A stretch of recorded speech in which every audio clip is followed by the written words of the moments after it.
took a love, you know what I mean. Got high expectations, gonna teach you something new.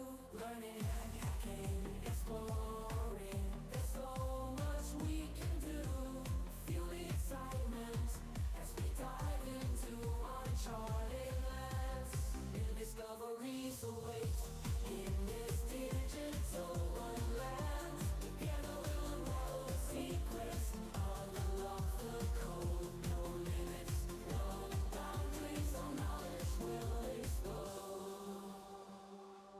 Welcome to my stream where the fire of knowledge burns bright.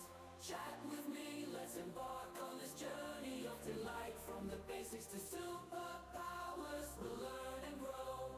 In this stream of knowledge, together we'll grow.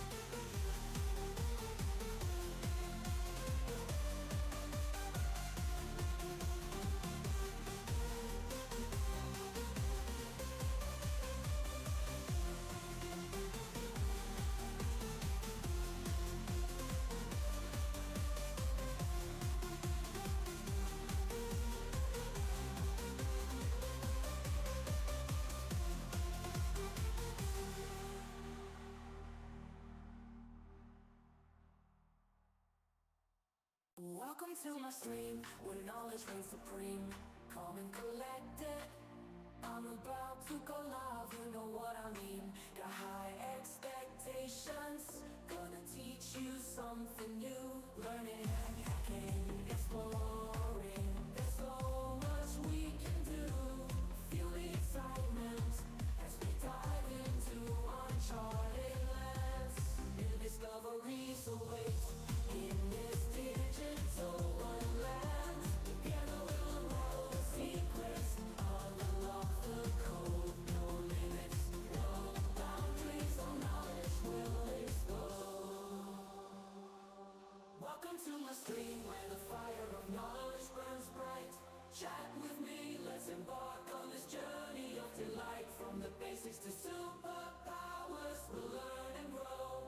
In this stream of knowledge, together we'll grow.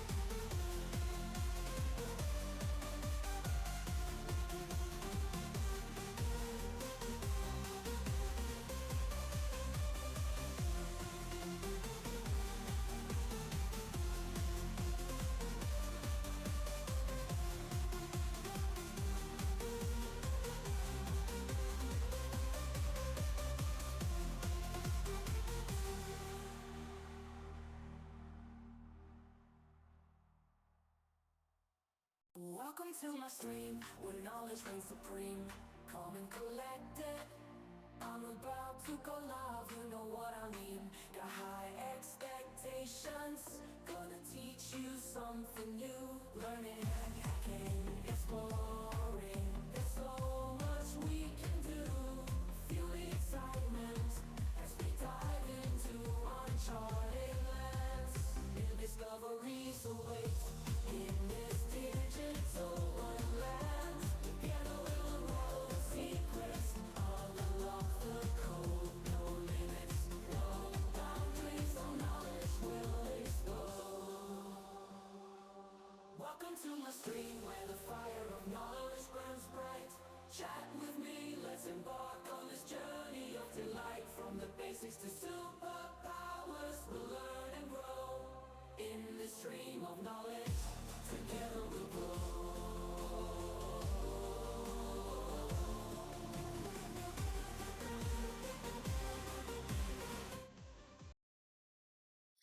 Welcome in! So, will we finish Advent of Slumber today? I kinda hope so, since it's the last day tomorrow. And it's New Year's Eve. Maybe I don't wanna do this. We'll see. We'll see. Let's just start the piano in case we need it. So...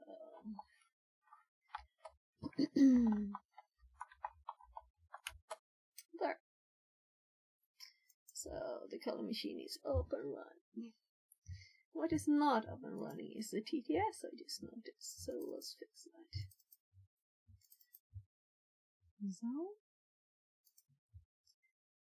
there, and connected to channel fix at 42. I'm used to getting there's 1 minute left, and audio didn't. So let's go. Is there anything I need to do before starting? We have StreamBot, we have SpeakerBot, we have TrackMe, Sammy, Callie, and of course OBS, and the TTS. It is all good. Yeah, let's just do it. I haven't gotten any other plans right now, so like continuing with all the hardware stuff, and we can do like sorting some things.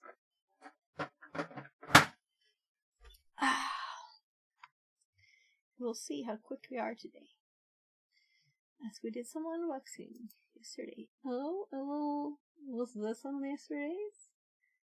Maybe I didn't notice it was actually in the tree. Okay, there's a lock. We're secure here, so investigate some bugs. And we got some binary. There's actually it has a USB box and a prompt. So, reverse engineering, day 21. Help me, I'm reverse engineering. McSkitty's alert dashboard lit up with an unusual alert. A file-sharing web application built by Glitch had triggered a security warning. Glitch had been working hard during this season's Sackmas after the Lost Scare with the Yule log exploit. But this new alert caused McSkitty to question his intentions. McSkitty began to investigate. It seemed the source of the alert came from a binary file that made its way to the web app's backend. It did not belong there and had some anomalous activity. The binary was compiled with .NET. The whole setup seemed quite unusual. And with Glitch working on the latest security updates, McSkitty was filled with suspicion. As McSkitty continued her investigation, Glitch rushed into her room. I swear I did not put it there. I was testing the fences, but I wouldn't go that far. McSkitty reassured him. This doesn't look like your work. Let's go to the bottom of this. Put on your decompiling hat, and let's see what we are dealing with. Learning objectives. Understanding the structure of a binary file. The difference between disassembly and decompiling. Familiarity with multi-stage binaries. Practically reversing a multi-stage binary. Just a sec, I got a knock on the door.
Vi går alltid att knacka igen om du vill, va? Men det där vet jag att ni klarar.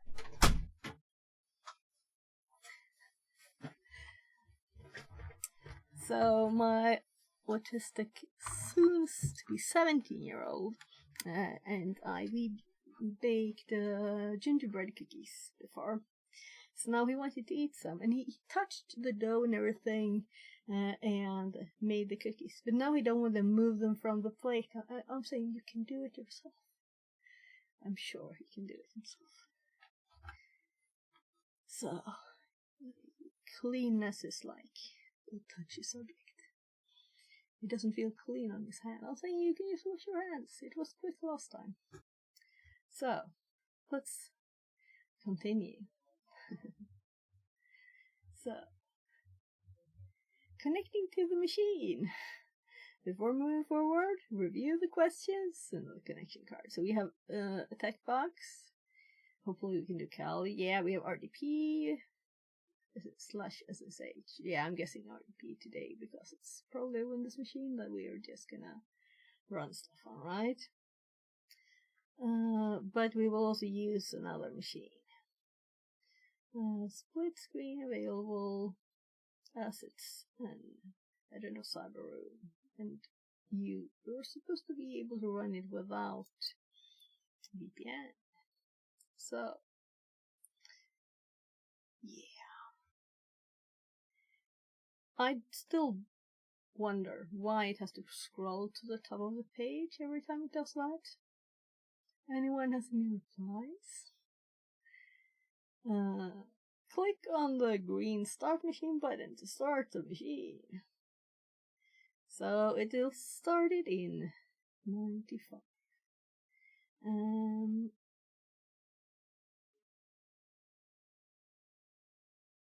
So let's actually minus it and hope that it works as it should. So we will get an IP address here soon. We'll just continue reading meanwhile. And we already know it's .NET decompilation, so Let's just read on. Introduction to Reverse Engineering. Reverse engineering, RE, is a process of breaking something down to understand its function. In cybersecurity, reverse engineering is used to analyze how applications, binaries, function. This can be used to determine whether or not the application is malicious or if there is any secret bugs present. So I'm guessing this is, let's see, that wasn't a big increase in size. What happened to my computer? Oh, okay. For example, cybersecurity analysts reverse engineer malicious applications distributed by attackers to understand if there are any attributable indicators to associate the binary with an attacker, and any potential ways to defend against a malicious binary. A famous example of this is the WannaCry ransomware in May 2017. Security researcher Marcus Hutchins reverse engineered the ransomware application and discovered a specific function within the application where the malware wouldn't run if a particular domain were registered and available. So, Marcus then registered the domain, stopping the global WannaCry attack. This is just one of many famous cases of reverse engineering being used in cybersecurity defense. And I think actually he's the one who made the video. Yeah. So, maybe you want to watch this one. Maybe he'll tell some stuff about that. Binaries. In computing, binaries are files compiled from source code. For example, you run a binary when launching an executable on your computer. At one point in time, this application would have been programmed in a programming language such as C#. It is then compiled, and the compiler translates the code into machine instructions. Binaries have specific structure depending on the operating system they are designed to run. For example, Windows binaries follow the portable executable PE structure, whereas Linux binaries follow the executable and linkable format ELF. This is why, for example, you cannot run an exe on Mac OS. With that said, all binaries will contain at least a code section. This section contains instructions that the CPU will execute. A data section. This section contains information such as variables, resources, images, other data, etc. Import-export tables. These tables reference additional libraries used imported or exported by the binary. Binaries often rely on libraries to perform functions, for example, with the Windows API, to manipulate files. The binaries in today's task follow the PE structure. This structure will be explained throughout the task. Disassembly versus decompiling.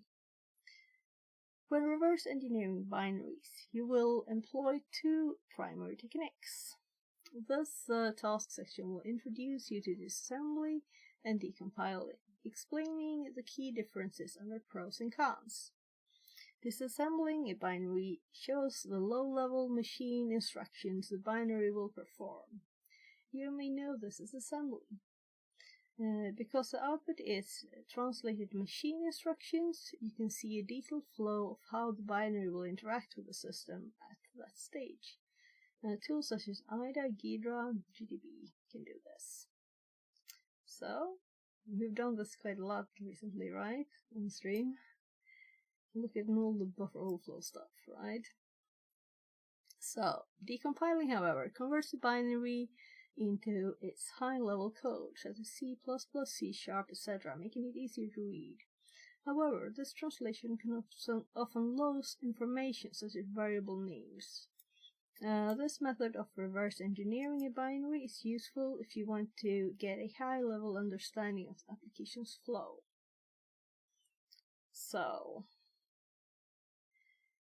well, it's not the same with .NET, but they will come to that, I'm sure. There are specific circumstances where you would choose one method over the other. For example, decompiling is sometimes a best guess based on the tooling you used and does not provide an actual full source code. A table outlining the differences between the two has been provided below. So, readability, requiring knowing assembly and low-level knowledge of computing concepts, requires familiarity with programming and logic. Level of output. The translated output is the exact instructions that the machine will perform. The translated output is often best guess. The output may not be accurate, and useful information such as variable functionings, etc. will likely be lost. Difficulty. The difficulty can be considered higher as the machine instructions are translated into assembly. The machine instructions are translated into high-level language, which makes them easier to understand if you're familiar with the language the binary is written in. Usefulness. The entire behavior of the binary can be studied given enough time. Decompiling is a quick way to understand some of the logic of the binary. And why do we have to choose, right? Didn't we just see both? No, we didn't. So, multi-stage binaries. Recent trends in cybersecurity have seen the rise of attackers using what's known as multi-stage binaries in their campaigns, especially malware. These attacks involve using multiple binaries responsible for different actions rather than one performing the entire attack. Usually, an attack involving various binaries will look like the following. Stage 1, Dropper. The binary is usually a lightweight basic binary responsible for actions such as enumerating the operating system to see if the payload will work. Once certain conditions are verified, the binary will download a second, more malicious binary from the attacker's infrastructure. Stage 2, Payload. The binary is the meat and bones of the attack. For example, in the event of ransomware, this payload will encrypt and exfiltrate the data. Sophisticated attackers may further split actions of the attack chain, e.g. lateral movement, into additional binaries. Using multiple stages helps evade detection and makes the analysis process more difficult. For example, a small, more harmless initial binary is likelier to evade detection via email filtering than a fully fledged binary that performs malicious actions such as encryption. Additionally, splitting these functions into multiple stages gives the attacker much more control, i.e. only downloading specific stages once conditions such as time have been met. The diagram below shows what an attack involving multiple stage binary may look like. Yeah, I have to drink some in my throat. We'll see if I can read all of this. It's actually from Lemon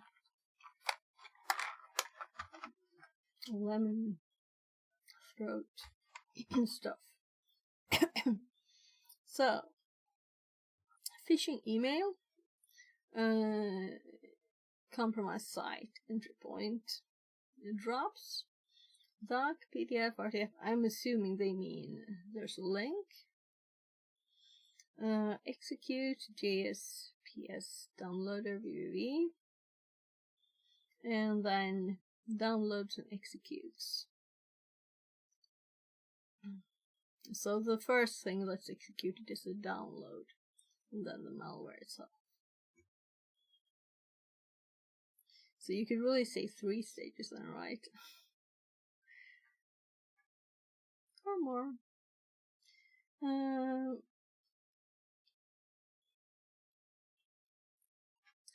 Jingle.net all the way. For today's task, you will be reverse engineering 2 .NET binaries using the decompiler iSpy. You can follow these walkthrough. You can follow the walkthrough below in reverse engineering using an example application named Demo.exe. Then you will reverse an application on your own at the end of this task. Before analyzing our target, we need to learn and find a way to identify the original binary file, modify it, use it as evidence. Also, it's good practice to have a big picture of the file we're dealing with so that we can choose the proper tools we'll need.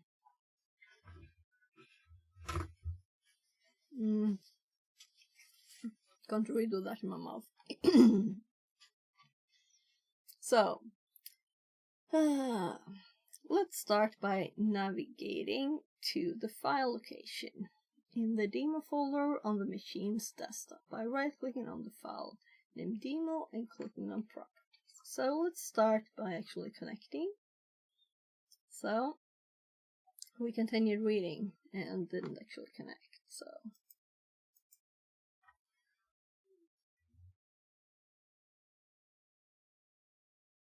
yeah, it wanted to work. It was. That's nice. So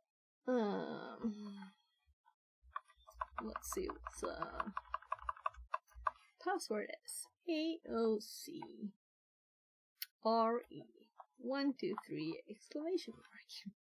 And administrator, but we need to set the IP address too. Fingers crossed now that it actually works, because yesterday we had to, or last time we had to use a split screen because it didn't work. Woo! Nice.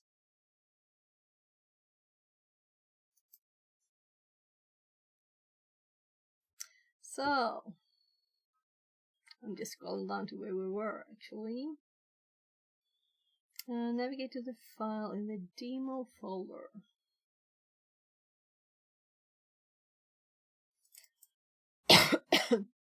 Right click and do properties. So now we're at the same place they are. We can observe that the file is an exe. Well, I'm like, did they really hide the extension? They did. I don't get why anyone would do that. Application exe at least does. So, since it's a Windows file, we'll use PE Studio, a software designed to investigate potentially malicious files and extract information from them without execution. This will help us focus on the static analysis side of the investigation. Let's open PE Studio from the taskbar and click on File Open and select the Demo.exe located in C as shown below. So let's do PE Studio and let me go File Open. I'm assuming we could just click the Open too. And let's go to, yeah, we already know what the file is. It's in demo, right? So, I'm sorry that the size is so tiny. Oh, I'm sorry. Let's fix this. Let's fix it. So the last machine, we changed our scaling because we were looking for stuff in Event Viewer, and it wasn't nice to not see a lot of text. So now I want a bigger, better scale there, so we have a little bit bigger text. So let's hope we can see good enough with this. So I don't like extremely tiny text, it's not very nice. Hard to read on a phone especially, right? So, as shown below, PE Studio will display information about the file. So let's start enumerating some of the most important aspects we can get from it. Using the left panel, we can navigate through different sections that will share different types of information about the file. In the general information output displayed when opening the file, we can see that the hash of the file is a form of, let's see, where is it? Can we see it here? Oh, it's a big yellow, and it was the top shelf at Turner & Six. The architecture type, in this case, x64, and they're probably 64-bit here. The file type and the signature of the language used to compile the executable, in this case, .NET Framework. So you can see here, it's Microsoft.NET. That uses a C# language. Well, I don't see anything about C#. Let's focus on some critical data we can obtain. First, we want to identify the file and provide evidence of its alteration. We need to take notes of the file's SHA-256 hash, as we mentioned above, as well as the hash of each section of the PE file.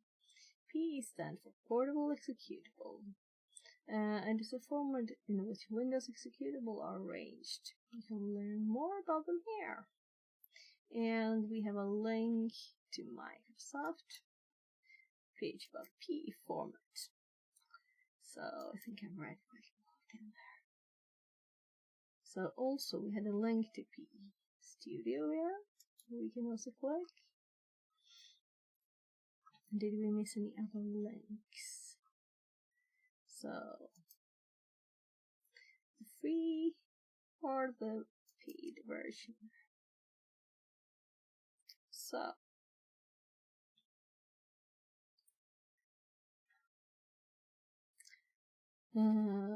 those sections, and we're in this document that I'm looking at. The different sections. Quickly scroll through this.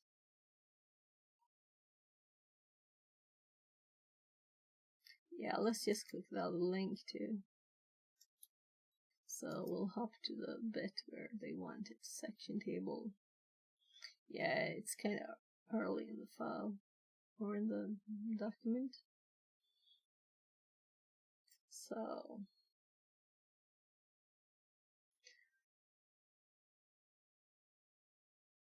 it's also raw data, point of raw data, point of locations, line numbers, number of locations with line numbers, characteristics. The section represents the memory space with different content and a Windows executable with the PE format. We can calculate the hash of these sections in order to identify the executable properly. We'll focus this time on two hashes.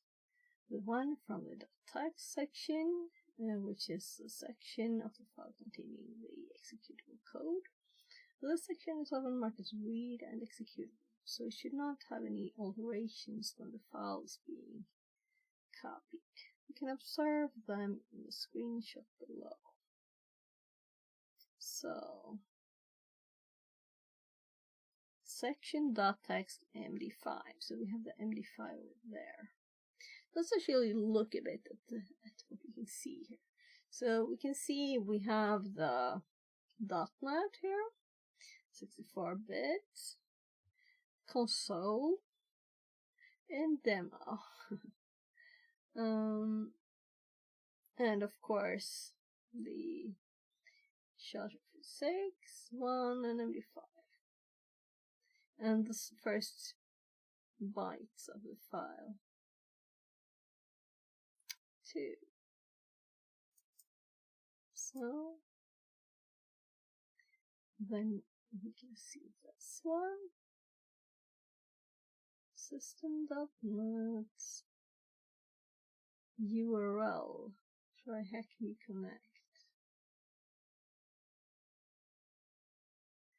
File entropy. Those again, the size.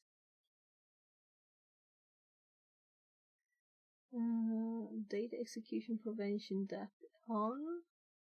Control flow guard CFG off. Address space layout randomization is LAR on.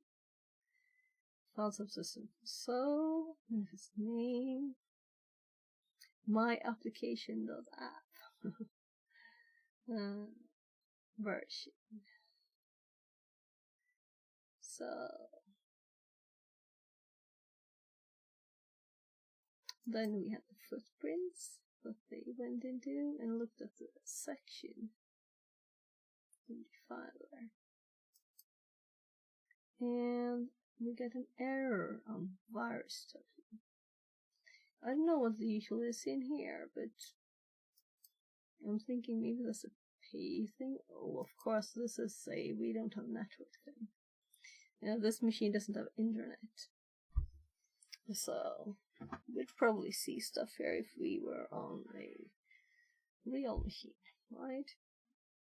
So, another essential section we can use to obtain information about the binary is the indicator section. This section tells us about the potential indicators like URLs or other suspicious attributes on the binary. Screenshot above shows several strings on the file, like file names, URLs, and function names. This can be very important depending on the file's execution flow. Additionally, looking for artifacts such as IP addresses, URLs, and crypto wallets can be a quick win for gathering some identifying intelligence. We'll learn about that in the next section. So why haven't I used this on Windows executables? I don't know. We'll have to add it to the notes. Now that we have information about the file we're investigating, let's try to understand what the executable is doing. We need to know its flow. If we try to read the file by opening it, we can't do it since it's in binary format. In the previous section, we learned that the file is compiled using the .NET framework used by the C# language. We can decompile the binary code into C# using the decomposition tool like ILSpy. This tool will decompile the code, providing us with readable information we can use to determine the flow of execution. Let's start by opening ILSpy from the taskbar and then click on File Open, and then navigate to C:\demo and select the file. It'll take up to 30 seconds, not minutes, fortunately, to appear on screen. Yeah, so let's quickly just check through the rest here.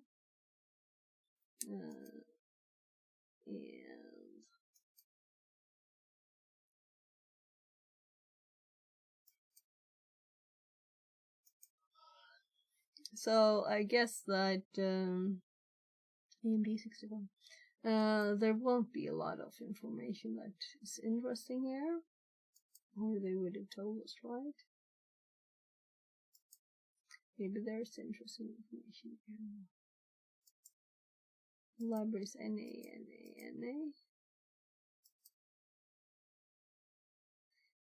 .NET namespace flag.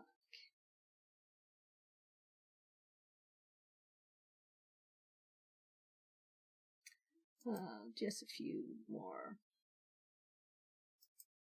strings. So there's also strings here.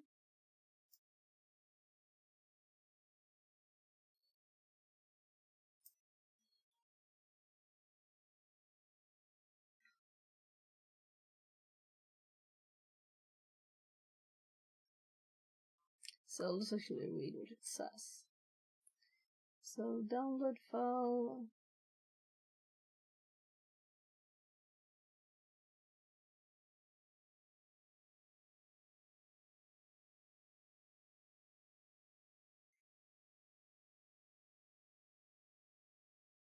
Yeah, we don't have to read it all.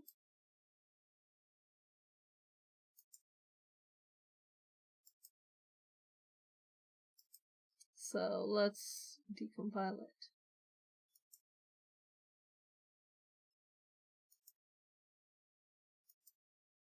So ILSpy. this background. The mayor looks very nice, right?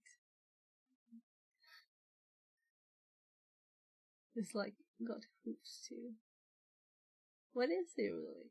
It's like they're like animals. Maybe not. Maybe it's just a snowman or something. So 30 seconds to start. Kinda good they said that, or I would have clicked again, right? And we got 2 ones. Is that their dog? Or is the dog not in there? Is their dog actually a robotic dog? With antlers. It looks kinda like a dog face, right? With ears and everything, and then we have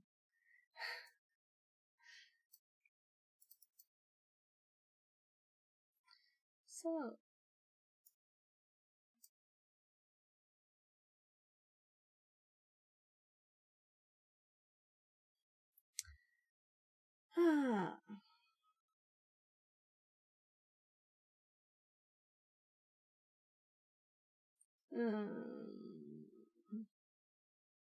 we don't have demo. Right, we need to open it first. I'm like, yeah, right.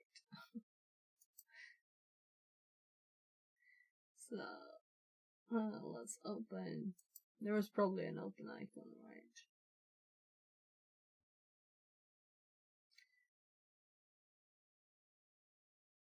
So, desktop, demo, demo, and demo.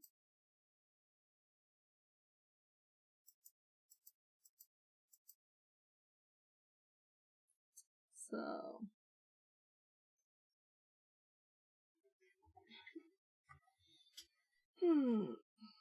as we can see, as we can observe from above, the left panel contains the libraries used by the framework, and the actual decompiled code is in the section with the file name demo. Let's click on it and expand to see what it contains. So, let's click the demo binary program.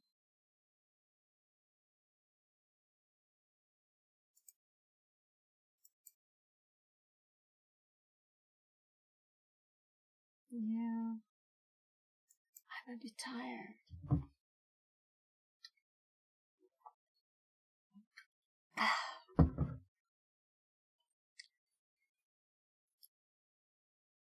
Let's just go on.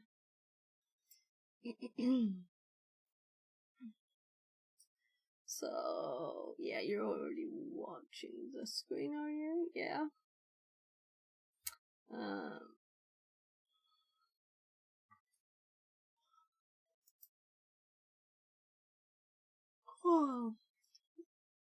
We click the main function, and it's decompiled for us.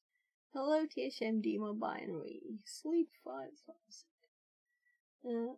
String address, string text, path combine, environment get full of path, desktop, THM demo PNG, using web client. New web client, right? Console right now, downloading file. To start process, use shall execute true. Image opened successfully.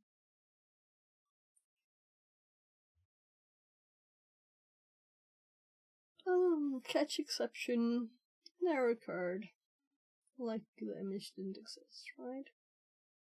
Bye bye living demo binary sleep 5000.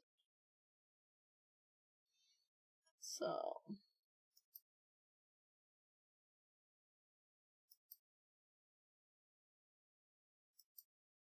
seems like an extremely simple program.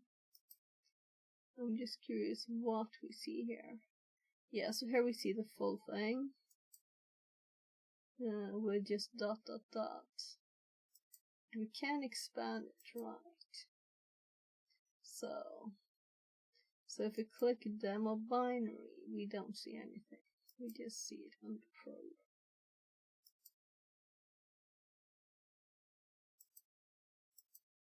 And that was expanded already. So empty references.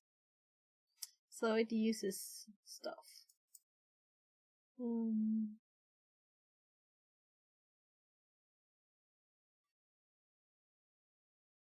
Also the user we can expand there.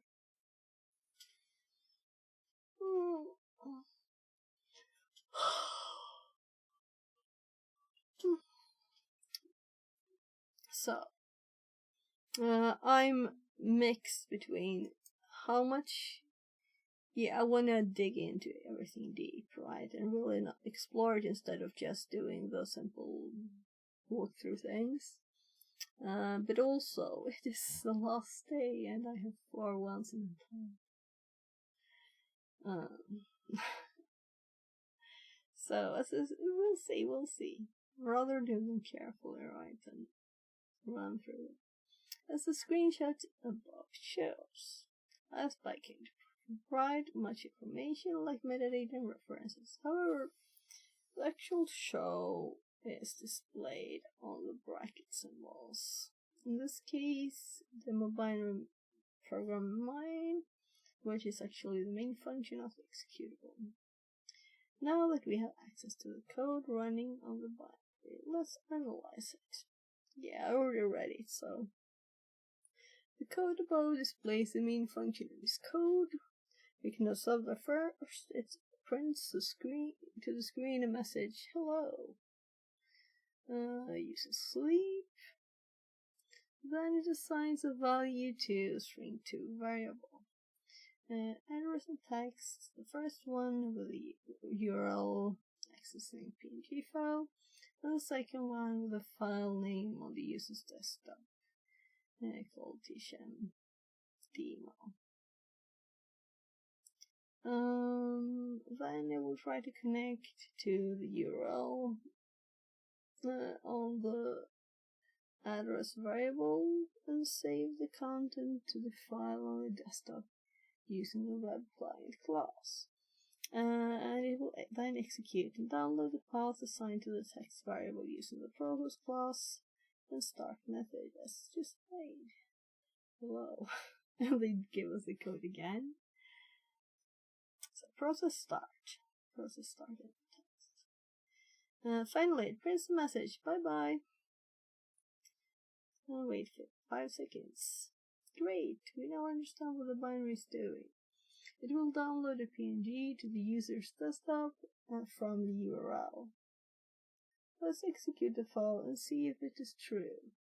Once the binary starts, wait for the text hello TSHM demo binary to appear, then press enter to download the file.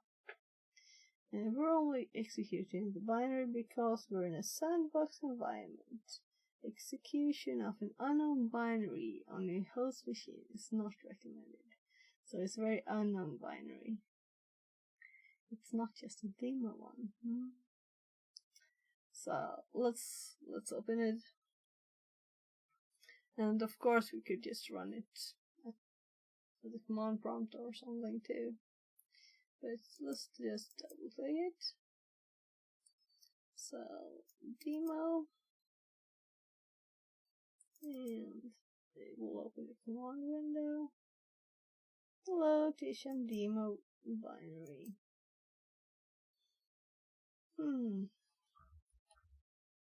Downloading file downloaded, and we saw it appear. And then it opens it. So, and the window disappears. So we have a download image.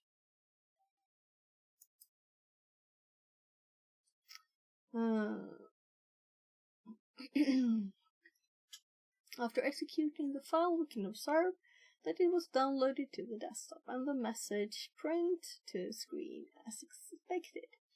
Also, the downloaded file is executed and opened using the default app for PNG Paint. Excellent. We successfully reverse engineered the flow of the code. Now that we have some practice, join McSkitty and help investigate the alerts coming from the file werewolf.exe. Put on your reverse engineering hat and help decipher the mystery behind the suspicious binary. To answer the question, we'll need to reverse application werewolf.exe located to the administrator's desktop. So, it is us. That is the administrator. We're loading this administrator, so it's just here. So let's open the PStudio again.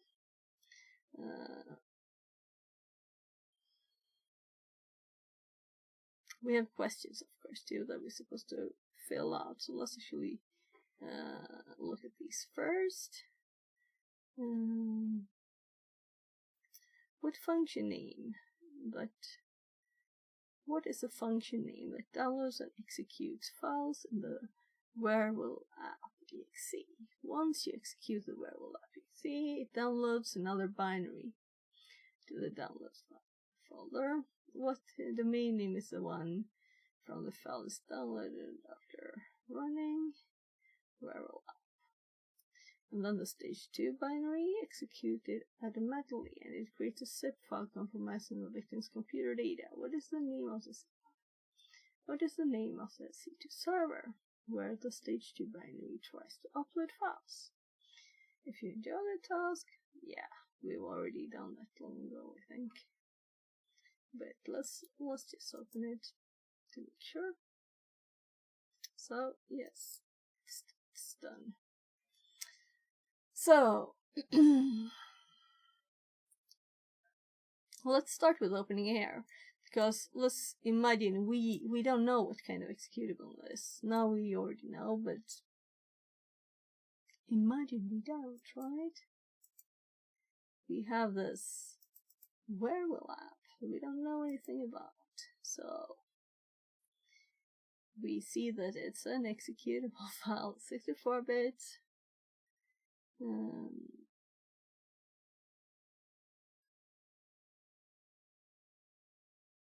GUI, this one. So it is not this other one.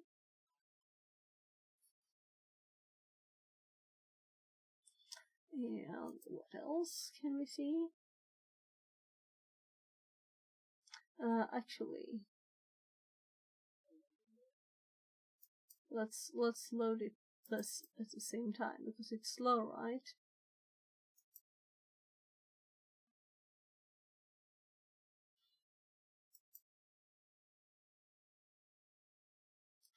So, of course, we already have it running. Well, let's just open desktop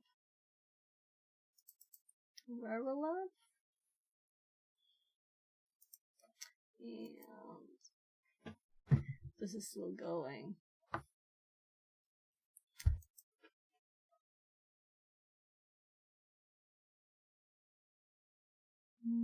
P plus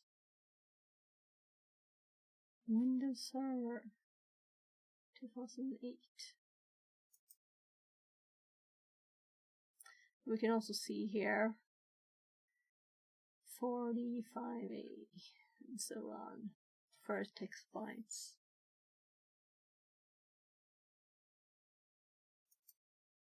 And it was called PDB. These are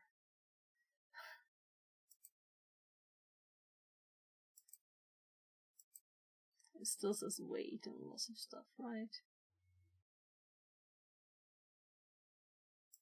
What's my computer doing? AMD 64 again.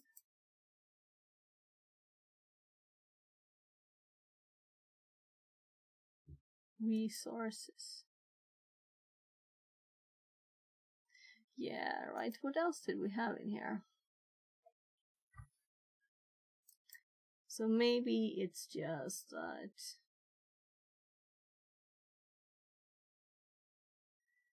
old manifest.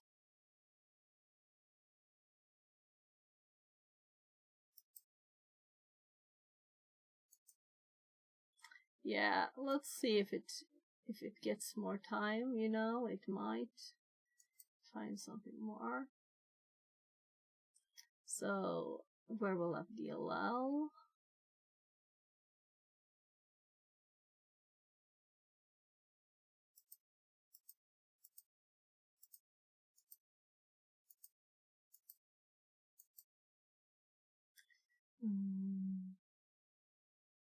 We're looking for function names.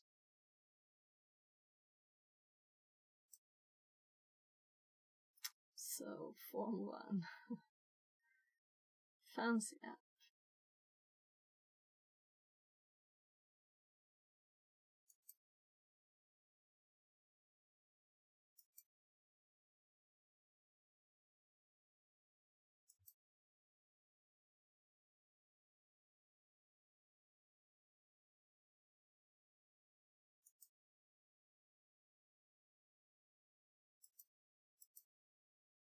We have forms.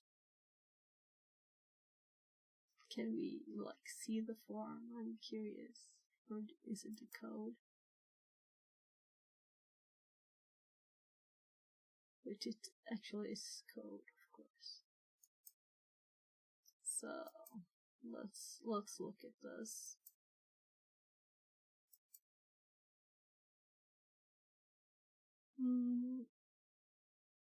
Enable visual styles, set compatible text renderer in default, run form 1.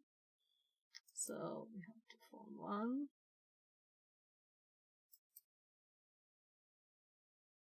Initialize component. Test all the components.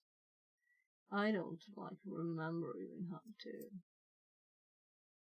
Maybe I should read from the top, not the bottom. I don't know where the bottom feels like nicer.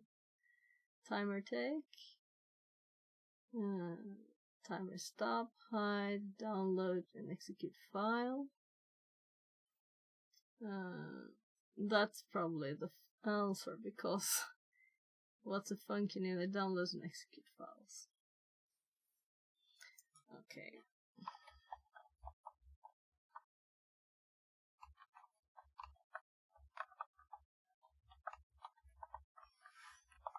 Will it accept my parentheses? Yeah, but it removed them. I was thinking you probably don't want those. Once you execute the where will AppExe downloads another binary. We haven't run it yet. The download domain name is 1. Yeah. So whatever. Let's continue looking at it. So download. Can I click this? Yeah, it shows us this, which is not a long hop. And then we have address, domain name from. So I think it wants this mayor C2. Do you think we can paste? Yeah, we could.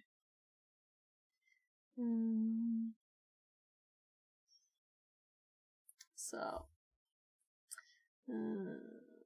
I don't think we can get any more information from this, but let's look at it anyway. So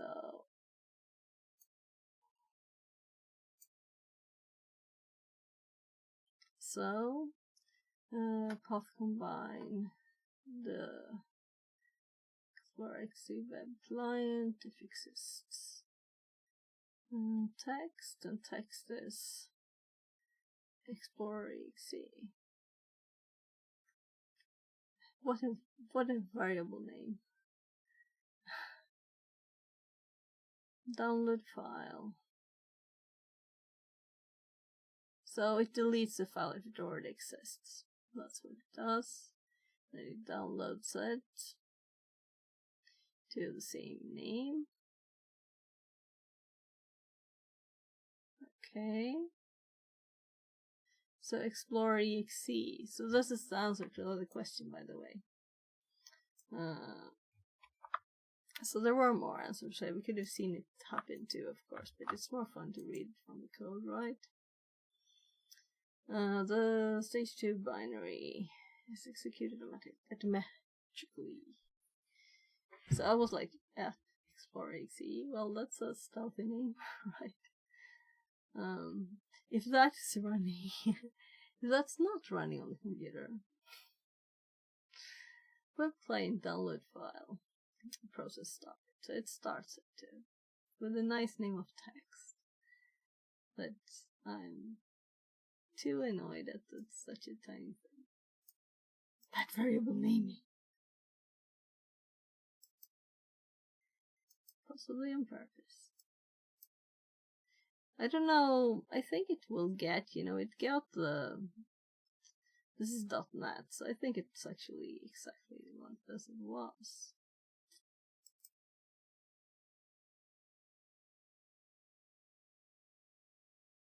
Timer start. If it isn't Windows, otherwise start with interval of 3 seconds. That's quite often. So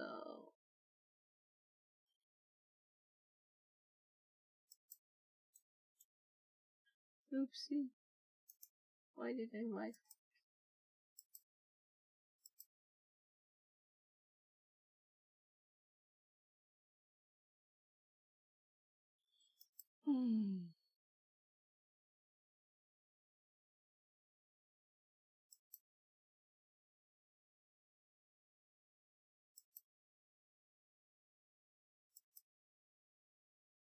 Reload. Here's initialize component.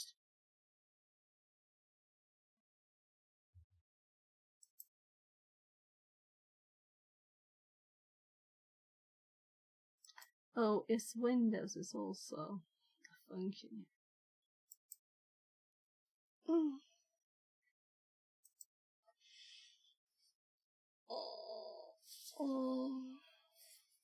That's where we found that one. Yeah. So we will check the full form one. So I'm a bit curious what login form is now.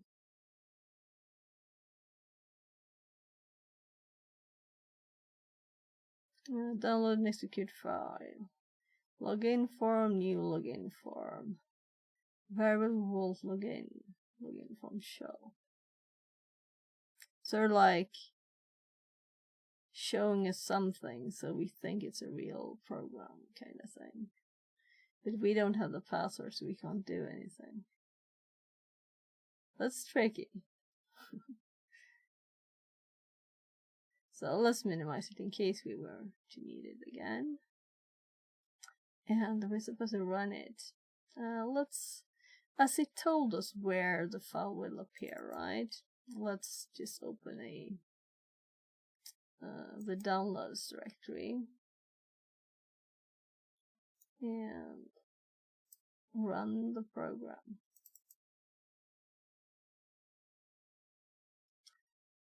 So, or we could just have downloaded the URL.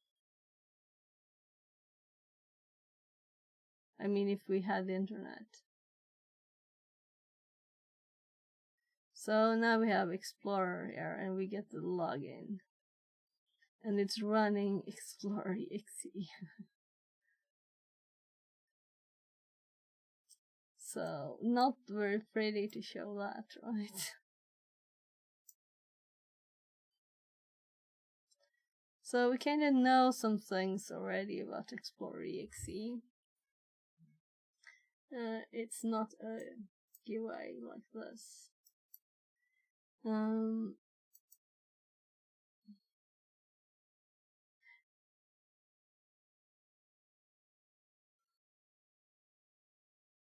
I should have waited 3 seconds. So, well, let's open this one too. Here.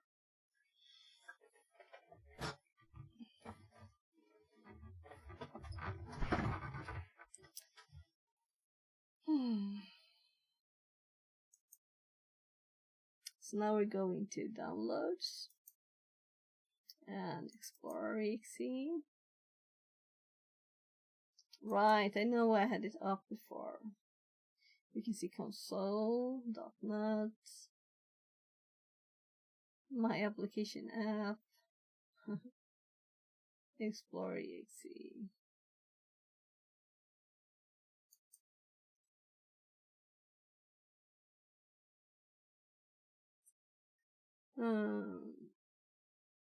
What is the name of the C2 server where stage 2 binaries try to upload file? It is this. Details, I guess. Let's see how much of this we got now.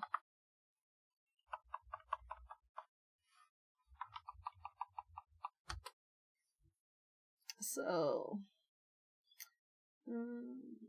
create a zip file.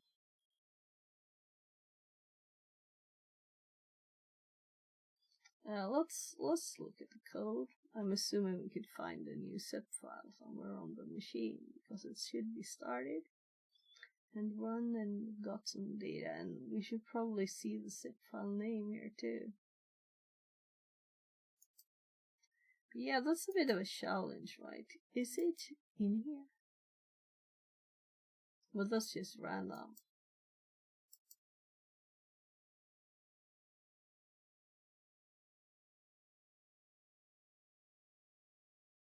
Strings.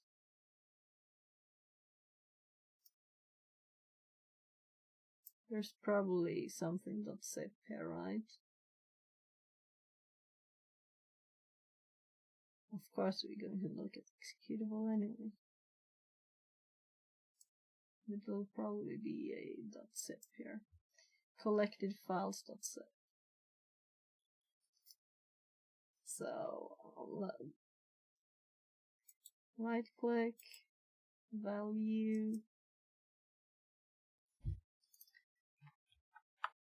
So and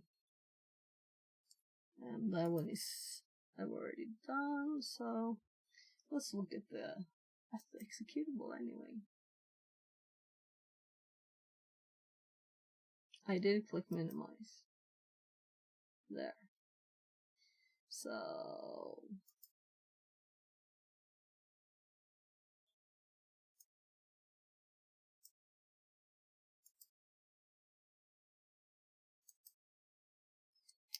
it is in downloads. It is just a bit slow. I think I'm glad I didn't do this on Christmas Eve, because I think a lot of people were doing it then. Which is a bit of a crazy thing, right? But I think so. So, there's the program.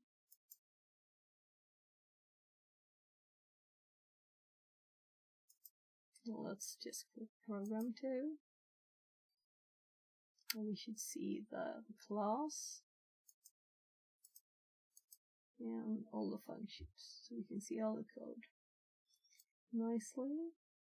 Let's look at the tiny ones first. Log is just console write line. Prior static void upload file to server. String, here we can see the C2 server. Web client upload file.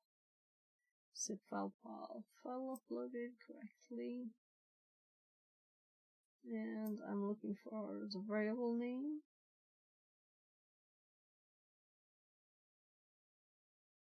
So it was in the arguments, I'm sure, yeah. So zip file path is an argument, and here it's called text2. So let's just open main, so we don't have to scroll so much.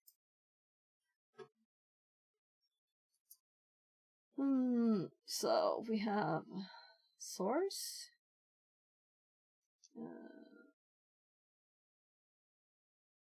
and file types.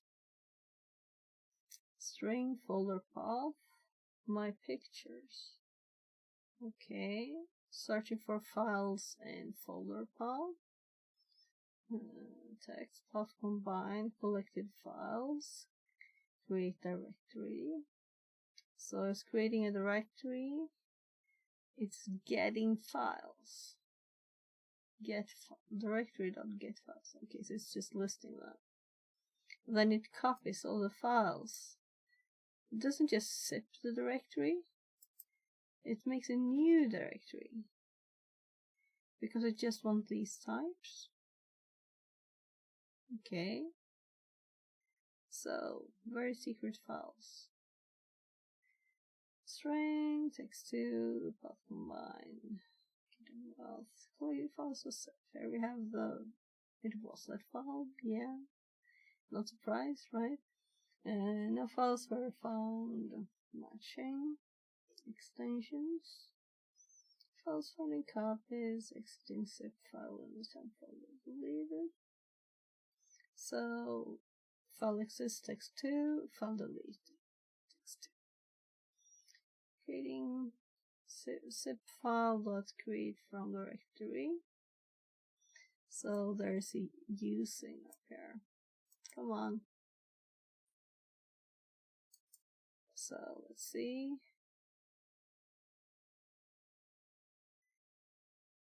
System on compression.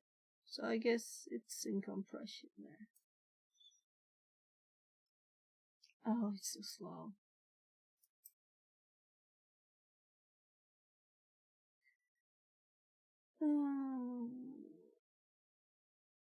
Alright, combine. Exists. Copy. Create from directory. Zip file, create from directory. That's where I was. Okay, then we know that. And then it deletes the zip file too. Existing zip file and pictures deleted.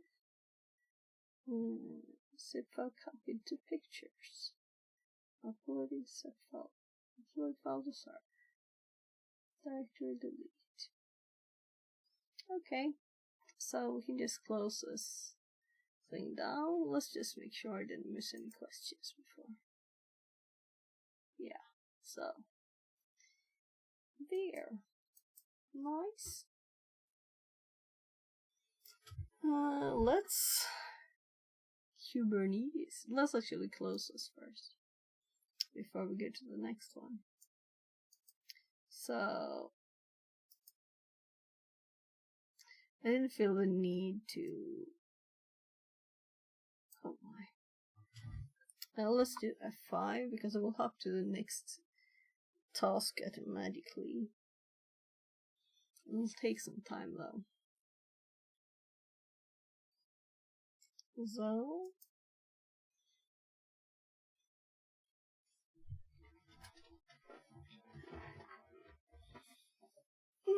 I should go more like this, right? I said on something yesterday.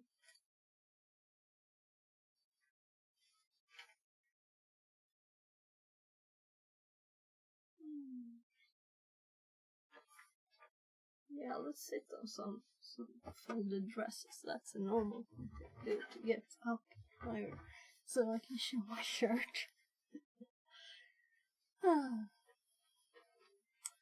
So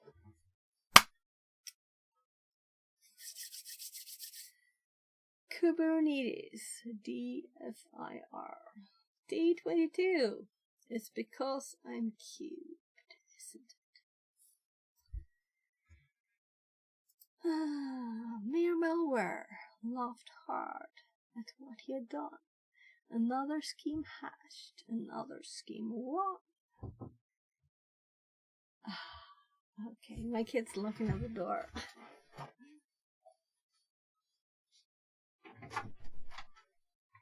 Okay.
So my kid needed some help with food, and I took the opportunity to get a very odd sandwich. We get these with when we order pizza, and this one was not today, so it's a bit dry. And I had butter that melted away, so it was warm because I warmed it in the air fryer, and then my kid was doing pancakes with cream, so let's try some cream on it. So it's like extra butter on it.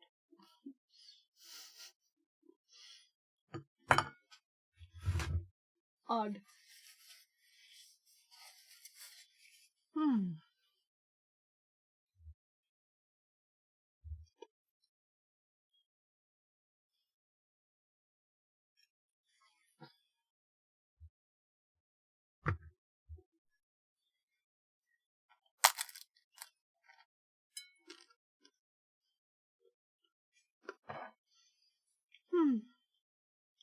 Better read this before I start reading again. Let's make a marker too.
I'm reading it soon.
I'm just checking what we need to do about. So probably attack box there, right?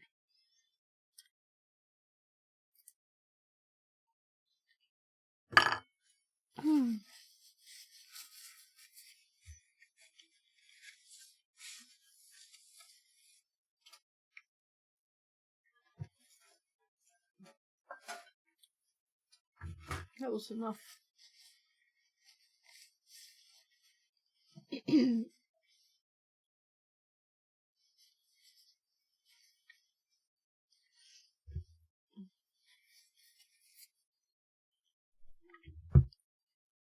So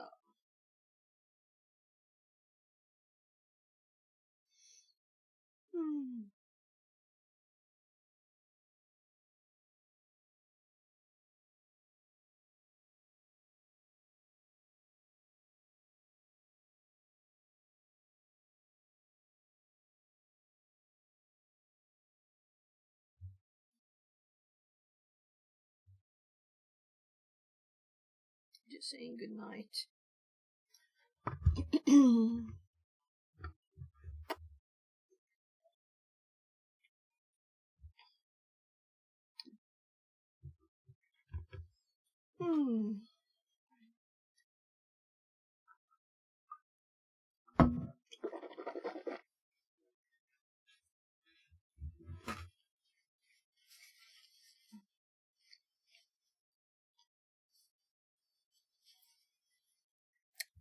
So,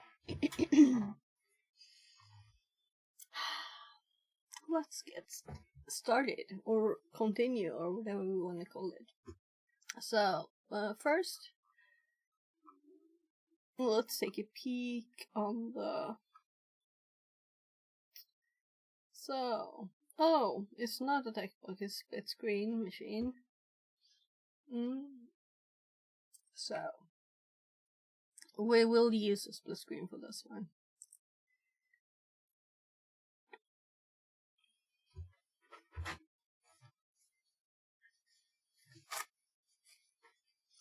Yeah, before I start, I'm going to leave my plate downstairs actually, so it's not forgotten in my trash.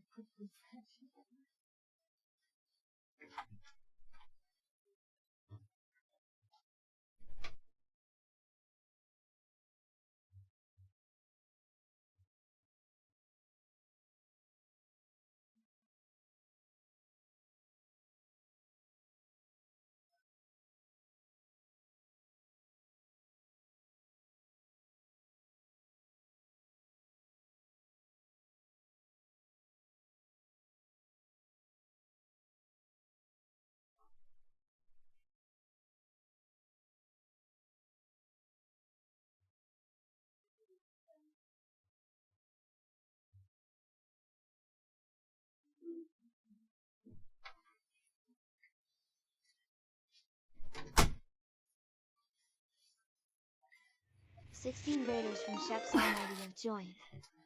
Hi! Fixerbot says, Welcome Raiders. Chef's Welcome Almighty in, brought welcome 16 in. friends to the party. Go drop them a follow. Symmetric says, Af parade. Translated from Albanian. Ah! I Hide your just got taquitos. here! Just Chef's got here in Almighty time! says, Off crade. Translated from Albanian. Opinion says, Welcome Rated in, Fixit 42 everybody! loves Welcome Fixit in. 42 wave Fixit So what are you 42 doing? like Fixit 42 to Scripto. Symmetric says, Oh! RMRF your raid MSG. Fixerbot says, New follower non-codes. Less than 3. New follower Welcome Waffles in, MCUP. welcome in. Less than 3. Chef's Almighty says, Drop table raiders. Drop the Symmetric says, Yeah, What raid? previous Translated from raid. Armenian. Fixerbot Thank says, you very much for the raid. follower, Chef's Thank Almighty. you. Thank Less you. than 3. Welcome in, everybody. So I was just about to start E22 here. Great timing. So maybe you've already done it. I know a lot of people already finished it. I thought I'd finish it today, Opinion hopefully. says, GTSY Fixit. Yeah, you too, you too. See you. Great to see you. So, did you have a good stream? I hope so. Symmetric says, Didn't know they had advent of cyber. They have, and it's Might have to It's speedrun not- it before the end of the year. yeah. So the last day is tomorrow to get the prizes. So there's prizes too. It's not just for fun. We can actually win prizes, and you know, some people might prefer something, but there's DEF CON tickets with accommodation, and that's kind of like the top prize here, right? So DEF CON if we were ticket. to win this is cool. Only right? decent prize it looks like. Well, Chef's Almighty yeah, says, DEF CON tickets here too. Pack the things. Yar rabid. So last event, all I won was this t-shirt. So, well, and like streak freezes and whatever, you know. They're still there. Let's actually go. I have to go look again. I think they're still there. So if you look at your profile and look at tickets, no tickets. So I got these like streak freeze and whatever, and then I had 2 of all the rest. So I'm kind of thinking, yeah, you know. So we'll see if it ends up the same way again.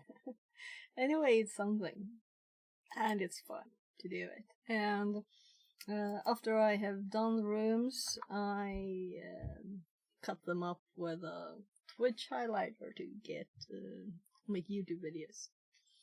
So hopefully someone will get useful. So Symmetric says. Post walkthroughs. Get all the views. Dick. Translated from Dutch. Yeah, an excuse to TTS. It doesn't speak English very well, apparently.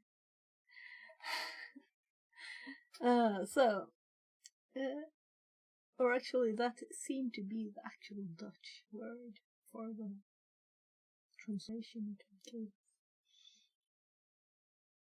Same TTS Theo uses. Yeah. Is my fav lol. Yeah, it's Opinion says. let's do TTS. OMG's metrics, that's no way to talk to a lady. Well, it's not his fault, it's a TTS. Noncode says. So Fixer box security metrics lives, noncode TTS. discipline. Symmetric says.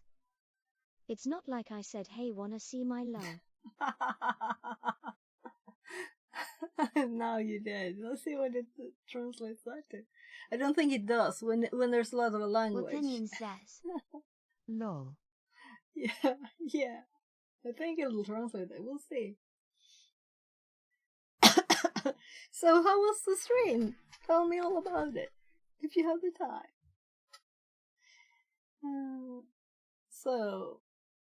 I'm like trying to scroll in this tiny window in OBS with chat. Because I didn't have the real Sheps, one. tell her about your failures. Sheps Almighty says. I got abused the whole time, so par for the course. Noncode says. Sheps Almighty did a message by. Opinion says. Oh, cool.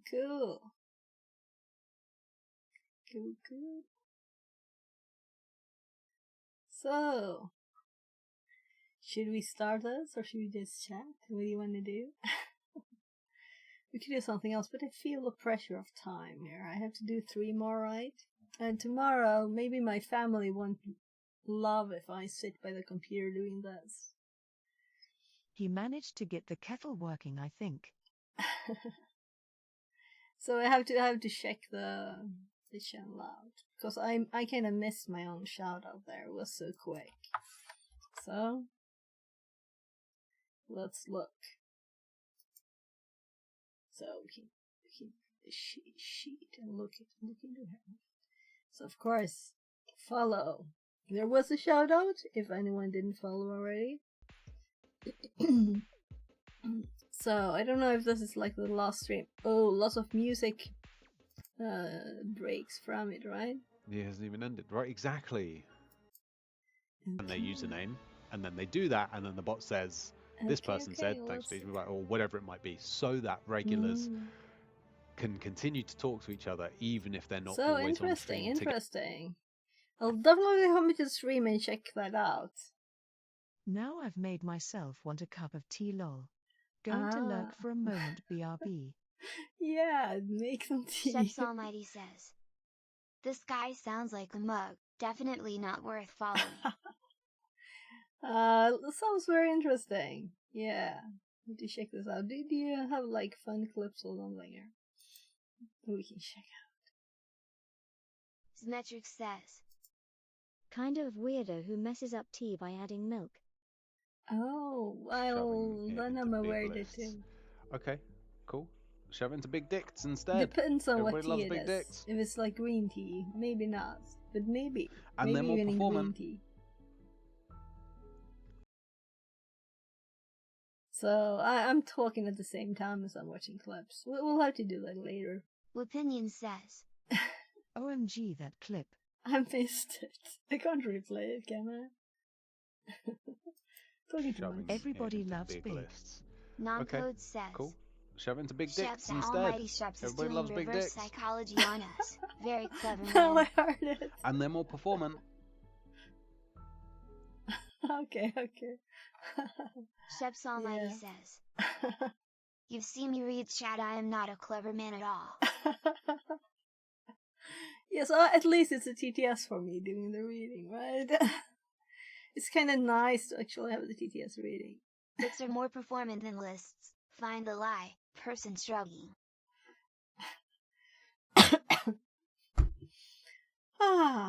So should I get started? So we have this this one.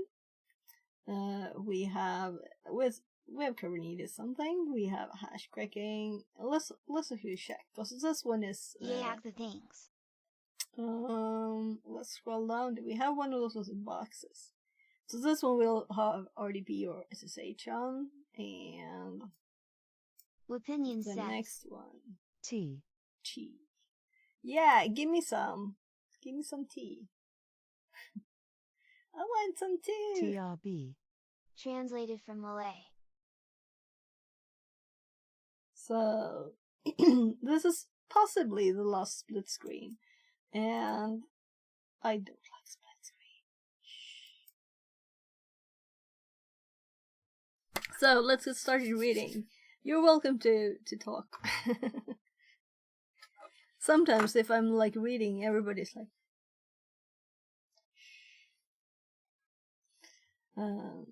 so, Kubernetes, DFIR. Symmetric says. Click here to watch the walkthrough video. Yeah, it's like this. Mayor Malware laughed hard at what he had done. Another scheme hatched. Yeah, go on. I'm waiting. Lol. Okay, I can read it all. Mayor Malware laughed hard at what he had done. Another scheme hatched, another scheme won. But a thought passed the mayor. The thought had passed twice. The list soon to come, the town's naughty or nice. He paced and he paced like a week of election, until that was it. A surprise mayor inspection. The list-making wares, well, it only seemed fair, would grant him temp access and account for the mayor. The list-makers agreed. Under certain conditions, he logged on that day to confirm his suspicions. The next day they were, when the naughty list read, Mayor Malware Lynette. He read it with dread.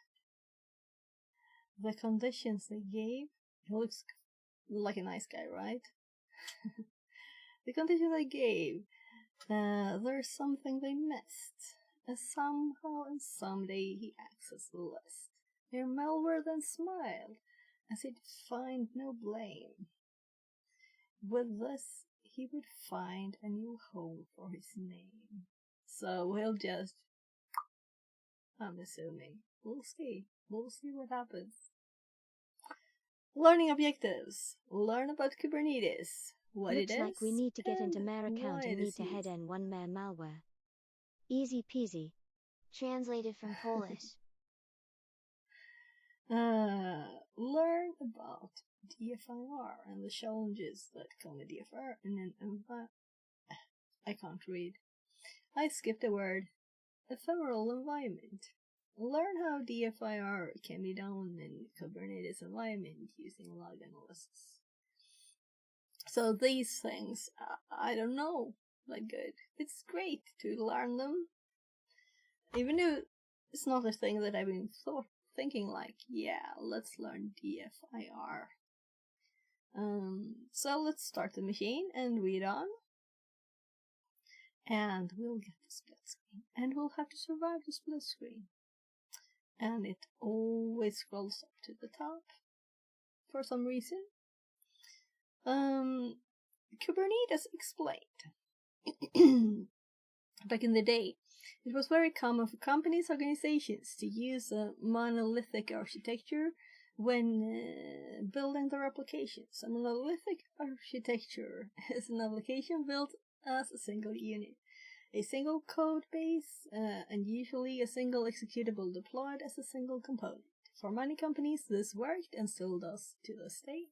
However, for some companies, this style of architecture is causing problems, especially when it came to scaling. The problem with a monolithic application is that if one single part of the application Steps needs Almighty scaling... says. Gotta make dinner, have a great stream. Yeah, and thank you again for the raid, and welcome back anytime. I'll check your streams out for sure. Okay? So have a great dinner, and good night if I don't see you again.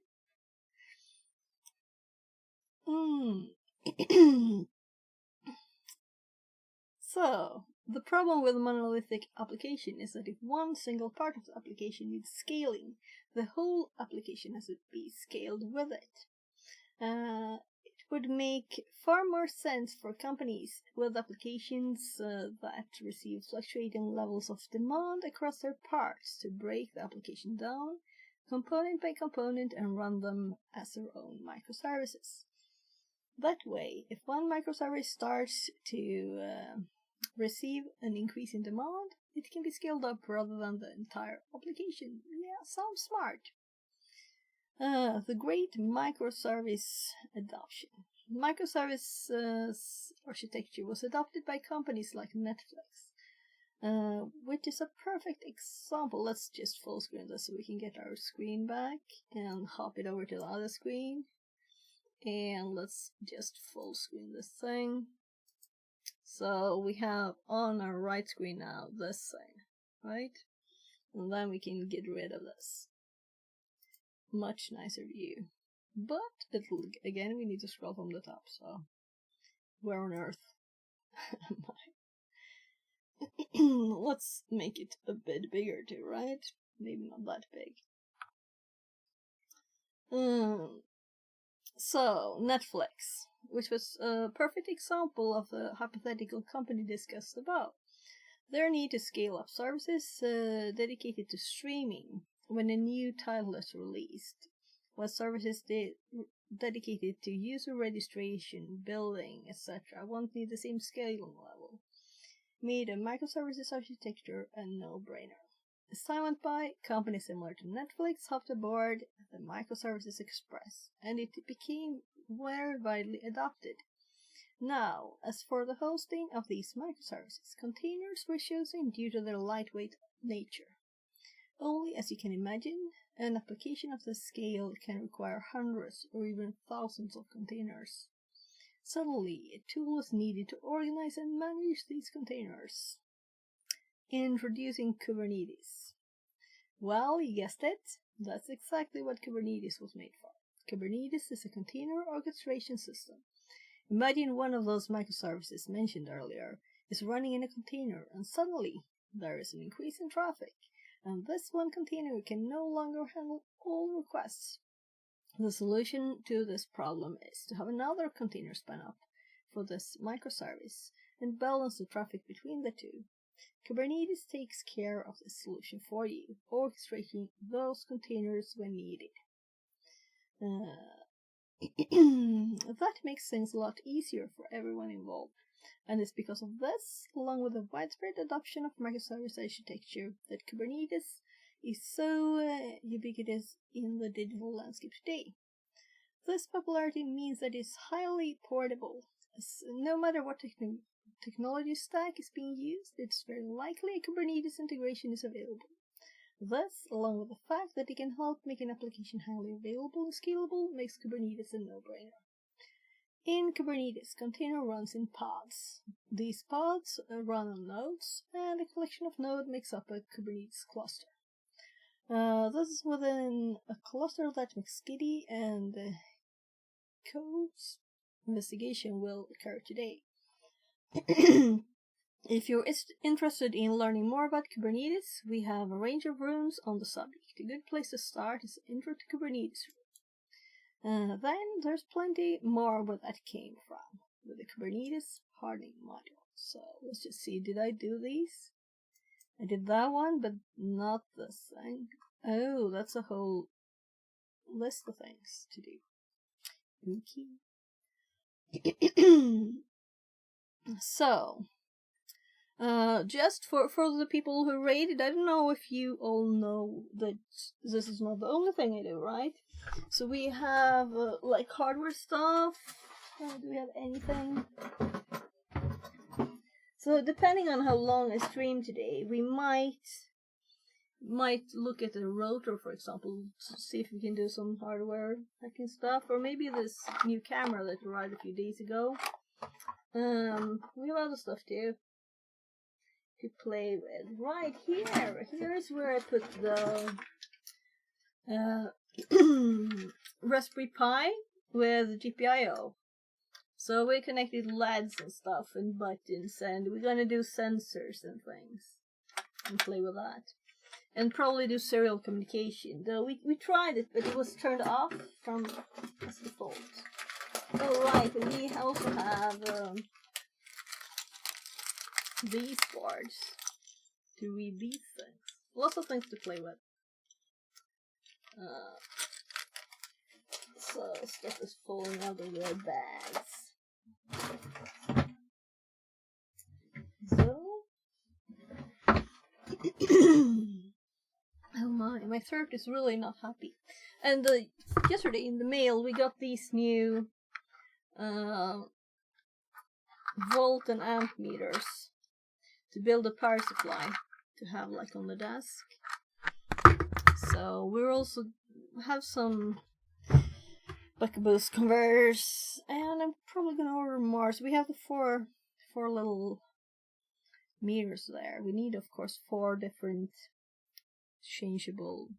Well, the base would be a PC power supply. That's just a bit cables cut, and go from there. So a lot of watts to play with. DFIR basics. Every cybersecurity professional has stumbled or will stumble. Stare DK says, Shabs almighty, I guess I was too slow.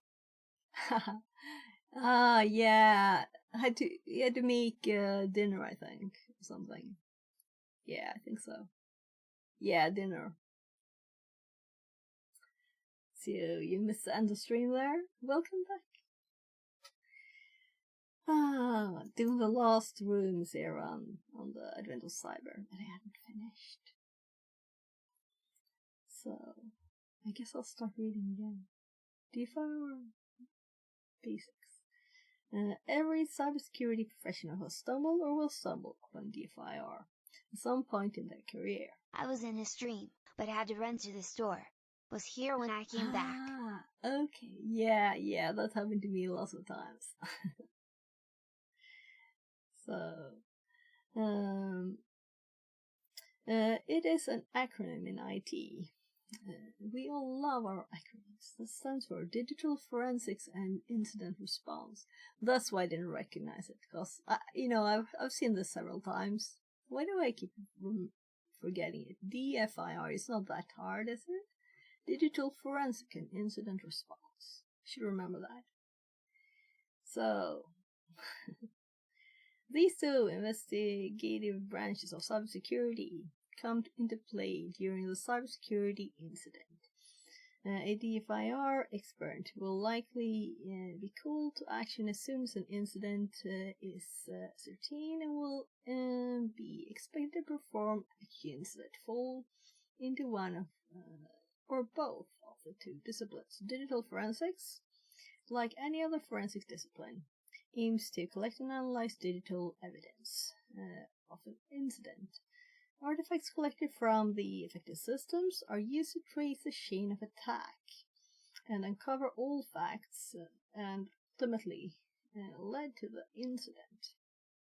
DFIR experts sometimes use the term post-mortem. Oh, that's to indicate that their analysis starts off with incidents has occurred and performed on already compromised systems and networks. Incident response While still relying on data analysis and investigate the incident, focuses on responsive actions such as threat containment and system recovery. The incident responder will isolate infected machines, use the data collected during the analysis to identify the hole in the infrastructure security and close it, and then recover the affected system to clean previous to compromised state. Picture an incident responder as the emergency first responder whose aim is to contain the damage, extinguish the fire, and find and stabilize all the victims. On the other hand, the digital forensics analyst is the crime scene investigator, CSI, or detective trying to recreate the crime scene and ultimately find evidence to identify and frame the criminal. Some bad word choice. Both roles are expected to document all findings thoroughly. The incident responder will present them to explain how the incident happened and what can be learned from it, ultimately proposing changes to improve the security state of the entity affected by the incident. The digital forensics analyst will use the findings to demonstrate the attacker's action and eventually testify against them in court. In the task at hand, we will help McSkitty and the Glitch become digital forensic analysts and retrace the malicious actor's step.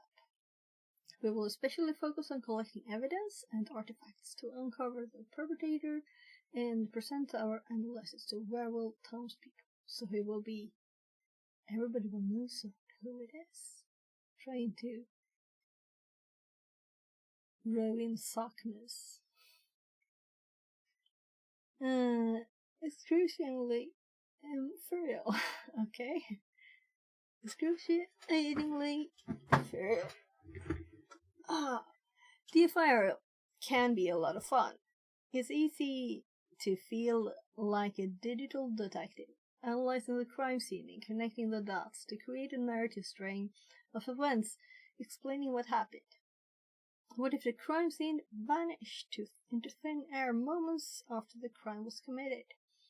That is a problem we face regularly when carrying out DFIR in a Kubernetes environment.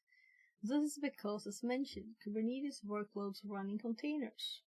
It is very common that a container will have a very short lifespan, either spun up to run a job quickly or handle increased load, etc., before being spun back down again. In fact, in this year, 2024, Cloud Native Security and User Report, SysDig, found that 70% of containers have less than 5 minutes. Ooh, that's short. That's very short. So, what can we do about it? Well, not to worry. It just means that we have to expand our digital detectives toolkit.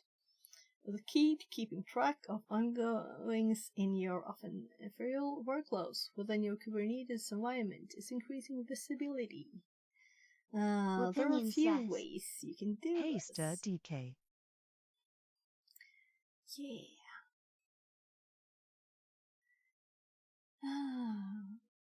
One way is by enabling Kubernetes audit logging, a function that Kubernetes provides, allowing for requests to the API to be captured at various stages. For example, if a user makes a request to delete a pod, this request can be captured, and while the pod will be deleted and logs contained within it lasts, the requests made to delete it will be persisted. Yeah, we raided because Mrs. Sheps came home.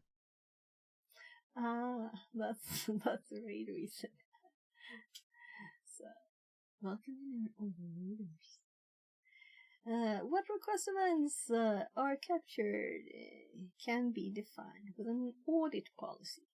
We can use these audit logs to answer questions which help us in a security DFIR context, such as what happened, when did it happen, who initiated it, to what did it happen, where was it observed, from where was it initiated, to where was it going, Of course, this just scratches the surface in terms of level of visibility we can achieve with our Kubernetes environment. We can feed these audit logs, as well as events from other security-relevant sources, into runtime security tools, which help transform these raw events into actionable data. StareDK says, "Will opinion you mean chef's all ify?" Yeah, so I had the...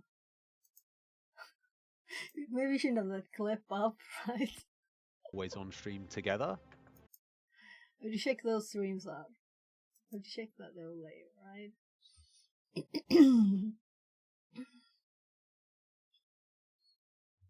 So, I think I actually lost where I was. That's not often.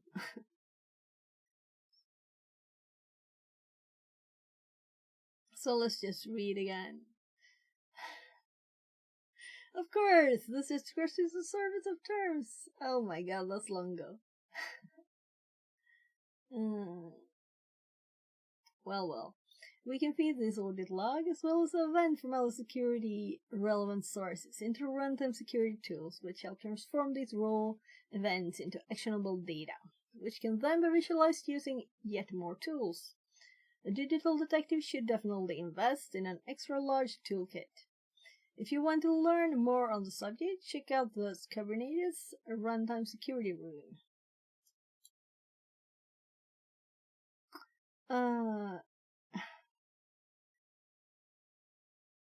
Opinion says, Ha ha ha. translated from Tagalog.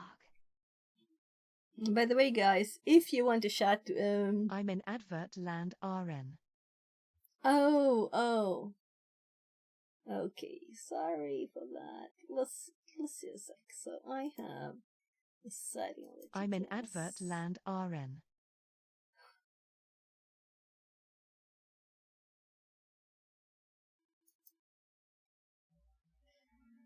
Just checked if I had my pausing thing on. So when I'm speaking, it's supposed to pause,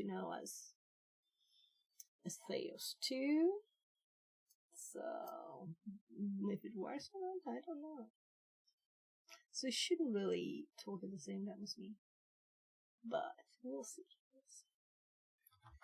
Anyway, there is no problem, just keep chatting. That's the purpose of the whole thing, right? It's no fun without chat, is it? StareDK says, non-codes I don't think it works in here. Mobile.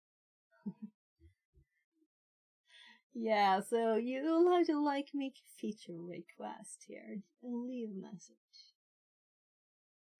So if you want something quiet, you can do a comment. I don't know if you know that, but if you have some kind of comment character at the start, I think we do like this too. Test. Opinion says, So fix it says, will it do this too? Test. Test. Yeah. Oh, and that one didn't work because it didn't even enter chat. non-code says, StareDK Shaps needs to get working on it. Feeling angry. Yeah, that's probably received as a command looping, like possibly it's won't be read because that. It will think it's a command. So you can see when my stream duration message there, I have a dash first, so it's not read by the TTS. So if you want to sneak messages that I don't hear. So, let's continue. yeah, that's it. Opinion says, Read. So the not read was not read.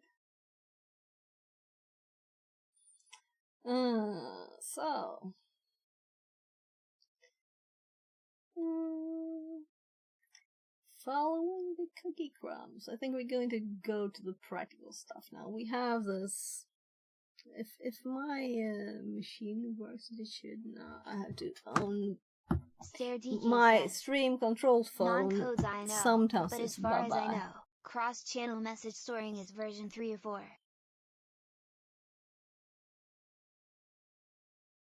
Right, it was doing a some Opinion kind of says. chatbot.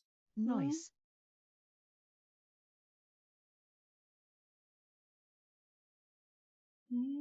Noncode says. Stare DK Pogbones. So when you send the messages here, they will be still received, or what? Maybe. Opinion says. So you can leave messages to other chatters they can pick up in a mailbox. Cool. Yes, but only per channel right now.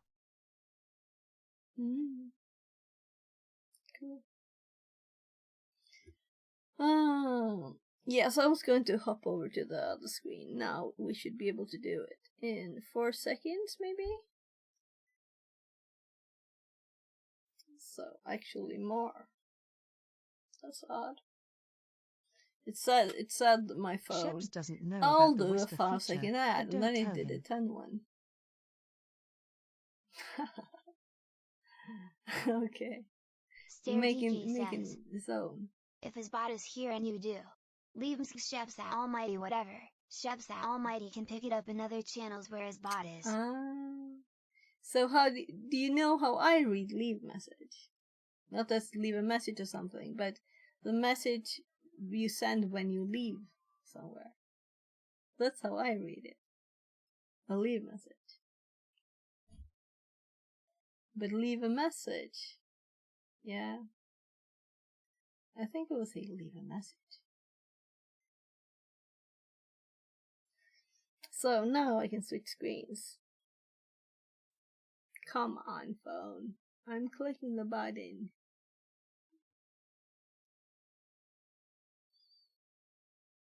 Opinion says. Our goal is to get him to eventually do a complete rewrite of Twitch before realizing Twitch already did that. I heard something about him being like trolled there. Stare DK says. Will Opinion Mop SH. So now we can switch screens. The app sometimes, or I think it's more like the phone, gets a bit of a hiccup. So now we can do stuff here. And this one. Let's keep some of the pretty background up. We don't need that bigger window, do we? At least is it skin? Can be visible. Following the cookie crumbs. So how many of you did this already, by the way? Anyone did it?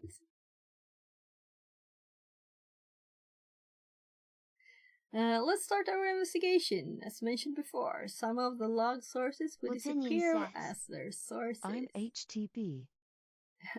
So no tracking at all. Only HTTP. Sure. This is all free. Everybody can do it. You can win the prizes.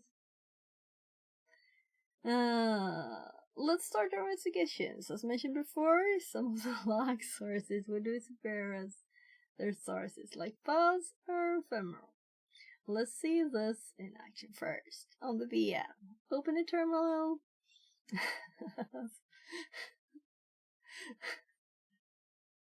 I'm sorry. On the VM, open a terminal. Start Kubernetes using the following command. I'm just laughing at you making a comment of it. Not yet. 2025. I might try some. Okay. Sure. Now you have making me read the message. So let's do this, right? This is the purpose of doing this. Translated from Tagalog. Making me work here. Minikube start. Minikube not a command. So apparently not.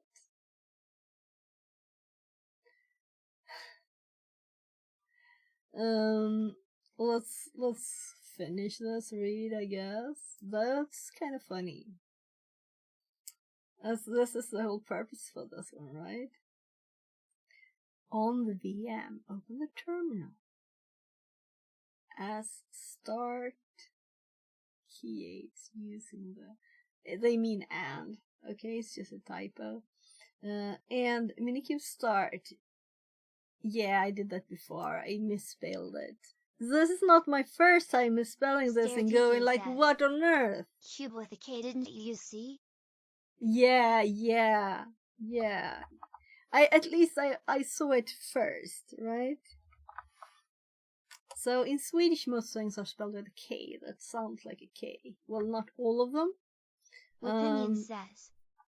The Minikube was a Sony radio, wasn't it?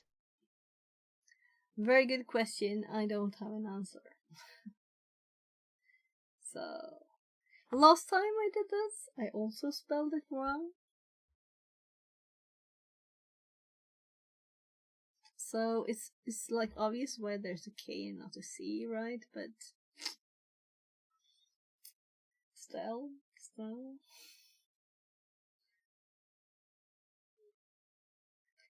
Let's Google it. Tell me all about it. Let's see what they say to do. Remove for brevity. Enable items. It will take roughly 3 minutes for the cluster to configure itself and start. Yeah, let's chat some. Should we Google that?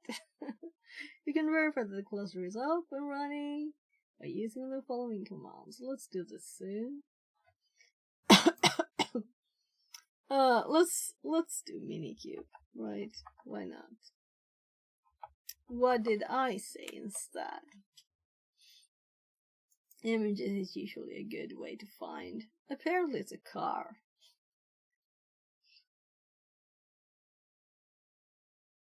Seems to think we're talking about a car.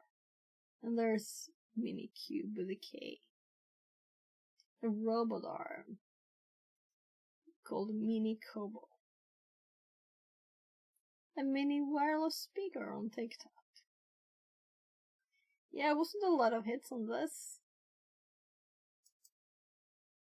What if we do radio? Yeah, of course we get a lot of radios then. That are mini something. Yeah, I'm giving up on that. It's not our purpose. It actually did start. So it did its job. So cube CTL get pods in Werewolf. And did I spell that right? No C's where there's supposed to be K's. So morality checker, naughty or nice, naughty picker, nice picker. Okay. And the naughty or nice one says error image pull. I wonder if it's supposed to. Now it says cache loop back off.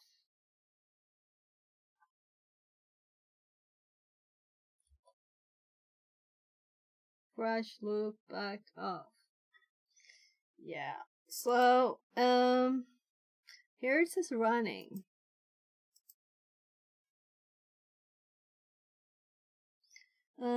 If all pods are up and running based on their status, you're ready to go. This will take another 2 minutes.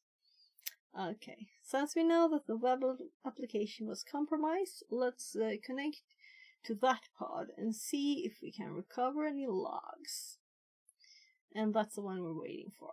Connect to the pod using the following command. Let's see if we can copy this right. Cube, CTL, exec, and where will not your nice, IT, interactive terminal, right? Dash bin bash. So, let's see if it's up before we paste. It's still going. Yes. How can it be that 95% of my LinkedIn notifications are from the same 3 people all day every day? Okay. Maybe you like their posts a lot. Maybe. So this should take another 2 minutes. But it says it was like 3 minutes, 45 minutes ago.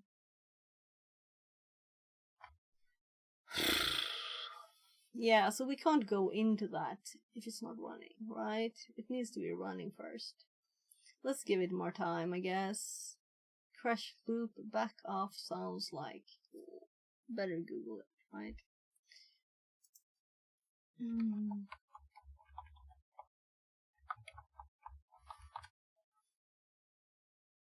What is it and how to fix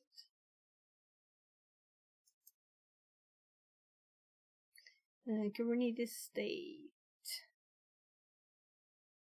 Representing a restart loop that's happening in a pod. The container in the pod has started but crashes and is then restarted over and over again. Kubernetes will wait an increasing back off time between restarts to give you a chance to fix the error. Okay. StareDK says, "Will opinion, does anyone actually use LinkedIn? It seems all I get from them is spammy." Okay, yeah, so I use LinkedIn, and I'm actually, I'm starting to get real good stuff in that. So I mostly get cybersecurity stuff.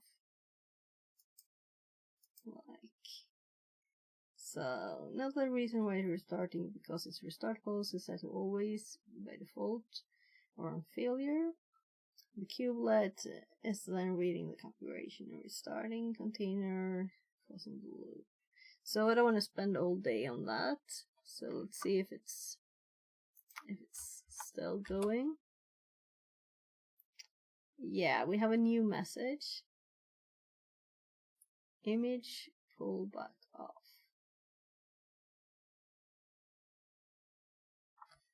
Opinion says, StirDK, yeah, it's very spammy. All I use it for now is posting my PWND HTTP badges. Okay. Yeah, I've seen some people do that. That would make it spammy, no? Just kidding. So I think I've sent like 2 times or something like that. When I've done something that I thought was especially interesting to me. StareDK Like says, finishing a path. "Maybe I just don't like them after they 3 times gave my email address to spammers." Oh yeah. I think my first ever pwned database is LinkedIn.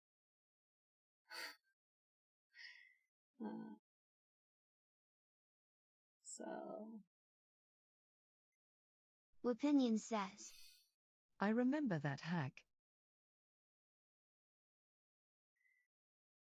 what do you think? Is it up now? Yeah, I'm actually thinking. So I let this run for quite some time. Maybe it's just quicker to restart And the I whole was like I box. told you so to everyone who was telling me to use LinkedIn and how great it was. StareDK says, "Will opinion like you didn't yesterday. Mopsus."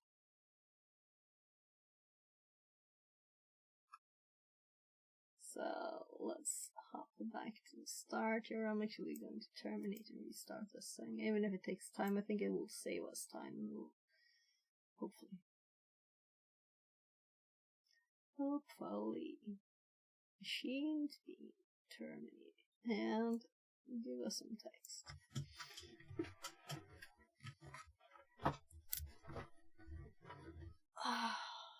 Opinion says, StirDK crossed wires did what?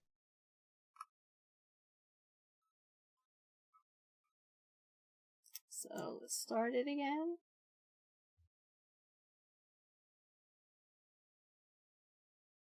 And this one doesn't have any RDP or anything. We have to use the split screen. Unfortunately.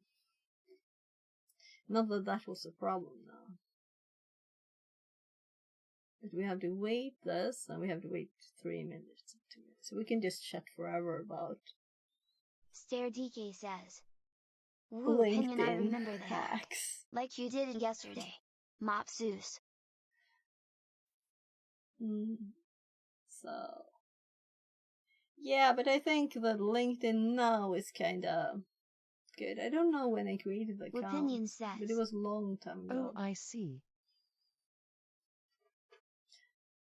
It's turning into Facebook though, right? So it's a lot of Not people guilty, just lol. posting stuff, random stuff.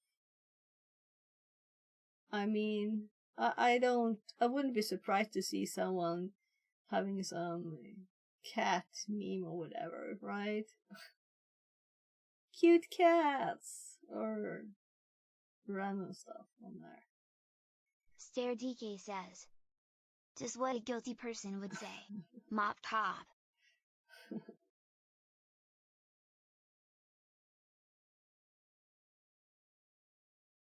So now we know all about it. Anything else? So the last one we could just start a P2. But this one we have to use. I could continue reading, but I kind of want to do stuff first. We read all the start stuff. Now we have these running commands there. So let's have this one, or let's scroll. Well, we'll just kill that anyway. So other screen, full screen there. Let's use this one. And that's why I didn't scroll, because it happened. Right, so let's do the Minikube, and do you think I will be able to spell it? That's a big question.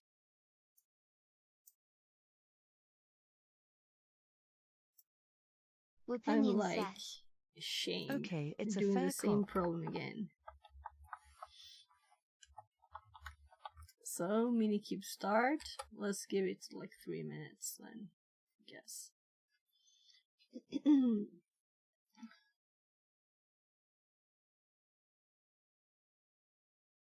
So it's starting, right? And being kind of slow about Poor it. attempt at what an innocent person would say. I'm gonna go check what my hubby wanted.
Det var att komma igen så.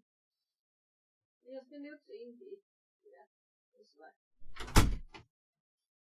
So what do you think?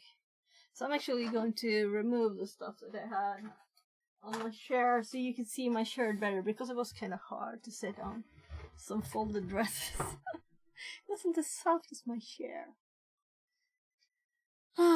So it has started. We have given it some time. What do you think? Let's copy stuff now. See, can we paste this? Yeah, I'll probably just no. Sorry for the sound. Kubectl get Pause. And Laravel. Oh, that's much better. All says error. Anyone did this?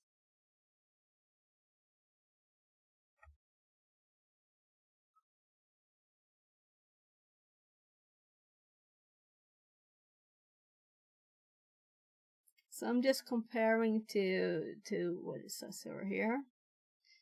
So this is a problem. So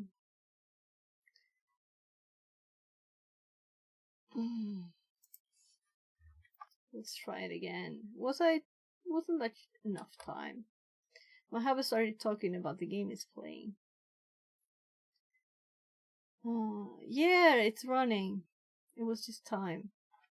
That's good. By the way, fix it just in case I don't see you before, and because I am now approaching the 24th hour without sleep. Happy New Year to you and all your family. Oh, I hope you had a wonderful Christmas.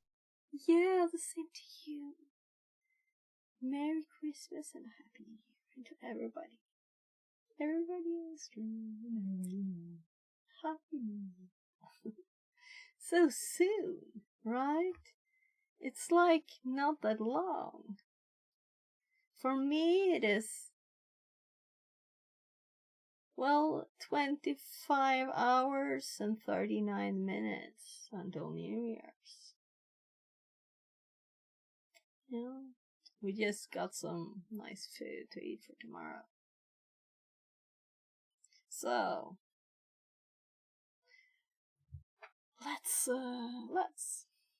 let's continue. 24 hours without sleep sounds tough though. So, is there a special reason or anything? Just got up early, working maybe?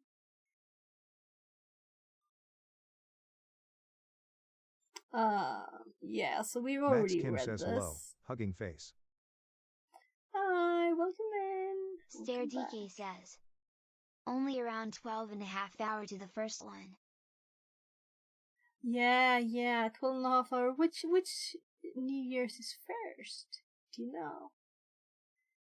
So we're almost, if we stream long enough, we're New Year's stream in some place. I'm not gonna go on that long, not today. So we're 2.5 hours. I see you on YouTube. Hearts. So let's send this command. So I think we'll actually Christmas have is the time. first. Oh, that sounded like Christmas, right? Kiri Timoti. I have no idea where this is. Is that actually a place? Maybe I'm just so not knowledgeable about the word. Max Kim says a brief intro of what we are doing. So we're doing the Advent of Cyber with these guys on TryHackMe, and we're currently on the 22nd of December, I think. So we have 3 days to go before we're finished, and yeah, there's lots of days here to do. But I think you might have been in here when I did this.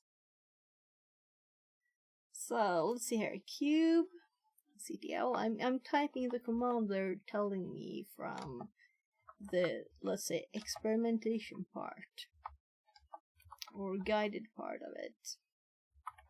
Let's hope there's something thinking. There's probably naughty or nice. And we want an interactive terminal here, which is spin bash.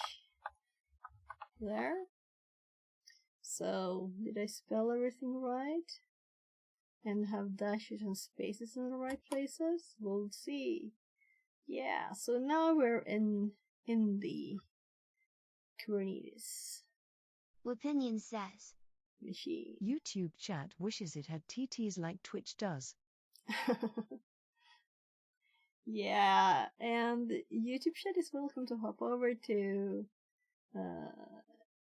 Twitch if they want me to redeem that me doing, like, I don't have push-ups right now, but I have sit-ups and squats and jump and stuff, I think. And better TTS. Because TTS on YouTube is not as good. You can't select your voice and stuff. You can do more fun stuff. As Vupinian showed his voice here.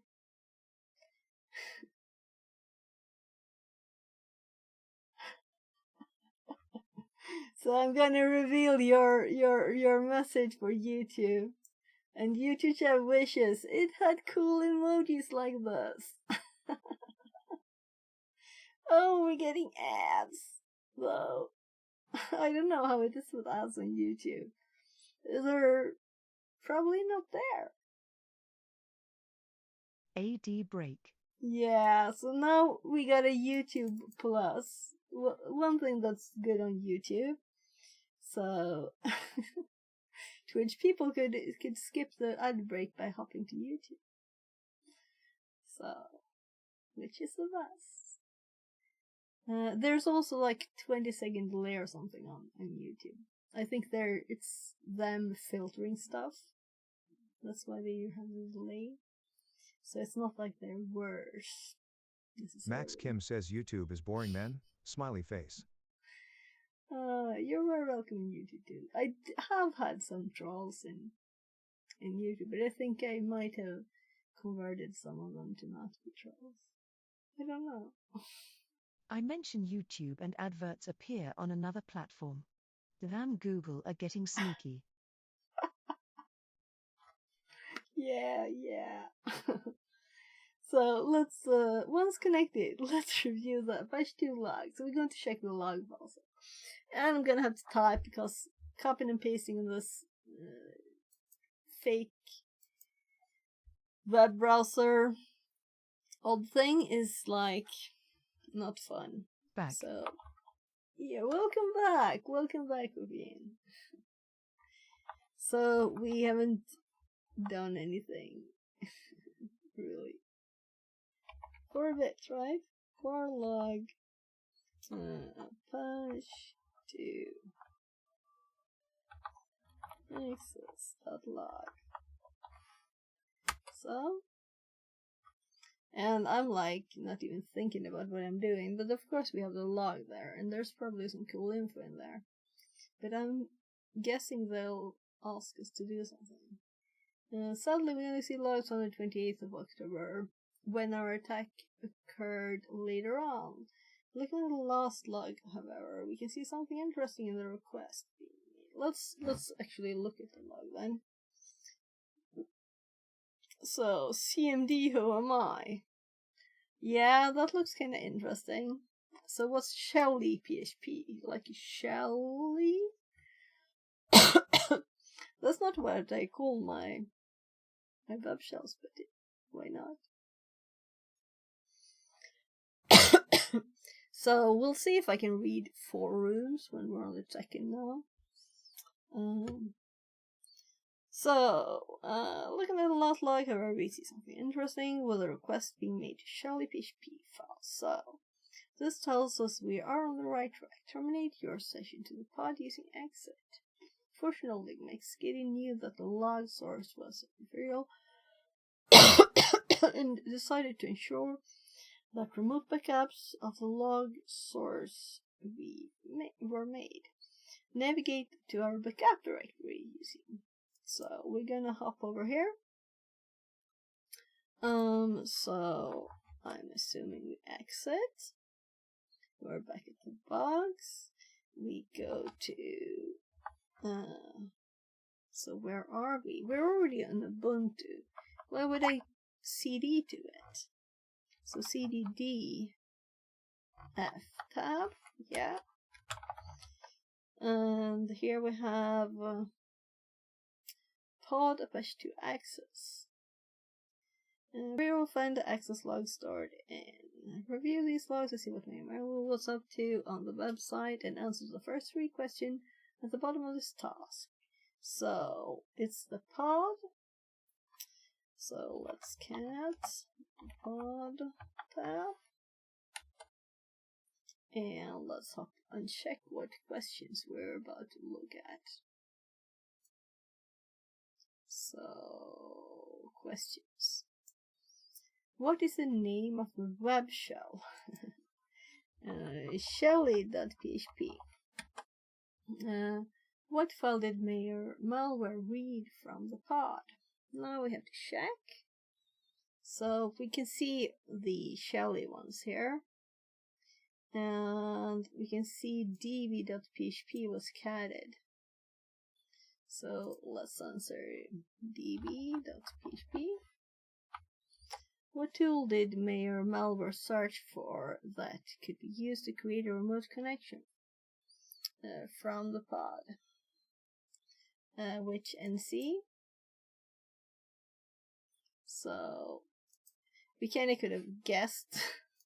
We didn't even read how to read it, right? So then we are asked about IP connected to Docker registry that was unexpected and all the stuff here. So we'll have to go up.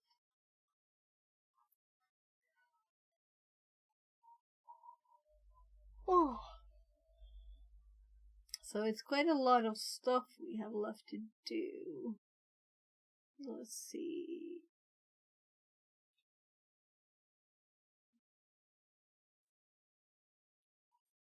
I'm like, it was a split bit of text. More log files here. This is a big text chunk. Sadly, our investigation hits a bit of a brick wall here. Firstly, because the pod was configured using a port forward, we don't see the actual IP that was used to connect to the instance. Also, we still don't fully understand how the web shell found its way into the pod. However, we rebooted the cluster, and now the web shell was present, meaning it must live within the actual image of the pod itself. That means we need to investigate the Docker image itself. To view the registry container ID, run the following command. So, we must have made changes there. And that's what we talked about logging right before. So, let's do Docker PS. Now, let's continue to see if we have new logs. Let's just read this line.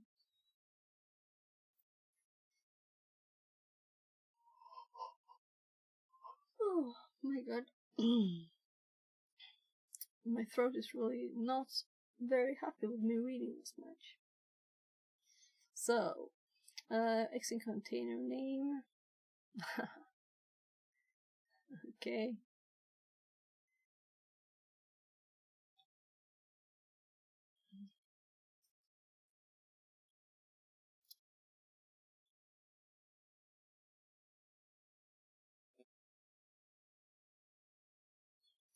So, we have the same numbers as they do. This is the same machine, same VM. So why would they do Docker container name ID here? Whoopity whoop whoop whoop whoop. Whoopity whoop whoop.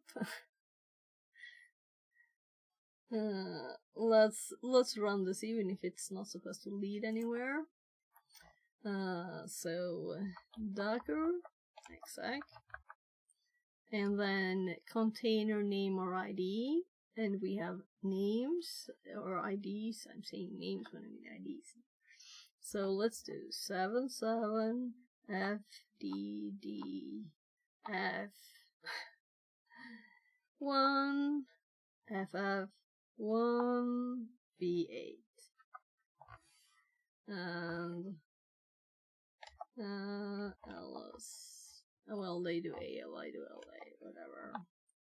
Var logs log, of course. And it is nothing, so let's do the other one.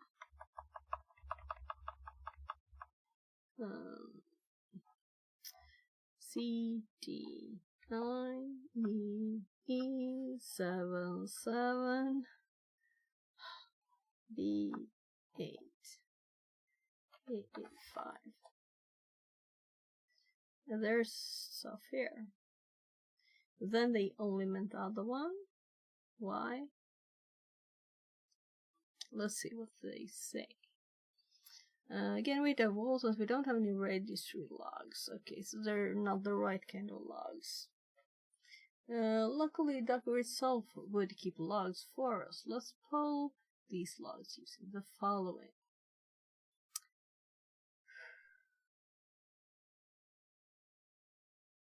Okay. So, I'll have to type everything.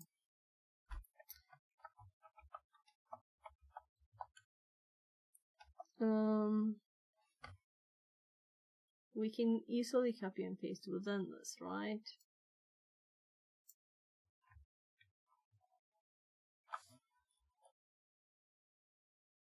Oh my goodness. Oh, let's read all of this. Now we have something we can use. These logs have been folded for you and are stored in home Ubuntu. Defer artifacts Docker registry logs log file. Let's start by seeing all the different connections that were made to the registry by searching the head HTTP request code and restricting it down to only the first. So we're going to copy this line. It's long enough to be worth it. Welcome, New follower Degwar. Less than Thank 3. you for the follow. Yeah, sometimes I shift control copy and it opens after. So that's what I did. So now we can paste it here. It's not extremely long, but I think it's worth it. Possibly. Now we can paste. So,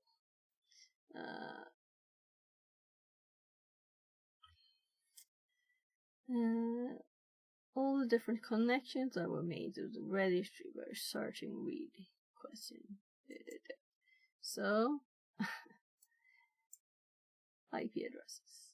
Here we see most of the connections to our registry was made from an expected IP of 172.17.01. However, we can see connection all the way by 10.10.30.3, which is not an IP known to us.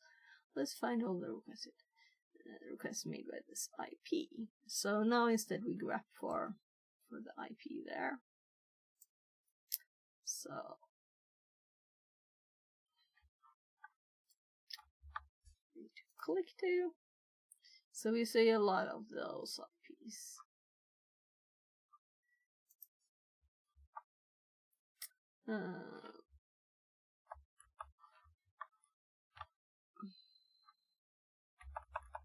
Yeah, they use these for this too. 10, 10, 130, 253.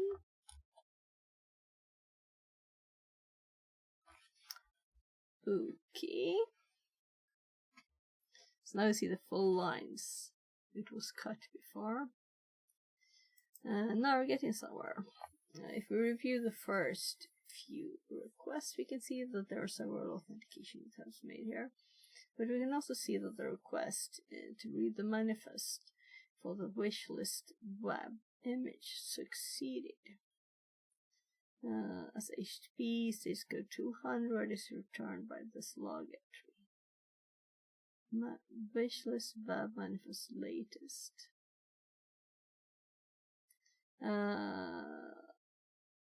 What we also notice is the user agent is a request is Docker, meaning that this is a request made through the Docker CLI to pull the image.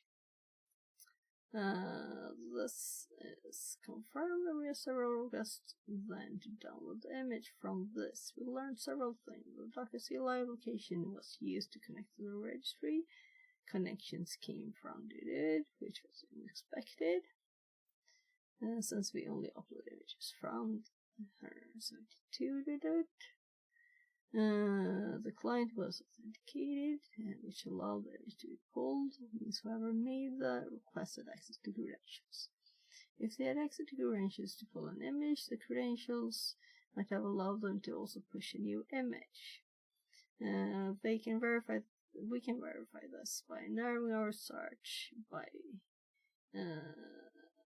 to any patch HTTP methods. The patch method is used to update Docker images in a registry. So let's look a bit at this. We can actually expand this.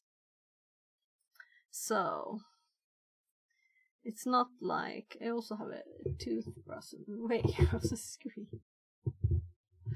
The best way to have your toothbrush, right? In front of the screen. At least you will never forget to brush your teeth. So, you see what I see. Good. So,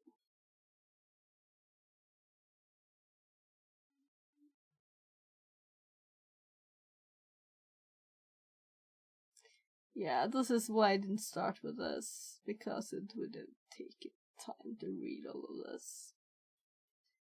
We can see here, though, it says patch several times. So we have get, we have head, we have patch, and we have patch again.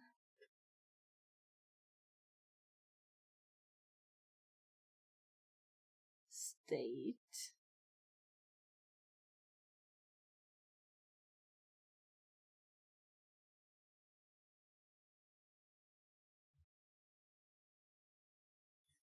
Oof.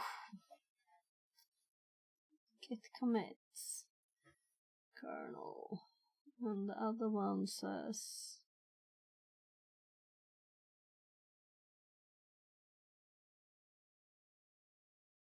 yeah, so let's hop back here.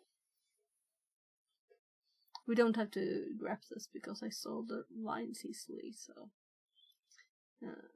we could have grabbed that. They just did a second grab, yeah. This is not good. It means that Mayor Malware could push a new version of our image. This would explain how the web shell made its way onto the image. Since Mayor Malware pulled the image, made malicious updates, and then pushed this compromised image back to the registry. Use the information to answer questions 4 through 6 at the bottom of the task. Now that we know Mayor Malware had access to the credentials of the Docker registry, we need to learn how he could have gained access to them. We use these credentials in our Kubernetes cluster to read the image from the registry. So let's see what could have happened to disclose them. So before we continue here, we better answer the questions. So we still have lots of commands and stuff to do. So how many questions did it say that I should answer? Better know this.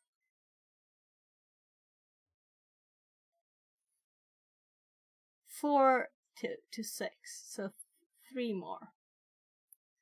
3 more questions. So what IP connection to the Docker registry was unexpected? Yeah, so we knew this some time ago. It actually told us. We didn't have to think for this. I always hope there's thinking involved. At what time is the first contact made from this IP to the Docker registry? So we have the list here. And I'm assuming the oldest is the first one. So 19.3.12. Wapinion says. Can you grep the list? Yeah, but for what? It's already grabbed. They just did another grab, but I read the lines already. So they are not asking about the first patch, though, so... I'm just reading the dates now.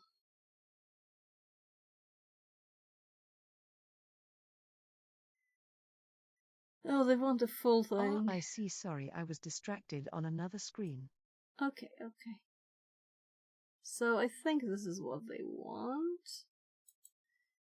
So I can't copy it, can I? I can copy it, I just have to copy it from here. Again. So let's see if that's the right one. So we have a correct answer there.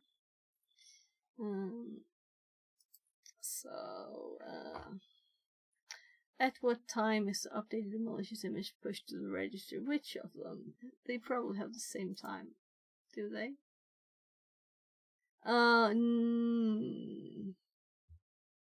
So we can grab for the second one so we can see these accounts better. So let's just grab for patch. Alright. So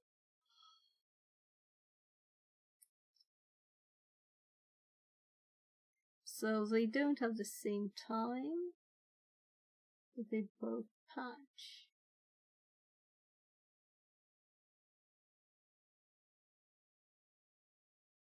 So I'm assuming they'd guess they'd mean the first one, right?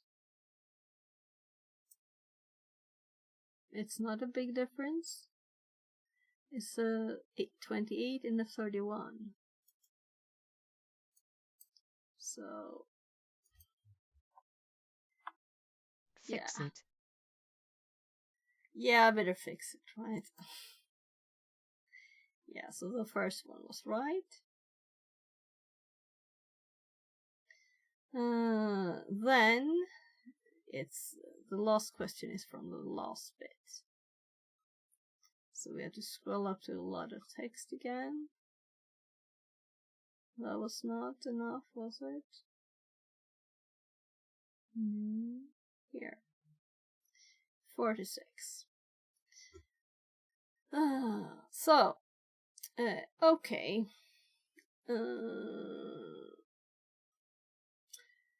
So it looks like the attack happened via the authenticated Docker registry push. Now it's time to return to our Kubernetes environment and determine how this was possible. McSkitty was made aware that mere malware was given the user the access to the modernized Kubernetes environment, but was assured by the DevSecOps chief that he wouldn't have sufficient permissions to use secrets, etc. The first thing we should do is to make sure this is the case. To do this, McSkitty decides to check what role is assigned to the mayor. She first checked the role bindings. So would you want to give any permissions to this mayor? There are loads of us in NOOB second Discord chatting away in VC. I sent you an invite to the server in case you want to pop in and say hello to everyone later. Theo is in there right now, smile, it's a good server and loads of people you already know in there. Yeah, I might be in there already. Did you check? You could always try searching. I think I'm in there. Maybe. So I don't have time a lot to go into Discord because when I'm not streaming, I'm like with my family, you know. Not always on the computer. Odd, right? No, but I'll see. It's fun to. I can always pop in to say Happy New Year, Merry Christmas. So thank you. I'll look later. So it's already 22:49. I know it's just in case you wanted to wave occasionally. I'm Yeah, restreaming you in there now, lol. Okay. Thank you. And hi if anyone is watching.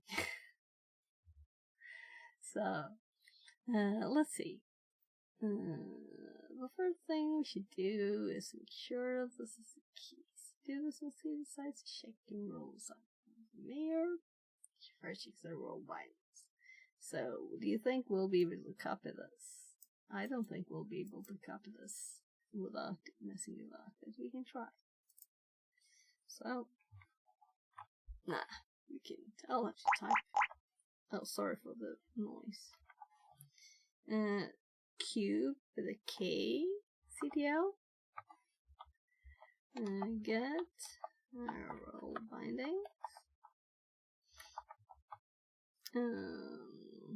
And well, we did this already, right?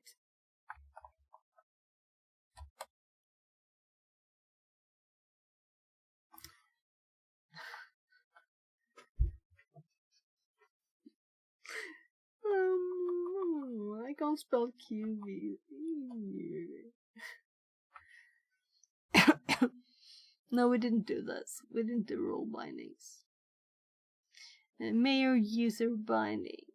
Role mayor user. So.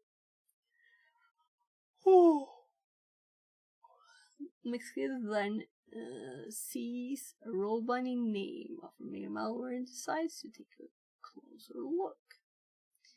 So. Stare DK says, I think I'll find some food. Have a good rest of stream. Fix it in chat. See you all later. 12 hours, 8 minutes till New Year's. Yeah. Also, do you have that? Or is it for the first one? So, it's just 25 hours. So, have a great, rest of the day, and have a great tomorrow if I don't see you, and have a great New Year's Eve, whenever it is. If it's in 12 hours or if it's in more. First one. I'm counting down to all of them on stream. Ooh, cool. Opinion says, see you later. Later, Stir DK. And Happy New Year. So, let's see, which screen am I showing you? This one. From the output, you can see that used. Yeah, we're supposed to scroll there so you can see the full command. There. And let's use a bit of this. CTL describe. Role binding. Mayor. This is quite complex. Binding and werewolf. So, name mayor's binding, labels known, can roll mayor. Yeah, I messed about this sometime, but not a lot. Kind name workspace. Now from the output you can see that the role mayor user responded to the user mayor malware. Skitty then checked this role to see what permission it has, and therefore mayor malware had. So we're gonna have to check again, so you can see the full command. Here I'm double clicking stuff here. kubectl describe role mayor user and werewolf. So resources, create, get list, pulse exec, pulse get list watch, get list describe for these. The output tells McSkitty something very important. A lot of permissions listed here are as you would expect for a non-admin user in the Kubernetes environment. All of those except for the permission associated with pod's exec. Exec allows the user to shell into the running containers within a pod. This gives McSkitty an idea that what Mir malware might have done. To confirm her suspicions, she checks the audit logs for Mir malware's activity. And I think we are gonna copy this command because it's kind of long. I think we'll save time going into here and not clearing it, obviously. It's so odd not to save. And we paste it.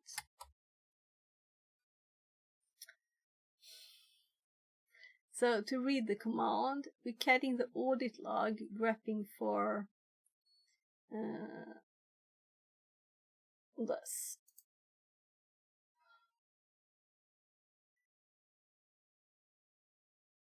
This returns a lot of logs. Go through them as McSkitty start to form an attack. Adverts, but keep going, I can catch up. Let's check it this then. So this is not that interesting to miss, right?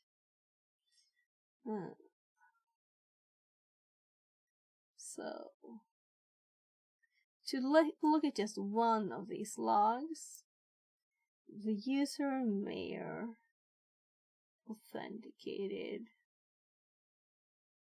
audit ID, Kubernetes secret namespace, variable API request received timestamp, user agents.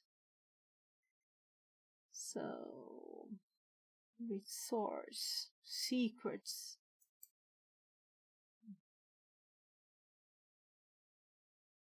Resource roles. Resource role bindings. Pods.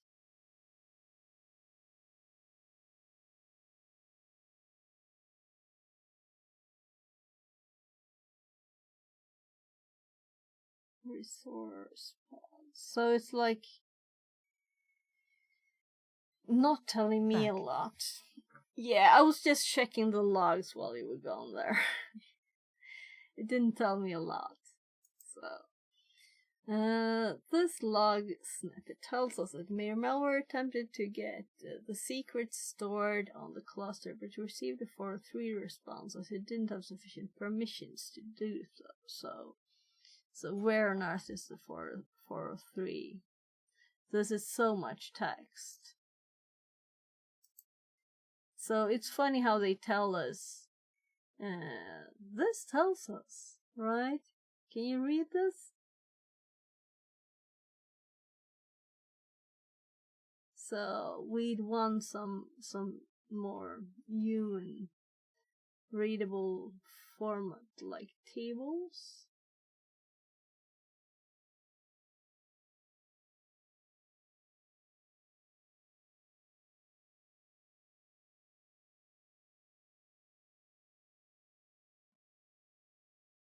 I'm just trying to get the codes. Like a 403. Let's grab for 403 then in this, I guess. Because I'm blind.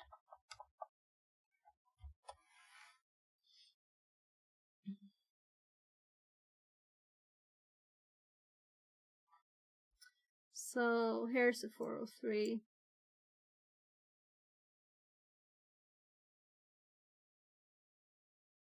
Forbidden. So 2 of them. Maybe said or orc? I'm not feeling I need to do this more. If we were to really get this data, we would make something prettier, right? We'd want it to I'm to terrible view with apply this. text manipulation tools. Yeah, but this we wouldn't want to see in CLI. We would want this in like maybe some web tool reading data, right? Not like that if we wanted to really look at it, because it's not easy to find the 403s even in this text, and it's where humans are good at recognizing tiny bits of stuff. So, but it's still like impossible to see in all of this text. So even though I know in now HTB, that it's they 403, give you some challenges where the idea is to create the command that strips out the data you want. Here's the 403. So now when I know where in it, it's easy to find it. But when it's all this text, and some of them are really, really long. Yeah. But I don't think it's worth it to.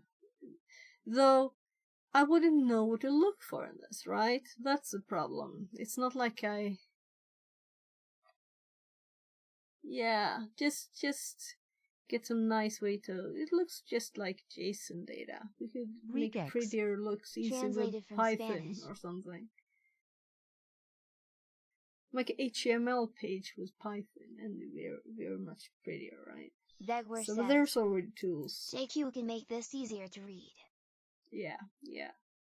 So lots of the earlier rooms, we've actually had this kind of thing in the advent of cyber. So if you've been Rapinion doing says, them, we have other Well rooms. done, Thegwarpsy.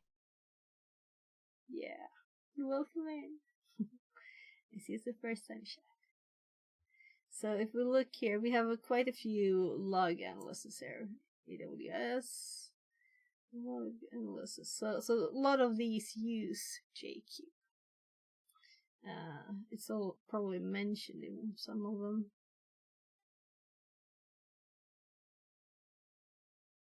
So even if we wouldn't like do that, now we have to find the spot we were at. So what tool do we get for that? Role bindings, describe role binding, look at the headers here. So, yeah, further up.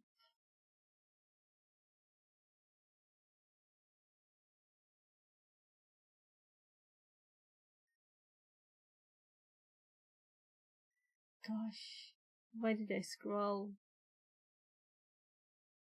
Here. So, returns a lot. Starts to form a path taken by mere malware. Gets secrets. This log snippet tells us that mere malware attempted to get a secret stored in the cluster, but received a 403 response. This is what we just read. This didn't have permissions to do so.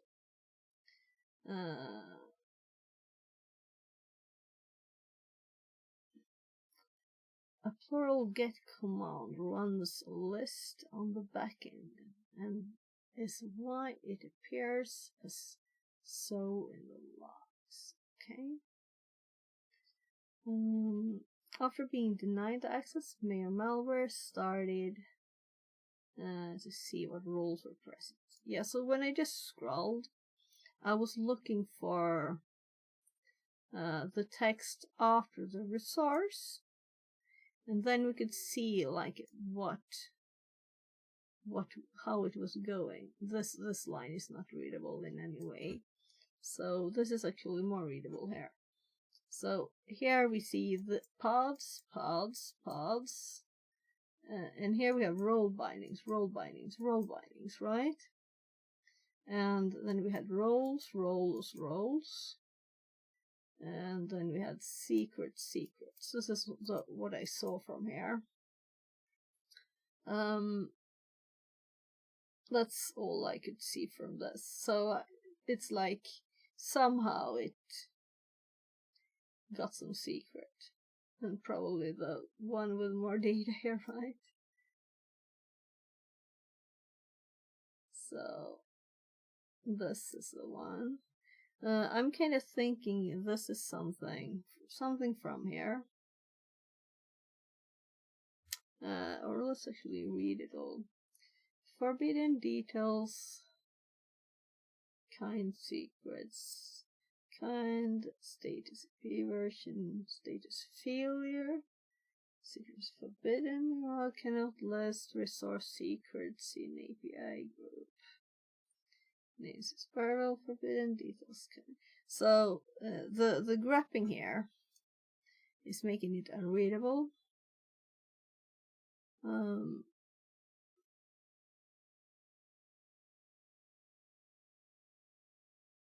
So they have just removed all but the line they want to show, but it's not readable here because it's not line wrapped.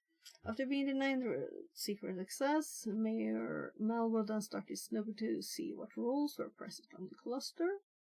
Whilst running the previous get roles command, Mayor Malware will have found a role called Job Runner. These logs tell us that Mayor Malware then described this role, which would have given him key pieces of information regarding the role, most important for our investigation.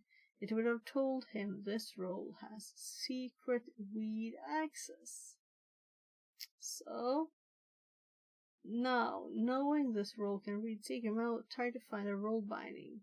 See what was using this role. So, if we check down a bit here, allowed by role binding.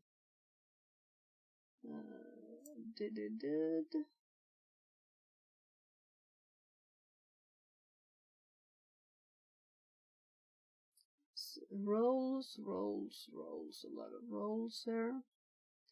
Role bindings.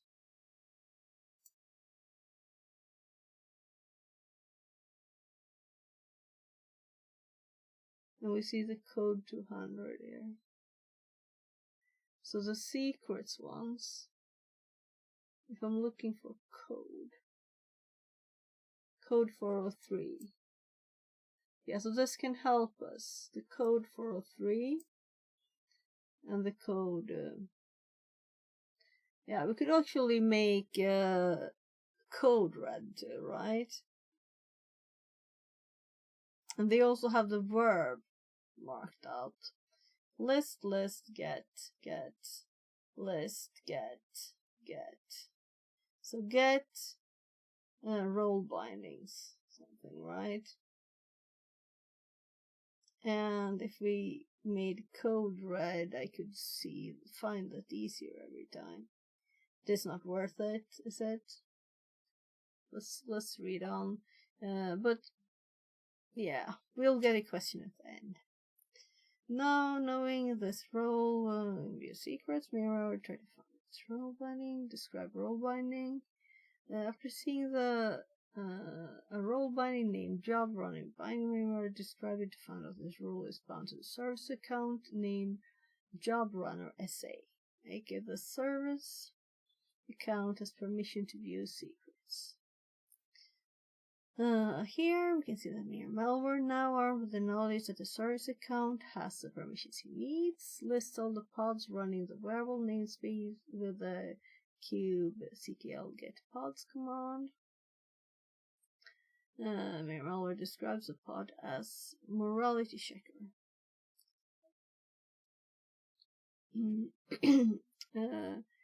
He then would have found out that this pod runs with the Job Runner as a service account attached, meaning that he were able to gain access to this pod. If he were able, he would be able to gain secret read access.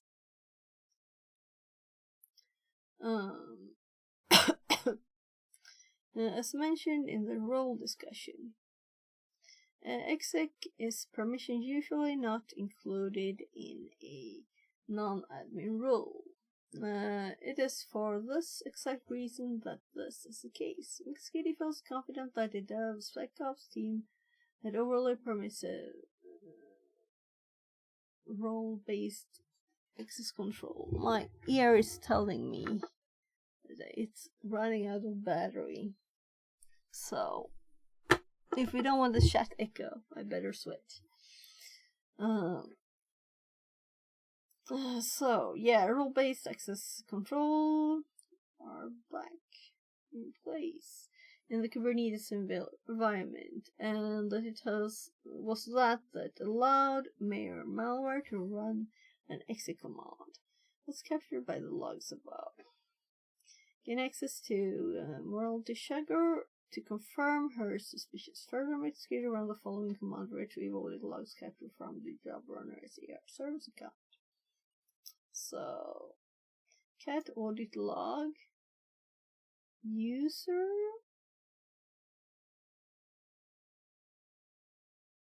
Oh, that's a long graph.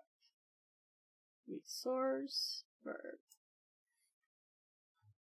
So I'm not gonna wanna type that.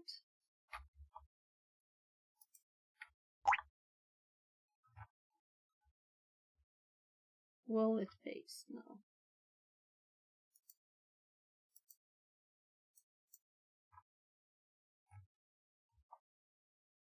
What?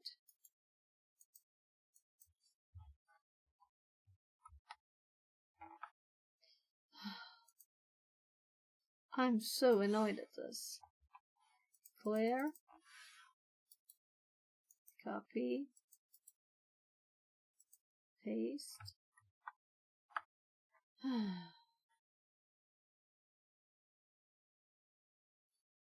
This is why I don't like the split screen. So, we already checked the command a bit. So now we're just listing what this username runs. Let's say that this is not my life goal to be allowed to read a lot of these logs manually. Here we can see a few, but I can imagine if this was a real thing, you know, and there was an actual criminal, then you would be like, oh my god, I found some information here, right? But this is just this. Here we can see a few commands being run. We can see Mayor Malware is able to now run get commands on secrets and listen. But most importantly, we can see that he has indeed been able to escalate his privileges and gain access to the Polkred secret using the job runner as a service account. The final piece of the puzzle revolves around this secret. Finally, she runs the command, and the attack path is confirmed. So, QCD get secret Polkreds. So, copy.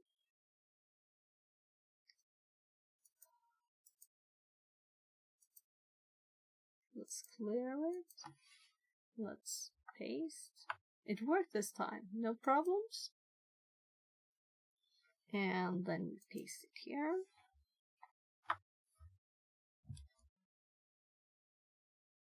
So, Mr. Naughty. Username is nice. Password is naughty.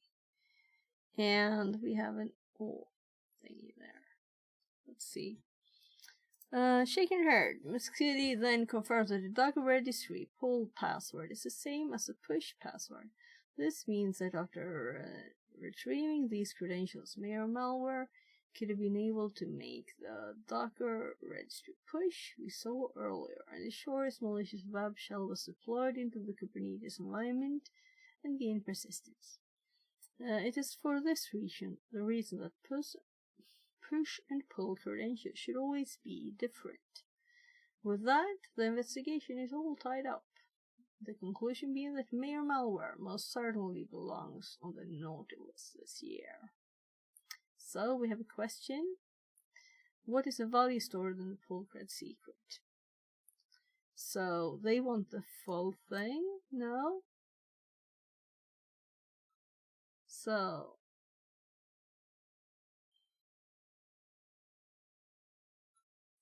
This is what we have. Column, bird wings. So I'm thinking it's this. Oh, this is not it.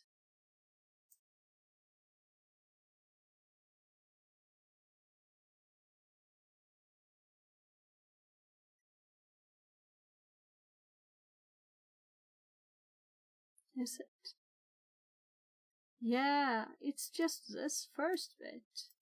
Or does it want, it doesn't actually want the full thing. Yeah, I think it wants the full thing. There. So let's copy this. Let's hope that it managed to copy it, because sometimes it does. It did. So there. And we checked that I had done this already, so there.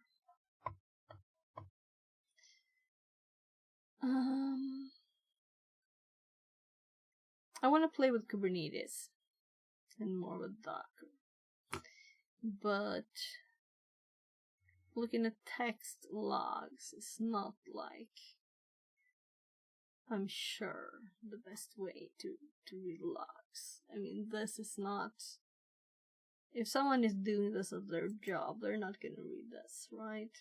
They're gonna search the data in a nice way, not on the command line.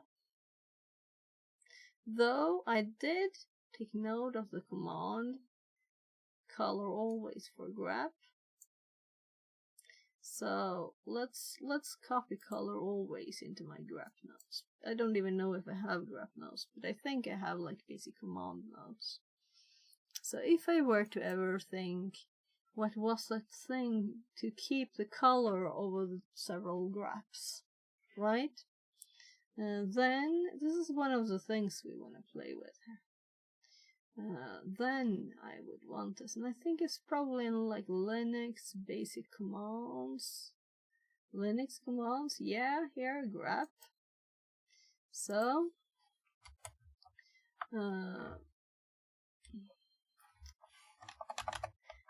keeps the color when you do, when you pipe. Several greps. That was nice. It's mostly just a help here.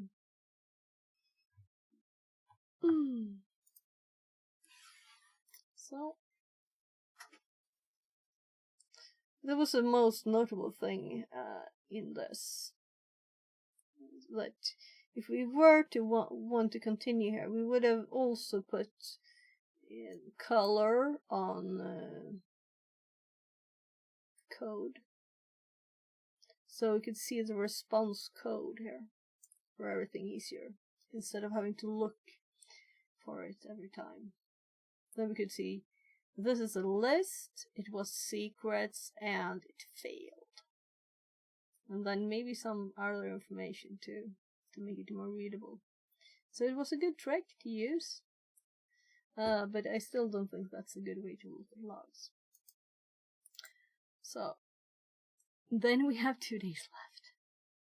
So I'm going to go and check on my family, see if my kids are like getting ready to get into bed. Maybe they need some help. Then we'll just go on, because I don't wanna do this tomorrow. Oh, this is a quick easy one too. Quick easy one. The last one was not hard.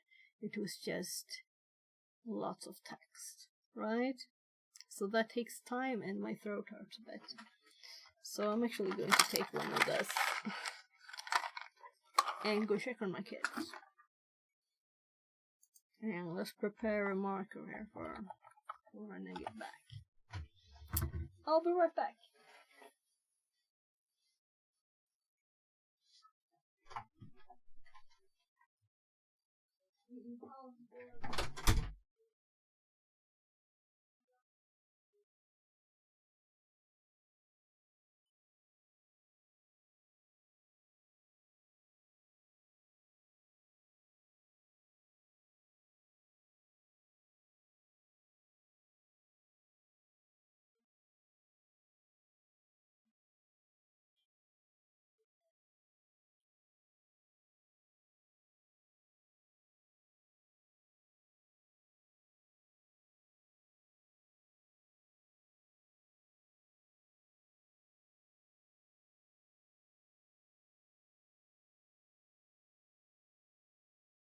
R0R0Sec says, "Hi, just a quick question, what editor are you using for taking notes?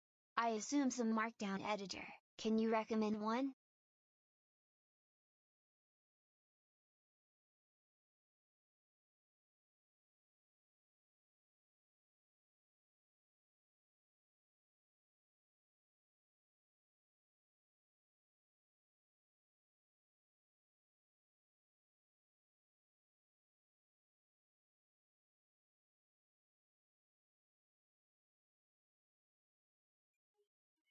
Opinion says, Obsidian, I think.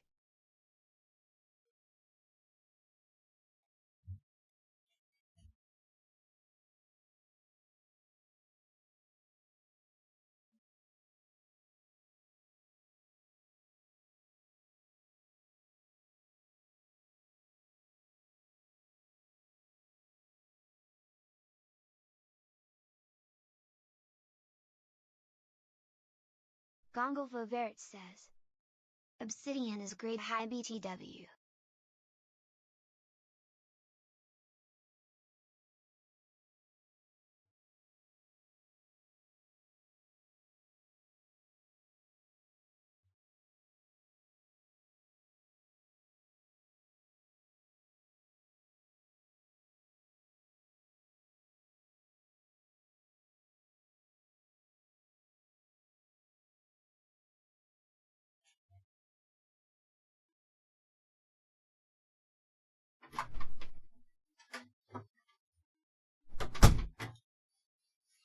Yes, it's Obsidian. Let's show you. So, I can still hear you, you know. I was talking to my kids. So this is Obsidian, and it's great for making notes. One of the greatest bits is that if you just show in System Explorer, you see how easy this is. It is all just text files. I have other files here too, and images, normal images. So it's not like it's an odd format. I like Obsidian, just started using it this month. Yeah, so it's great. And also my notes are public. So there's now I did the market thing, but let's do, I think I have GitHub. So on my GitHub there's a Obsidian public repo, so you can have all my notes if you want to. Maybe we should take the opportunity Canva integration, to update. and there are lots of cool plugins. Yeah, let's check out my Obsidian notes in Obsidian, right? So we can do basic stuff. We can make links, of course. Says, I just wish it was supporting handwriting better. Ooh, handwriting. Yeah, so I don't know lots of complex stuff. You can make lists, quotes, Opinion stuff. says, fancy. You can embed iframes. So if I click here, this is what it is. And yeah, lots of nice stuff. These things you can use. And here's adding tables. And we have this mermaid thing too that I've never really used. I clicked this and my stream crashed, so I probably shouldn't do it again. But this is also, if we click down here, this is what it is. I like that if you move a page with links, it changes all the links to reflect the new location for you. Okay, links. You mean like in it? Yeah. And also images. So images are also just a link like this. You can also easily, let's say I thought, no, this is too big. I just want this one 200 pixels. That's good enough. So now it's tiny instead. So you can do lots of things like that. But you don't have... if you had an image in a folder and move it, any links to it get changed for you. You can select what kind of links you want. I don't usually move images around, so I don't have any experience with that. I just paste them. That's what I like. So let's go up to, where were we? R0 Sec says. Let's say we want a That's screenshot. great. I am still using Cherry Tree and kinda wanna try out some other one. Obsidian is on my radar, but I haven't really tested it enough. So let's say we want to make a screenshot. So I have ShareX. It's probably not the best one. But I have connected F4 to it. So if I click F4 here, and then we go over to my right screen, and we cut out this bit here to show how this looks like. And then this could be anything you've copied. I just paste it here. It automatically makes a folder. Let's see, where is this in the tray? Anyway, it makes a folder, because that's how I set it. It makes a folder where I put the images called images. So, and put this file there. And it calls it pasted image and the time, so they don't really, it's hard to go the same way again. We can also open this one in different ways. We can have... How is the export compatibility to PDF? I've never tried. I have never thought of a reason to. I did add this though. Regex. Exclude regex. So imagine you have notes on something that you want to repeat, and you're going to make lunch. Then you put the TTS on in your ear and you make lunch. And then you repeated all your notes. So there's of course images and stuff. I don't have editing things in there. New follower Gongle Fauvert. Less than 3. So this one actually was this, right? Oh, that was not my meaning, but that's interesting. So what I was going to do was just to, it's all text. We cut this, Control X. I think something is off with this one actually. There's also different edit modes. You can see it hopped. R0 Sec says. Cool. Do you think there are some must-have plugins? Yes, the must-have plugins that I use is the one that makes me able to see other file types, like Python files. So that's very good. Let's see. I think I only have 2 plugins. The plain text and the TTS. So here I have put several file types that I want to have visible in here. I'm assuming you can put star if you want to. So I want my code to be visible. Community plugins. Yeah, so I only have plain text and text-to-speech. That's the only ones. I did add this drawing thingy, but it's not really my thing to make advanced drawings and stuff. I prefer to have it simple. Opinion says. There is a free course you can do on Taggart Institute, also R0 Sec, and he has a bunch of plugins he includes. Let's actually do PowerShell. CD colon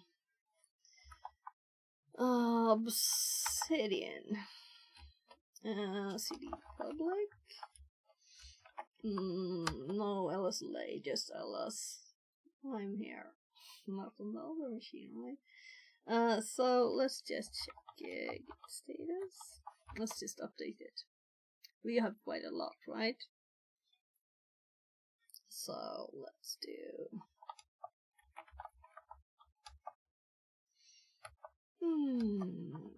So updates. What on earth? Don't I know the day today? That's like, oh my god. 2024, 12:30. And what happened? I didn't add anything. So I'm definitely tired. And I can't even spell add. So I'm like, why is this isn't added? Well. I think it probably didn't do the commits as this had nothing in it, right? So now we should have a better list. So let's just... those are separate repos, by the way, the red ones. I think they're all public too. R0 Sec says, will opinion okay tie? And also, this is the best way to sync it. So if I'm like somewhere else, I can always access my GitHub stuff, right? So when I was doing Edwin.code on my Kali laptop, then I would just go in and check, just on GitHub. I didn't even have to get it down to my computer, you know. Though I think I probably have it synced down there too. So, yeah, let's just do this one more time. Up to date with Origin main. So, yes, Obsidian is great. It's a great tool. But don't use their sync. I think it costs money, right? So I usually have this up all the time, but I don't think I will be taking notes during this. What do you think? Should we do the next one? Maybe we should close this poor thing down. It's just a web one, so. And let's stop this. So we can start a new one. When it's time. Yeah, let's F5. We'll hop to the right room or right task.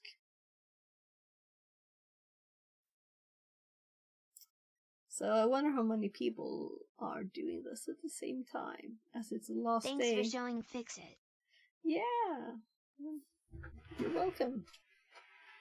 This is why I'm streaming, right? So, having a great time chatting with people.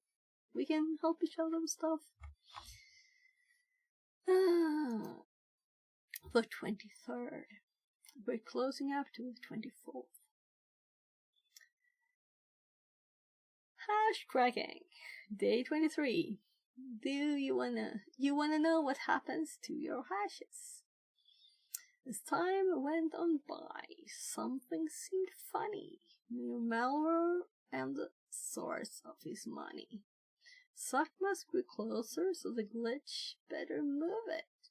Gain access to the wallet so that he could prove it. So that's what it's about. Glitch has been investigating how Mayor Malware funds his shadow operations for quite some time. Recently, the mayor disposed of various old electronic equipment. One was an old tablet with a cracked screen. Be an avid connoisseur of active and passive reconnaissance, this image. Let's scroll it out of the picture. Those annoys me. My god, I can't read him. Opinion says. R0 Sec, I'm not sure, to be honest, not something I've tried. I imagine there would probably be a plugin for that though.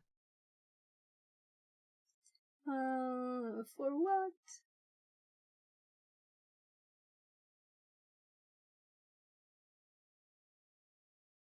How is the export? Oh, PDF. Okay, yeah. No problem. You don't have to dash. You don't have to dash the common stuff. Just go for it. But they should probably fix so that it doesn't talk at the same time as me. The TTS has an option here to wait after I've spoken. I had it on 2 seconds. I tried adding 3. I think if I start the voice recognition.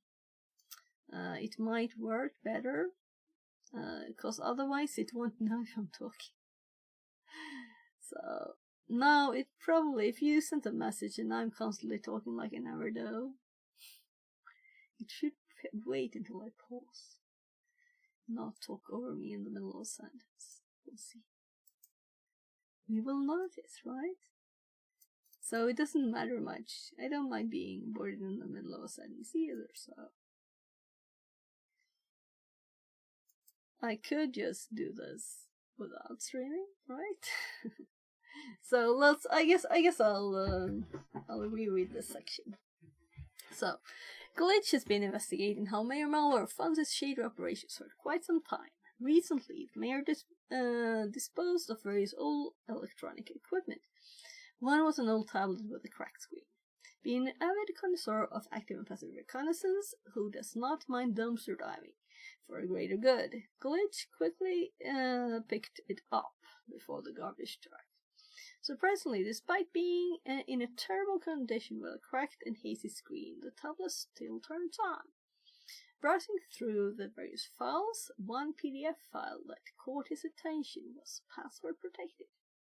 It is time you work with Glitch to discover the password and uncover any evidence lurking there. So this is the reason for our password hammering, I guess. We're gonna crack the nuts, or the passwords, or the hashes. Learning objectives. By finishing today's task, you will learn about hash functions and hash values, saving hashed password, cracking hashes, finding the password of a password-protected document. So, we're being all secure here today. Hashed password. Before we dive further, it's helpful to learn how passwords are saved in authentication systems. A long time ago, before security was a thing, passwords were stored in clear text along with the associated username. When the user tries to log in, the system compares the provided password with the account with the saved one. Consequently, if a user forgets their password, someone with enough access privileges can look at the table and respond with something like, "The password for Joe Blogs is blah." This was a terrible idea, especially since the database can be stolen and its content leaked online. That never happened. We were just talking about LinkedIn, alright? Unfortunately, users tend to use the same password for different services. Consequently, if an adversary discovers Joe's blog's password from another service, they will try it on Joe's other accounts, such as email. To protect passwords, even in the case of data breach, companies started to have hashed version of the password. For that, we need to use a hash function. A hash function takes an input of any size and returns a fixed size value. For example, SHA-256, secure hash algorithm 256. Creates a 256-bit hash value. In other words, SHA-256 some file name will return a 256-bit hash value regardless of whether the input file is a few bytes or several gigabytes. In the terminal below, we will demonstrate this with one file being 2.3 gigabytes and another being 30 gigabytes. So, I don't feel a need to do exactly this test. LSH. They're doing. So, there's an ISO and a hello text. And there's SHA-256 some star everything. So both have the same length of the hash. Therefore, instead of saving the password SDF1234 verbatim, its hash is saved. For instance, if MD5 message digest 5 is being used, then it will be saved. Problem solved. Not really. Firstly, MD5 is now considered unsecure. Secondly, in addition to choosing a secure hash function, we should add a salt, i.e. a random string of characters, to the password before hashing In other words, instead of saving hash password in the table, we save hash password with salt, along with the salt, or salt. Consequently, when the user tries to log in, the authentication system takes their password along with the saved salt, calculates its hash, and compares it with saved hash value. If identical, they are granted access. This makes the saved password more immune to a variety of attacks. Although it is recommended to use a modern secure hashing algorithm to calculate the hash value of the password, concatenated with a random salt before saving it, reality is not that shiny. In many cases, there are issues in the implementation, be it due to negligence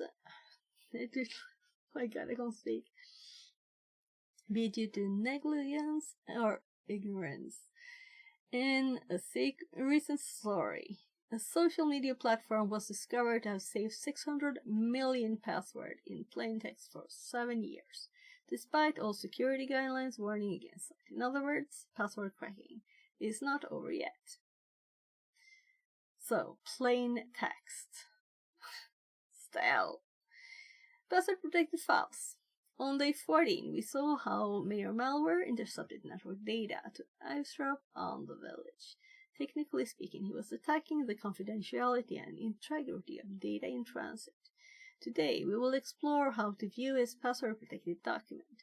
Technically speaking, we'll be attacking the confidentiality of data at rest. One aspect of our security requires us to protect data while it is stored on any storage device. Examples include a flash memory drive, smartphone storage, laptop storage, and external drives. If an adversary gains access to such a device, we don't want them to be able to access our files. Protecting data at rest is usually achieved by encrypting the whole disk, or specific files on the disk.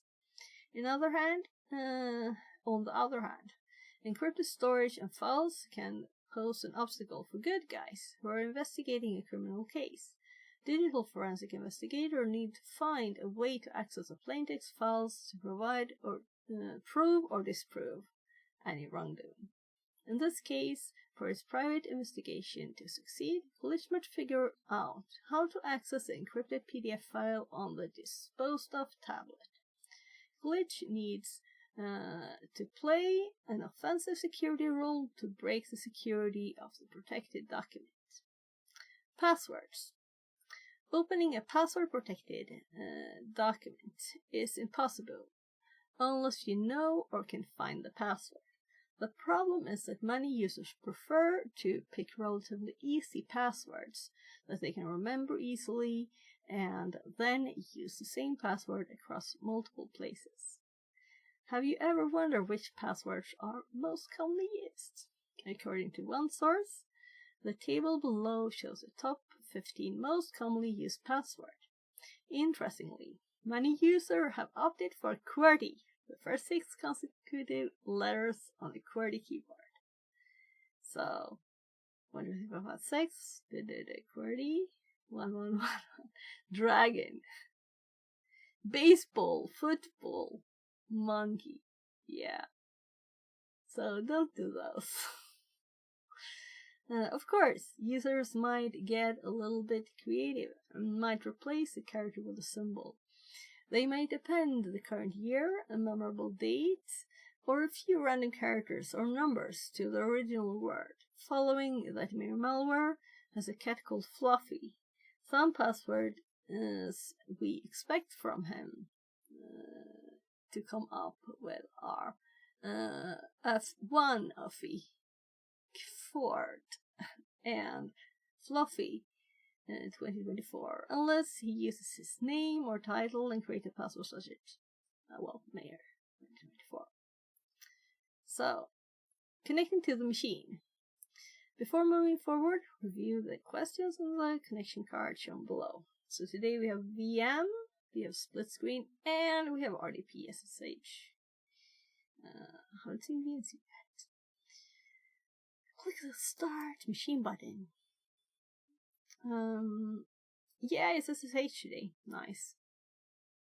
So let's just minus this and forget it. After we have scrolled down to where we were, at least. I'd love them to fix that thing. That it hops when you start the machine. That would be nice. Or the split screen. Maybe it's a split screen. Not that one. The thing. So, we will get an IP soon, and we can log in with a nice username user and a nice password. Try hacking123. So let's just prepare by just logging in again because this is falling asleep. So, and this is just a previous RDP one. So, we're gonna SSH to user at whatever the IP is, and we don't know yet. So it's ready. We're waiting for the IP there. It had good timing, right? Yeah, by the way, the Fixit one was the Raspberry Pi we were playing with another stream. 1010, so you're not getting my secret password user. So, yeah, that's the GPIO one. It's connected to a breadboard and stuff. There. So, let's do it. Try me 1 2 3 exclamation mark, because I've never used it using Fixit ever, especially not on Twitch. So we're in the machine here. AC 2024.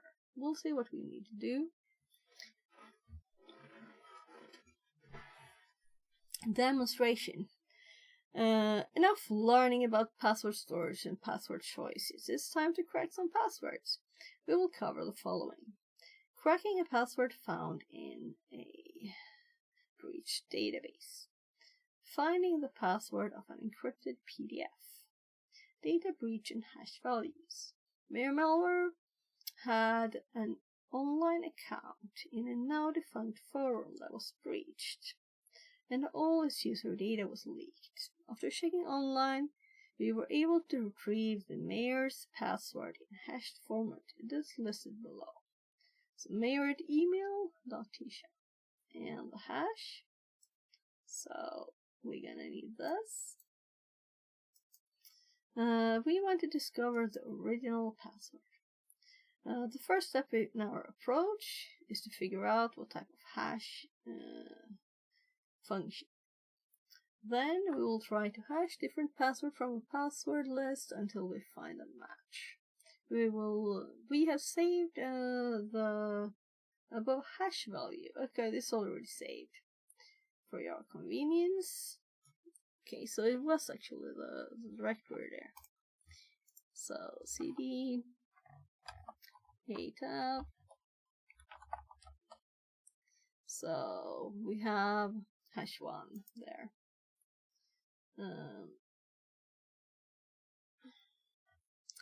First, we will go to the directory and display the content of the file.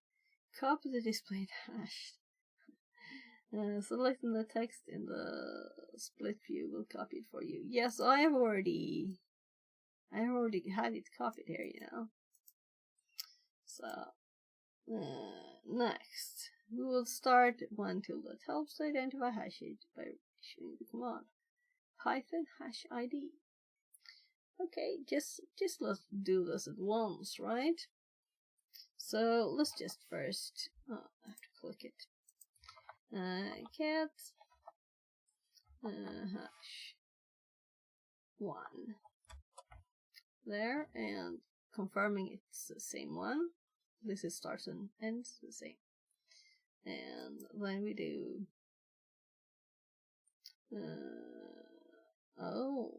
so you're supposed to paste it in the hash ID. So Python hash id py, and it wants us to paste it here,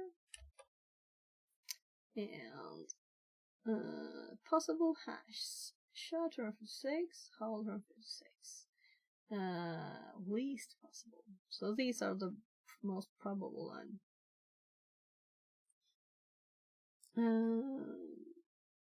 So there's also web pages. Let's just quickly look. We have correct station, but I also have. Come on.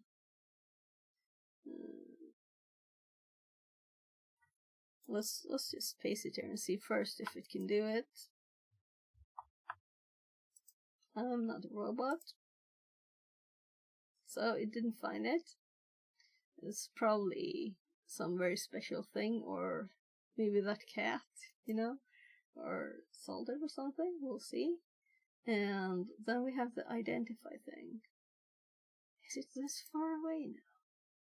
I think I have identify thingies here. So they used to be at the top of the list. I need to sort this stuff. Or did I make like a tools? Or no, it's this one. It's the more, because I couldn't continue adding stuff here, right? Hash type identifier there. Let's see if this does the same. So, oh gosh, Fluffy Cat, SHA-256. So, was that seriously bad? Let's continue with the page. Paste the copied hash, right clicking with your mouse will paste the copy to the split view, but we're not doing a split view. But can you do that? Right clicking will paste. I'll have to test that next time we have to do the split view. We have SSH, which is so much better. Finally, with the tool using Ctrl+C. Yes, we're still in the tool, so let's actually exit it. Just making sure we didn't need it for anything else. The interaction show on the terminal is below, so we have the same information. Next, we will try password from Iraqi.txt, a possible password, word list, and real data breach. The command is as follows. Yeah, let's just do this because it's their path on their machine, right? So we're SSHing into their machine. So my path, my possible path. I Ctrl+Shift, copy it again. So I'm sorry if I'm talking quickly. I don't know why. Tell me to talk slower. It's allowed. So hash 1 using default encoding. Loaded 1 hash. Warning: poor scalability for this hash type. Password line 18. So let's see what they get. No password found. Yeah. First time John calculated. So they have the same output as we do.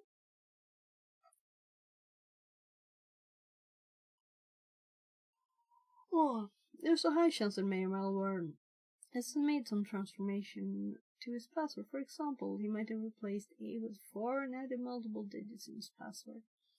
John can start from a long password list and attempt various common derivations of each of the password to increase its chances of success. This behavior can be triggered through the use of rules.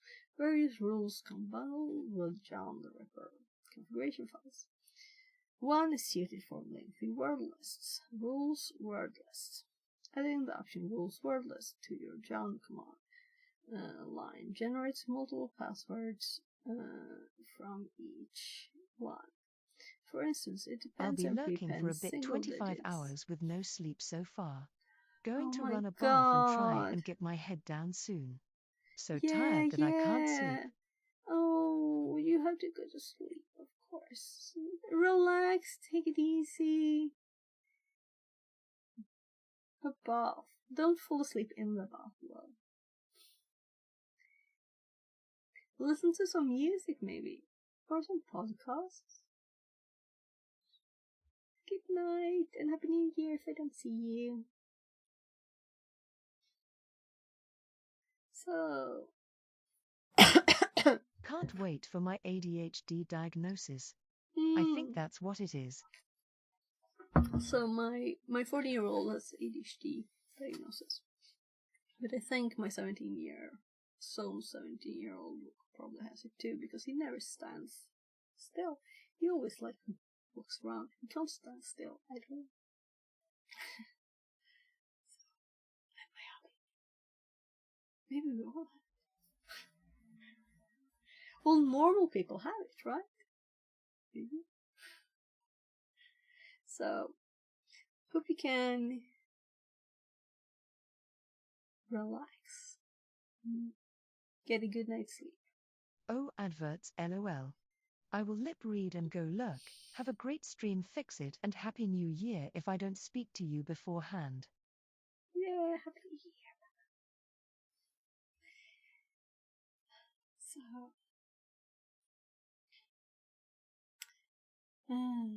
adding the option rules wordless to your join command.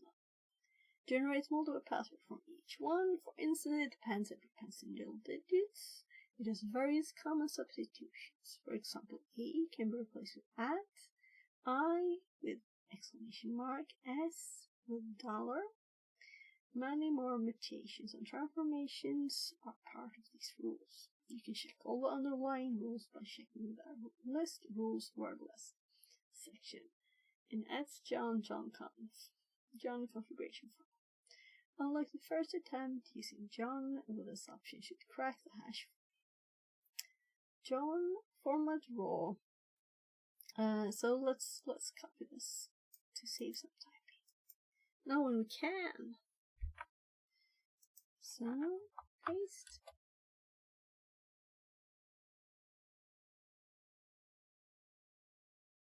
So we can see it's the same command with this exception.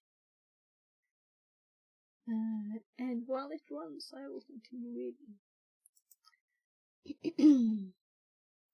I didn't have the time to. So, Fluffy Cat 12. The funny thing though is, how long did it take for #type identifier to do this? I've never seen it just show the password like that before. So, it usually just says possible algorithms. Well,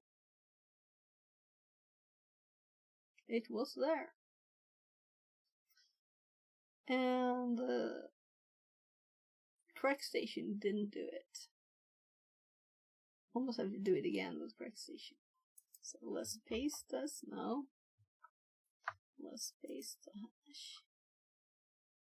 I'm sorry for messing about with this, but it usually does once I don't have salts.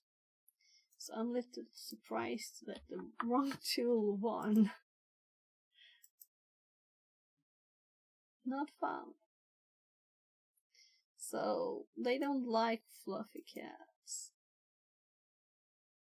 And hashes.com does. Hash identifier, not they. Trying to crack it at all, just trying to see what type it is. Interesting, right? So let's go back down. Here.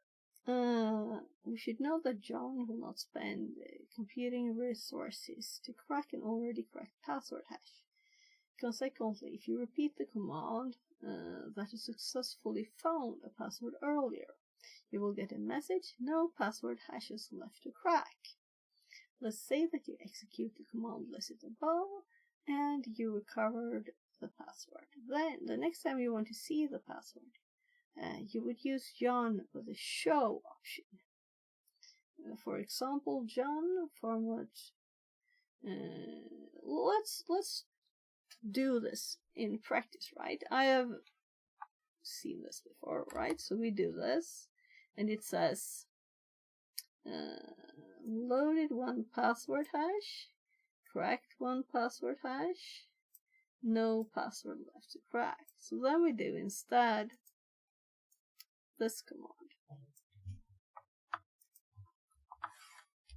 show, and then we get it again. So it's just saying it doesn't know a username for it.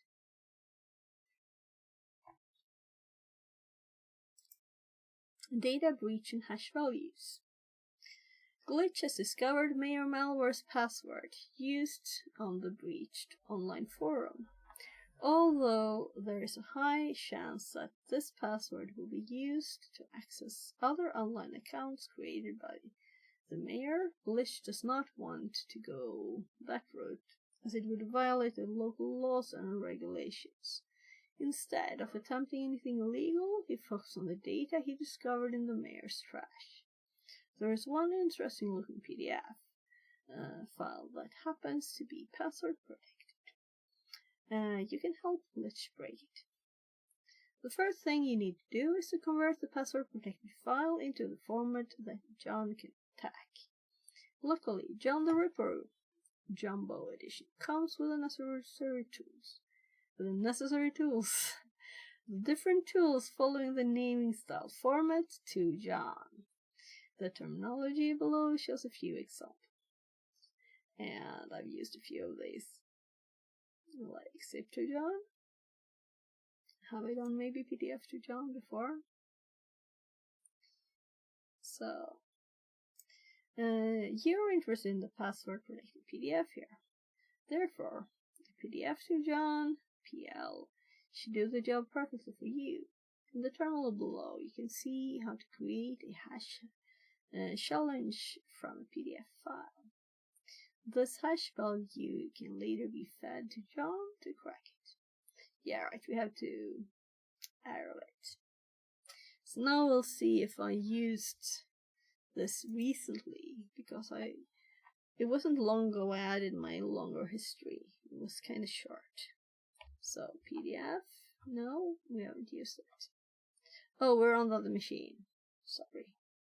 Now I almost have to test. No, I haven't used it recently, at least. So, PDF to John.pl. I've never used extension before. This is another machine, so private.pdf. I'm assuming it's in this directory. And let's do this to pdf.hash, as they're saying. Let's actually do this first, so in case anyone was wondering what the output would be. pdf.hash. So that's what ends up in the file. And we could catch I'm still here. Just go to sleep, Poopin'. Go to sleep. You need sleep. 25 hours awake is not good for you. And tomorrow it's New Year's Eve. You have to have energy for that, right? I need a bath first, then sleep. Yeah, don't drop anything electric in the bath like a charging phone or something. That's probably not the best thing to do.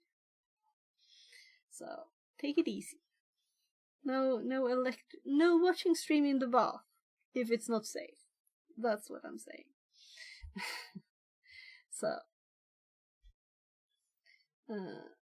yeah, so we've fixed this. Okay, 2024 was bad, but it wasn't that bad. Fix it, lol. Dude! I'm just trying to tell you to be safe and not watch my stream. You're not addicted, right, to the stream, so you can put it aside and go to sleep. And not watch in the back. Ooh, health and safety. Health and safety, right, yeah, that's it. So... Fair enough, D. Yeah, I kind of like 2024. I mean, we're not COVID anymore, right? the years before that, they were much worse. All the mess we had to endure with all the things. Right, I should read before I do. So, the first step to consider would be trying a long word list such as Rocky.txt. Moreover, you might even use a rule such as rules word list to test the right password. In this case, neither approach works. Mere malware has picked a password that does not exist in these public word lists and is not derived from any word found there. Knowing mere malware, we see what he holds dear, which can hint at what he would consider for his password. Therefore, you need to create your own word list with the following words. So he loves himself and his cat. Okay, so let's copy the words. Let's hop over here and let's just check if they didn't already make a list for us.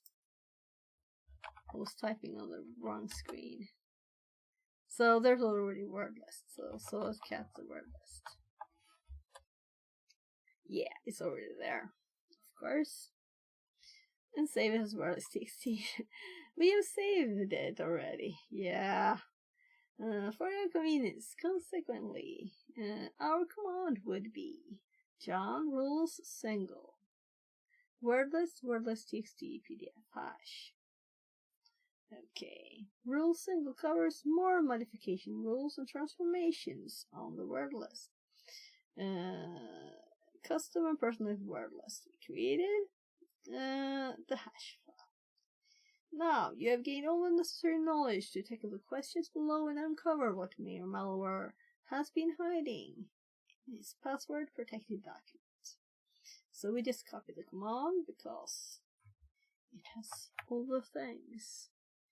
And there.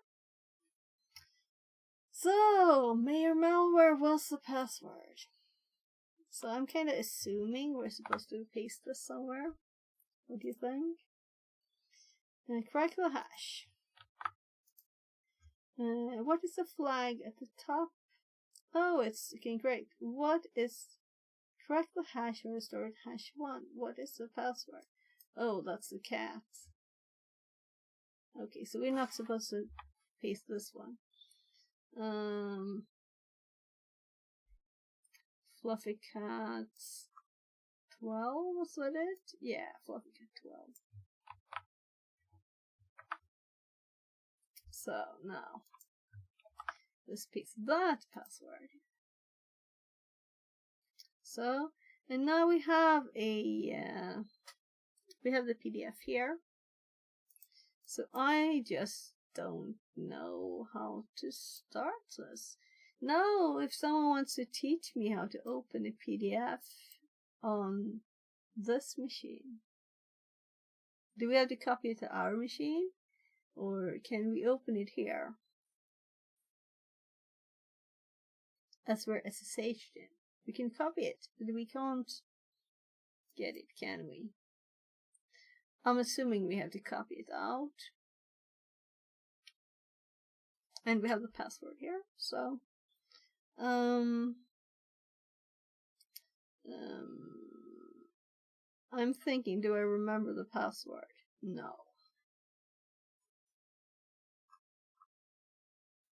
We're gonna SCP this little file and look at the PDF file. But I need the password for the user and password and IP here. Those we need. So let's just to have the data there. So it's much easier to see the password like this than if you have to scroll up. SCP. What? Right. Let's see. We need the file and stuff. I don't use it very often. Let's actually check my history.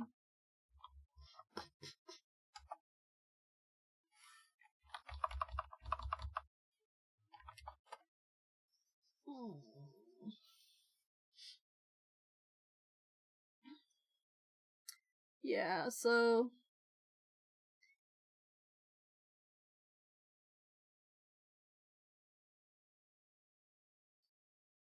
we can put it here just. And P is for if it's another port and it's not. So this is just the syntax I was looking for. The syntax. So let's just type now.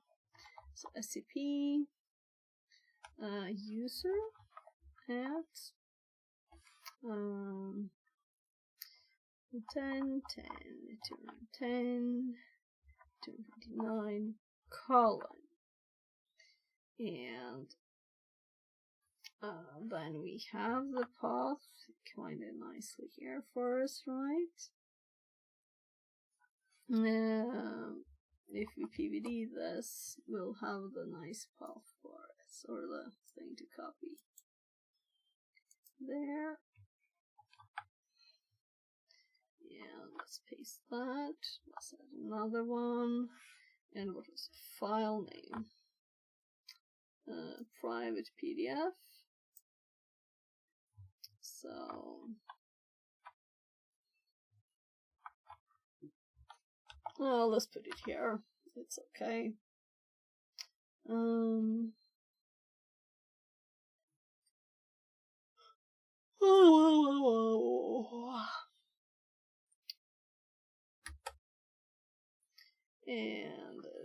try hack me 1, 2, 3 exclamation. There. And not the best place to put a PDF file, but I'm lazy now, right?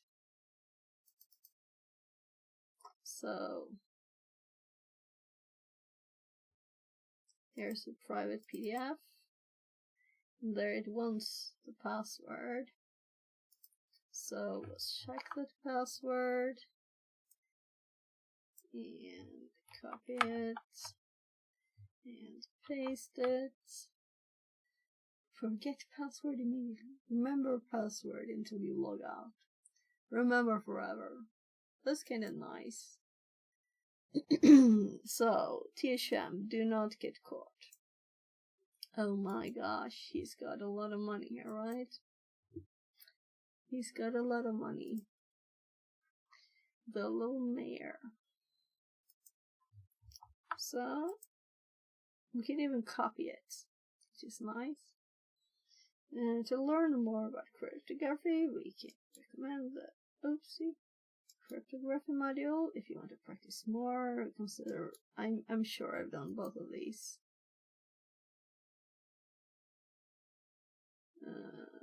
Oh, this is because it's modules.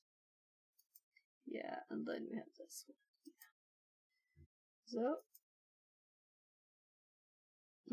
So complete. Just one day to go.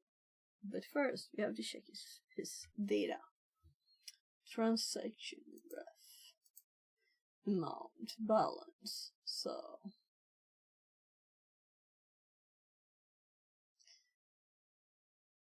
I'm kind of hoping the next task will be about this, right?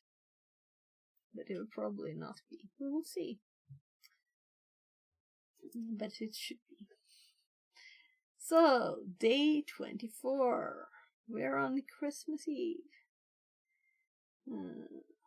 this is a day we celebrate Christmas in Sweden. So, do Americans have Christmas calendars until the 24th? Or do you have till the 25th? Maybe you get more chocolate in your chocolate calendars than we do. Maybe they do. I don't know. Now I have to eat some chocolate. I didn't have a chocolate calendar, but my kids had. That's what we've always been doing.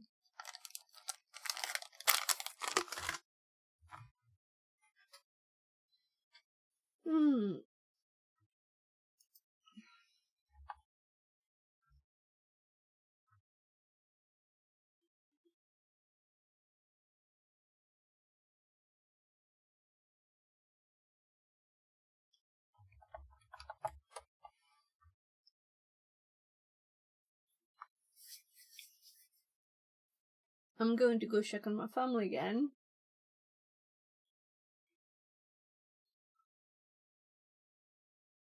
Make sure that my 14-year-old is in bed. What time is it? Midnight.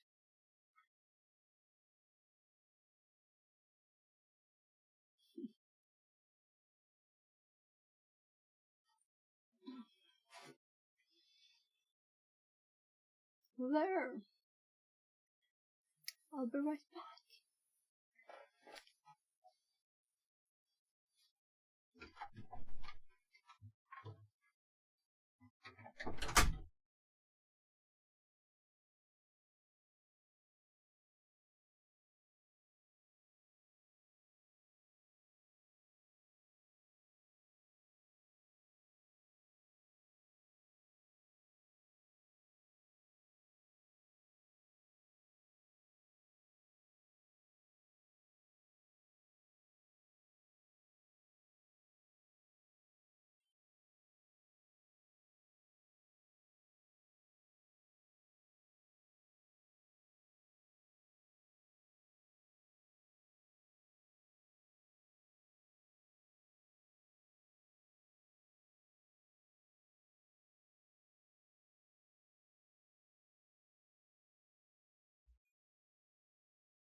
He was brushing his teeth. He's just about to go to bed. That's good.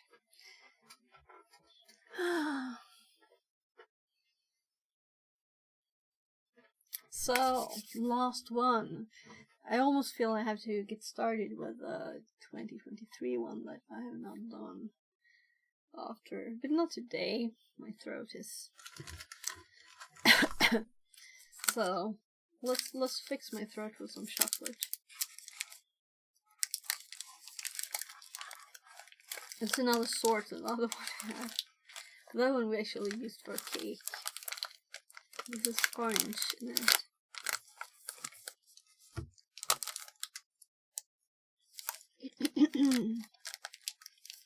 So we can break these apart so I get tiny chocolate bits.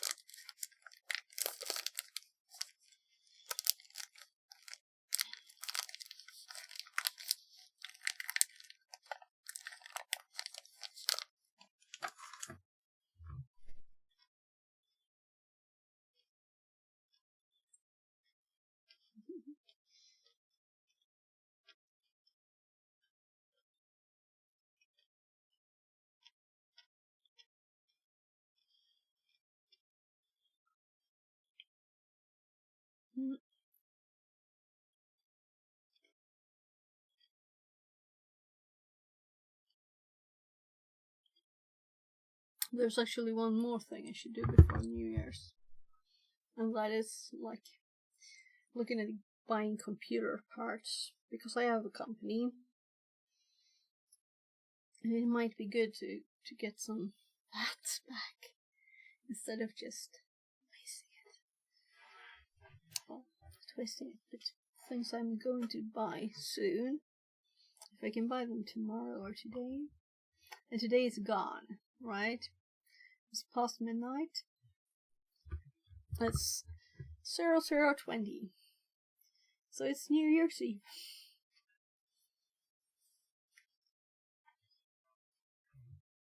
So, in 24 hours here, it will be like all the fireworks will be like cooling off.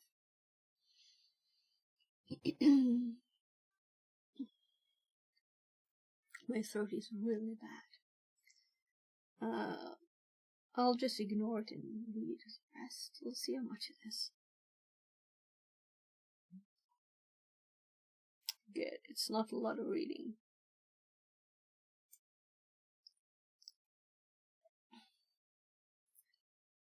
Communication protocols. Day 24! You can't hurt Sakmus, mere malware. In Where Will the Town people started to frown. A problem with smart lights all over the town. Was Sakmas ruined? The chances were 0, because they knew the glitch was their hero. Okay.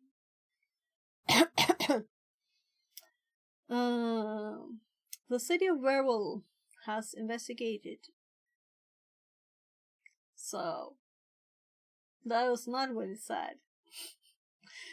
The city of malware. The city of malware. Maybe I should do this one tomorrow. The city of Werewolf has invested in smart lights and heating, ventilation and air conditioning, HVAC. Oh, it was so easy to control the lights and heating remotely. Following the recent incidents, McSkitty started monitoring these smart devices' communication protocols. Not long after the lights and heating were up and running, Mayor Malware figured out how these devices were controlled and sabotaged them. Luckily, McSkitty was one step ahead and picked up the malicious commands that had been sent. Can you help McSkitty figure out which commands were sent? We can then use our findings to update the device's configuration and save the day. Learning objectives. In this task, you will learn about the basics of the MQTT protocol. Cool. How to use Wireshark to analyze MQTT traffic. Reverse engineering a simple network protocol. How smart is smart? Smart devices make our lives very easy. We no longer basically need to move and turn on or off to control them. With smart HVAC systems, we can maintain the temperature of our homes and ensure they are not too cold, not too hot when we are home, when we come home from outside. Smart vacuum cleaners can clean our house while we work on other things or go out for dinner. Many smart devices come with apps that allow us to control them using our mobile phones. Even better, since these devices can be controlled remotely using apps and interfaces connected to the internet, we can make their designs more minimalistic and aesthetically independent. And the need for adding switches or controls on the device itself is minimized. Is it smart?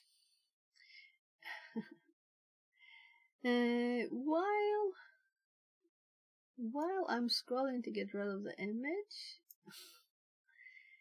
while they make our lives easier, most smart devices need a network connection to provide control to the users. Many smart devices are connected over the internet, hence the term Internet of Things, or IoT, which, from the security point of view, means that anyone can potentially take control of these devices. We can limit the exposure of these devices by adding security controls such as network isolation and authentication mechanisms. Still, if we fail to do so, these results can be catastrophic. However, the most secure system is a system that is shut down. But that does not deter us from using different systems to help us out in our daily lives. And the same should be the case for smart devices.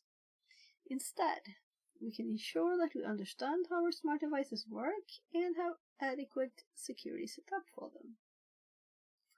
So, is this IoT device being attacked? The language of IoT. Although different IoT devices, IoT and smart devices, use various programming languages, depending on the platform and vendor, they often need to speak the same language to be able to communicate with each other. For example, while IoT devices might use C++ or Java to talk to the compiler and the underlying hardware, they will need a language like HTTP or MQTT to talk with your system or mobile device. How to speak MQTT. MQTT stands for Message Queuing Telemetry Transport. It is a language very commonly used in IoT devices for communication purposes. It works on a publish-subscribe model, where any client device can publish messages and other client devices can subscribe to the messages if they are related to the topic of interest. An MQTT broker connects to different clients, publishing and subscribing to messages. So here's the broker. Here's publish 30 degrees, topic temp. Publish 65 degrees, topic moisture. Publish 1.8 grams, or G. Topic XLX. Well, we get the thing, but I'm sure there will be other devices, right? Publish 30 degrees, subscribe to temp. Publish closed, topic volve. So it has both directions here. Subscribe to XLX, publish 1.8G. So it is subscribed. These are not like very clear, but this must be going this direction, right? And I have read about this before. To further understand MQTT, let's explore some key concepts using MQTT protocols. MQTT clients. MQTT clients are IoT devices such as sensors and controllers that publish or subscribe to messages using the MQTT protocol. For example, a temperature sensor can be a client that publishes temperature sensors at different places. An HVAC controller can also act as a client that subscribes to messages from the temperature sensors and turns the HVAC system on and off based on the input received. MQTT broker. An MQTT broker receives messages from publishing clients and distributes them to the subscribing clients based on their preferences. MQTT topics. Topics are used to classify the different types of messages. Clients can subscribe to messages based on their topic of interest. For example, a temperature sensor sending temperature readings can use the topic room temperature, while an HVAC controller will subscribe to messages under the topic of room temperature. However, a light sensor can publish messages with the topic light readings. An HVAC controller does not need to subscribe to this topic. On the other hand, a light controller will subscribe to light readings, but not to the topic of room temperature. Could you kind of like skip all of that text? Connecting to the machine. Before moving forward, review the questions in the connection card below. So, we have VM, a machine to start. We need to stop the old one. There's split screen, but there's also RDP SSH. So, let's terminate the old one. So, that was indeed a quick one.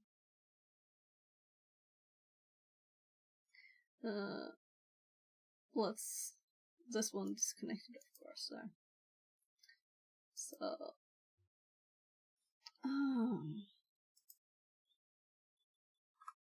So I just scroll down anywhere.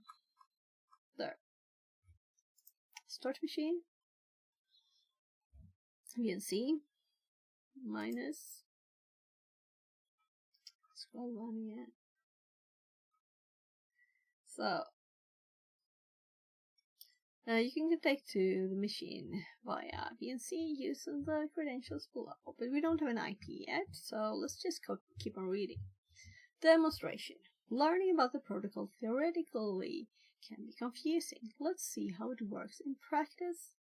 The files related to this task are in desktop MQTT sim directory. The walkthrough and challenge files are shown in the terminal below. So we have challenge with a pkapng, challenge sh, lights pi, we have a walkthrough with hvac and walkthrough sh. So we have the challenge and the walkthrough. So we're going to do the walkthrough, I'm assuming now. As we discussed, different IoT devices communicate with each other using MQTT, a network protocol. Therefore, we must monitor network communication to see what's going on. We will use Wireshark to monitor network communication. On the left side, we can click the Wireshark logo to start Wireshark. On the home screen, we can select any for the network interface to see traffic from all network interfaces.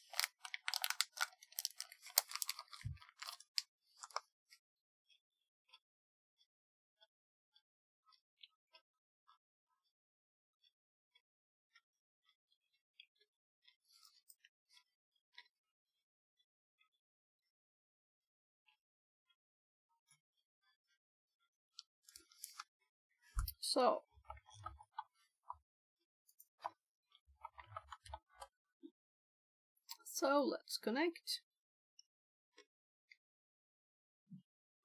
Right. VNC. I said like the last one. I haven't used that before. Cool.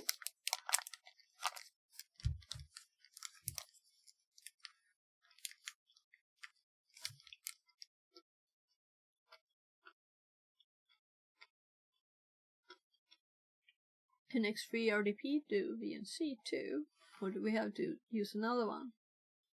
My first thought is it can't do it, right? But why not try?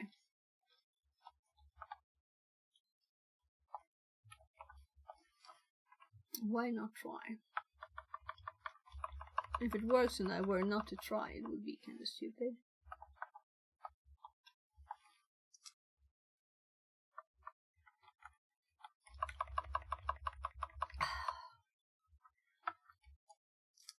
Nah, it can't do it because it's not RDP, of course, but you know.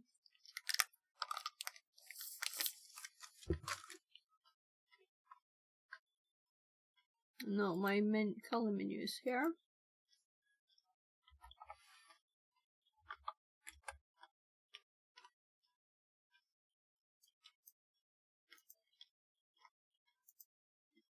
What is Remina using for VNC? I don't like using it. The graphical.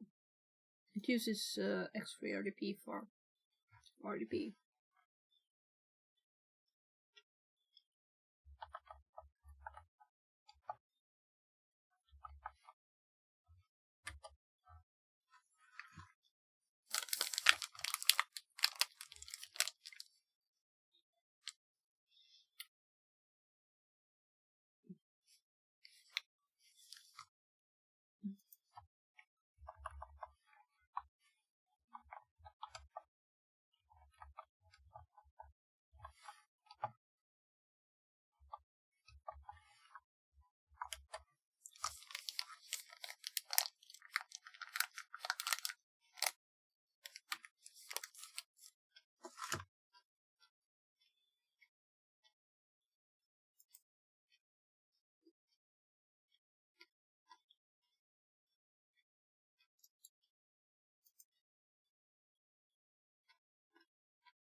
T's just RDP, isn't it? It's VNC.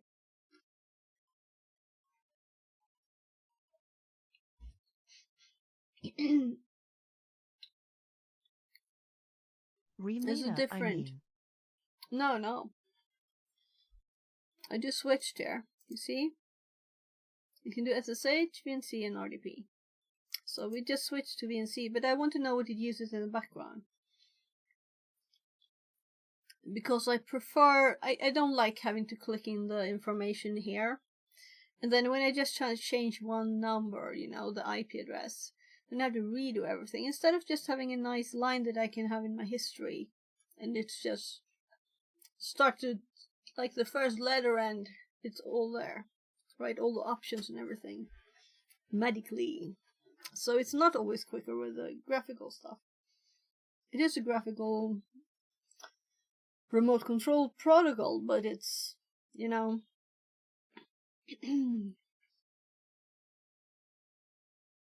so what does it use?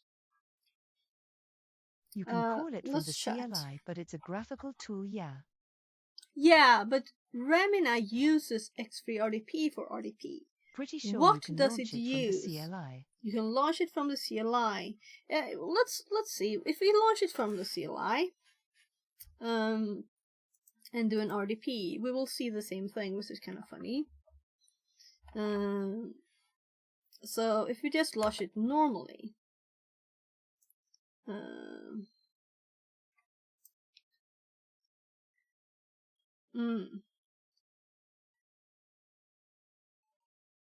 so if I were just to click something that is not working, RDP://VNC:// perhaps.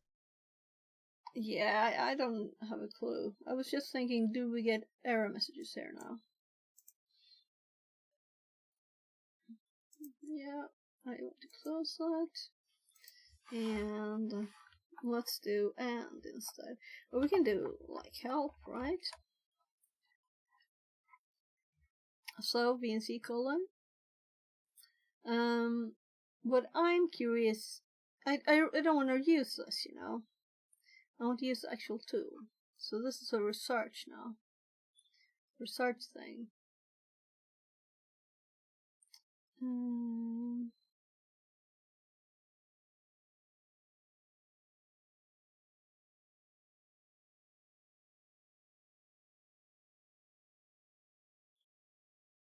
When you say use the actual tool, what do you mean? I mean that if you start Remina and do RDP, then this is what you will see in the log. It will be exactly the same output as X3RDP. Identical. Error messages, information, everything you get. It's just a protocol. Remina is a graphical tool to start these tools like X3RDP. So it's not doing the actual communications, it's just showing a pretty interface. And these options that I have here, yes, but those tools are they just have buttons. X3RDP is a full program, it's not a protocol.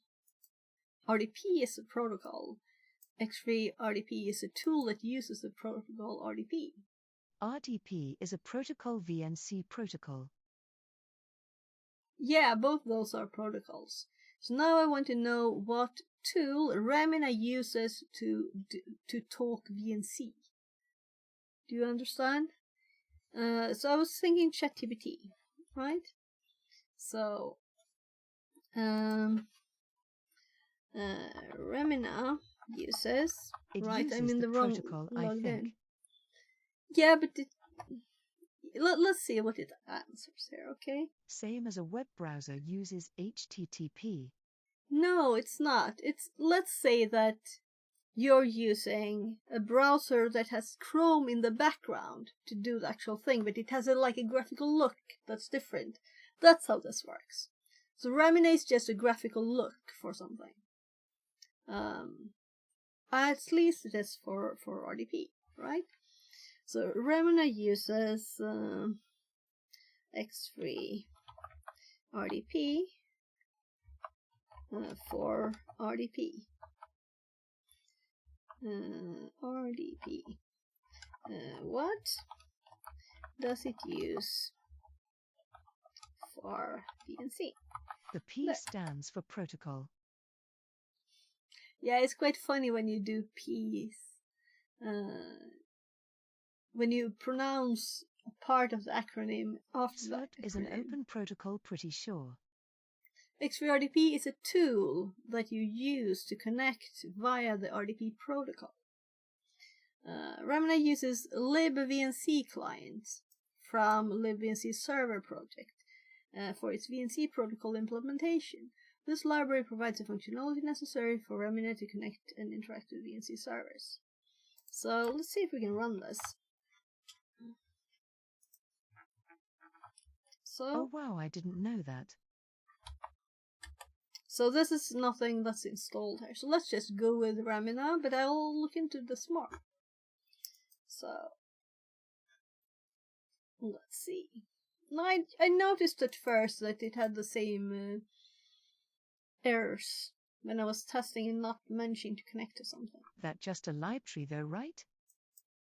Yeah, that's the library. So maybe it's just using the library and not Kali not having a separate Same as tool calling for something it. from net. Yeah. So this is probably just a library that's installed and we can't use it separately. That's why I'm falling back to Remina. Yeah, that's all it is. Yeah, but that's not the case with X3RDP. It's a full tool. You can use it separately. You don't need to use Remina. So let's go Remina on this. This is the first time ever that I've used VNC from this. I installed VNC program, I think, for something else. Whatever, let's just go for this. So we had the IP. Do I still have it in my copy? No, because I copied that, so I have to get the IP back.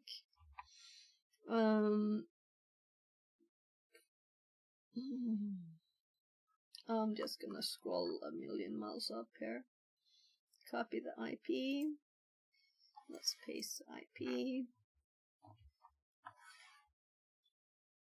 I don't even know how to use this thing. I think I have to plus it. Server.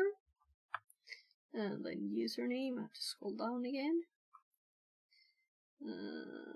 Ubuntu. There, and then we have try hack me as a password. And quick connect, I guess. Save and connect. No, it shows RDP. So plugin. Come on, I want to edit you. Do I have to right click to edit? Yeah, so I didn't remember that I changed. So look here. It has plugins for VNC. On the left? The icons rarely suck. So, unable to connect. So, what else could we do? Let's double check In Remina, the left VPN. toolbar. Oh, you mean these? Yeah. But we need to connect before we can use these.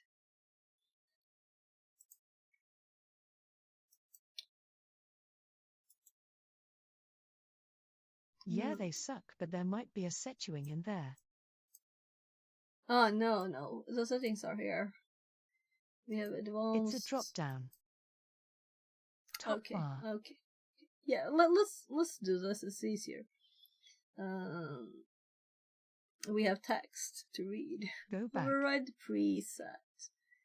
Here.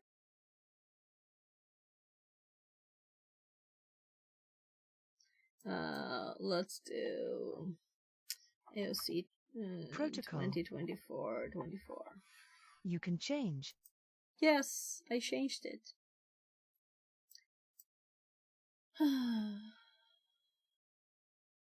So we're not going to listen. So let's see here. Override preset VNC. Dynamic resolution for aspect ratio. So you know what I think? I think this is not worth it. We do have split screen view, so let's use it. As this will be much quicker. It's not worth it if we have to dig a lot to get it started. So let's just find the show split view. Let's open this full screen. Let's drag it to the screen. And let's just view full screen. So we have a full screen machine there. We can't use cut and paste this works way. For me every time on Kali, no issues. Okay, yeah. Yeah, it usually works with I've never tried not RDP. Never tried VNC with it before. So there might be some settings that I need to do that I don't know about. So I'm just gonna switch here because for some reason my right ear one keeps falling out. Well, that tickles. By the way, what are you doing awake? Tight You're VNC supposed to go to client, sleep. perhaps. So let's just do it. We don't have to mess with the VNC. We have the split screen view, and I don't want to spend so 20 tired I can't sleep. minutes. Okay, yeah. I don't think typing helps though. I'm sorry to tell you to shut up. That's not what I meant. You're welcome to just hang if you wanna, but maybe you should like lie down, have it kind of dark, and listen or something. Just thinking what I would try to do if I couldn't sleep.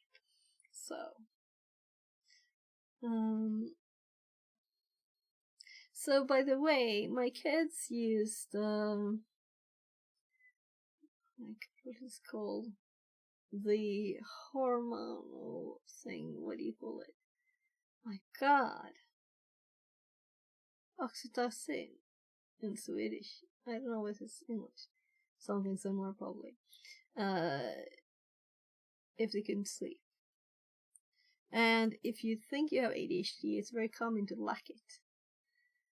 Well, 26 hours now, so might as well go the 48 hours until 9. Oh no.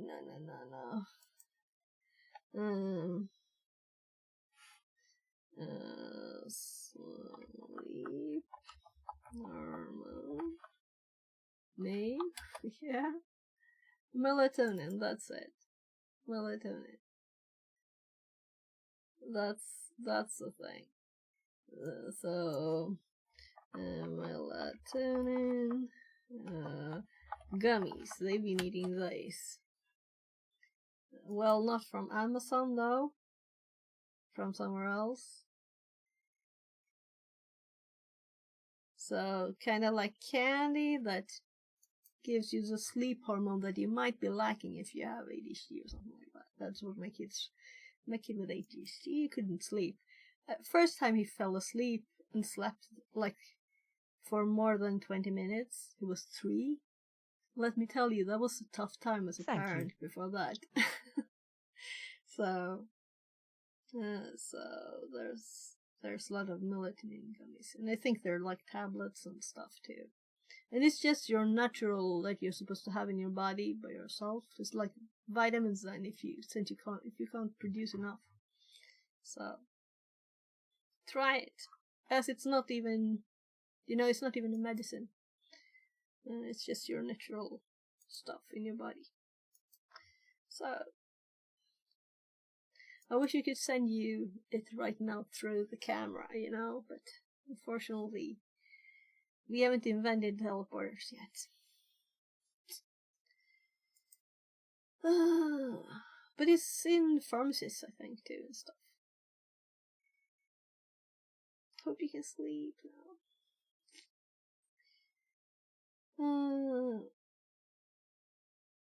So we were checking out the files, right? So let's go there. Check out the files. And let's do CD desktop, and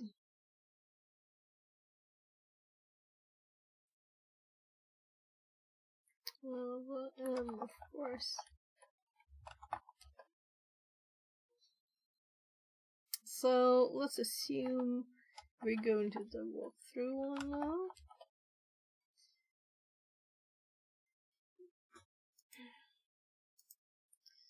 I've never used Tree, by the way,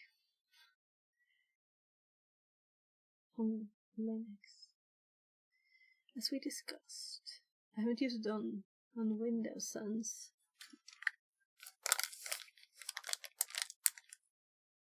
DOS 5 or something, right?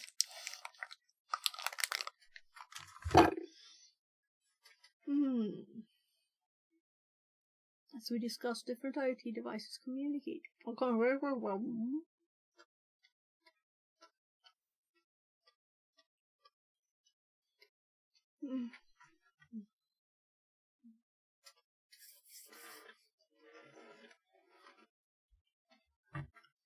My throat is not happy.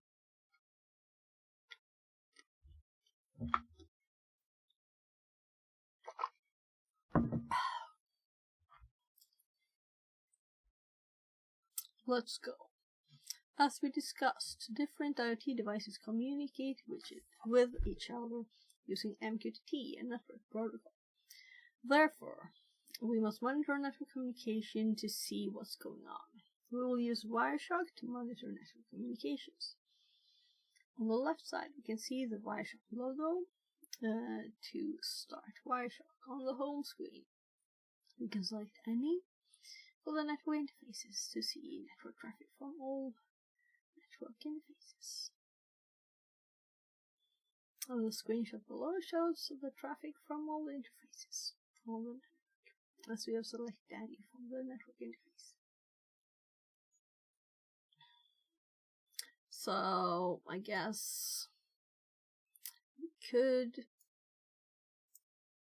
click this here, and there's only a PCAP in here, right?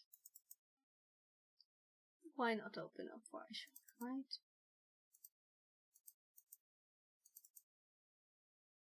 Oh, that's funny. This one doesn't fall back.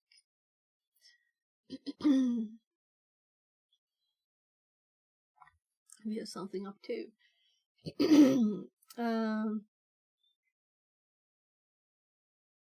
Since we only want to see traffic from the MQTT protocol, we can filter for this protocol only.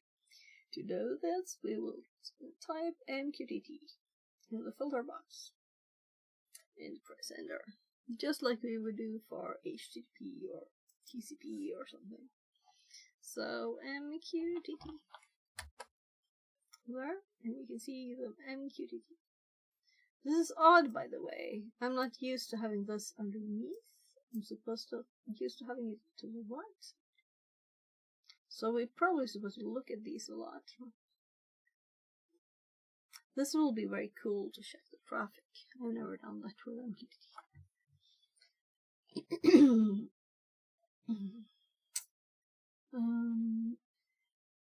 There will be no traffic for now, as no MQTT broker or client is running. Let's start the MQTT broker.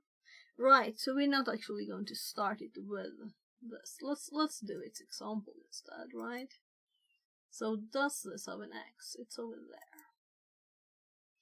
That's odd to me. So Wireshark, where do we have Wireshark? Possibly. Or we could just type it.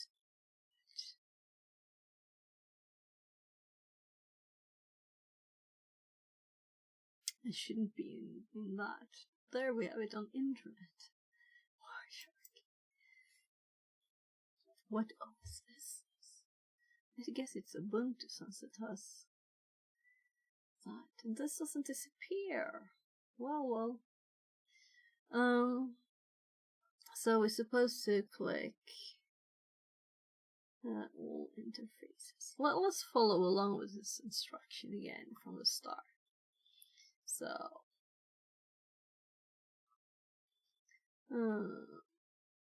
on the home screen, we want to select Annie. Right, so we have Annie here, there, and I guess we just double click it. Right, and then we do MQTT.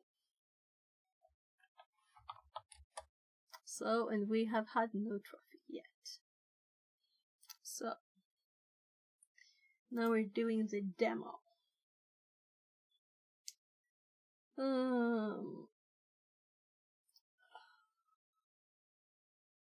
There will be no traffic since the broken client is not running. Let's start the MQTT broker client to see the traffic. For that, there is a shortcut for a directory. Desktop name link to MQTT. The directory has different scripts in it. We will start the walkthrough SH. So, my goodness. Why 2 terminals? Yeah, I clicked the right one. So, yeah, it's X. So, connected to broker, headings on, cool. We're getting traffic here. Nice. They're doing lots of cool stuff now. They also had a Wi-Fi demo that actually had fake Wi-Fi traffic and fake Wi-Fi scanning of the network with like MAC addresses being 1 and other funny numbers.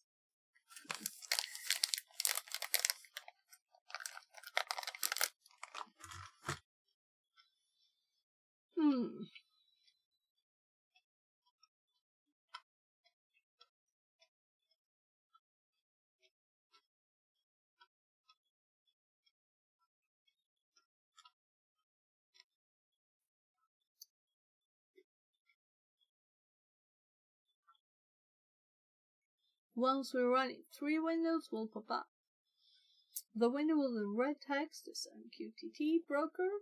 The one with the blue text is the MQTT client. And the third is the application UI we might see as the end user. We can look at the logs on each of these windows if you like, but as the end user we will only interact with application UI. Currently the application is in automatic mode. The heater is off, the target temperature is 22 degrees. And the current temperature is 22.3 degrees. Let's head over to Wireshark to see what kind of communication we can see. The below screenshot shows how the communication started. If you don't see any traffic in Wireshark, close all windows and restart your steps. Meaning you did something wrong, right? The first 2 events show the connection establishment, showing the connect command and connect ACK text in the info. So let's hop over here and scroll up to the top, and we have connect heater control, it says there, connect ACK.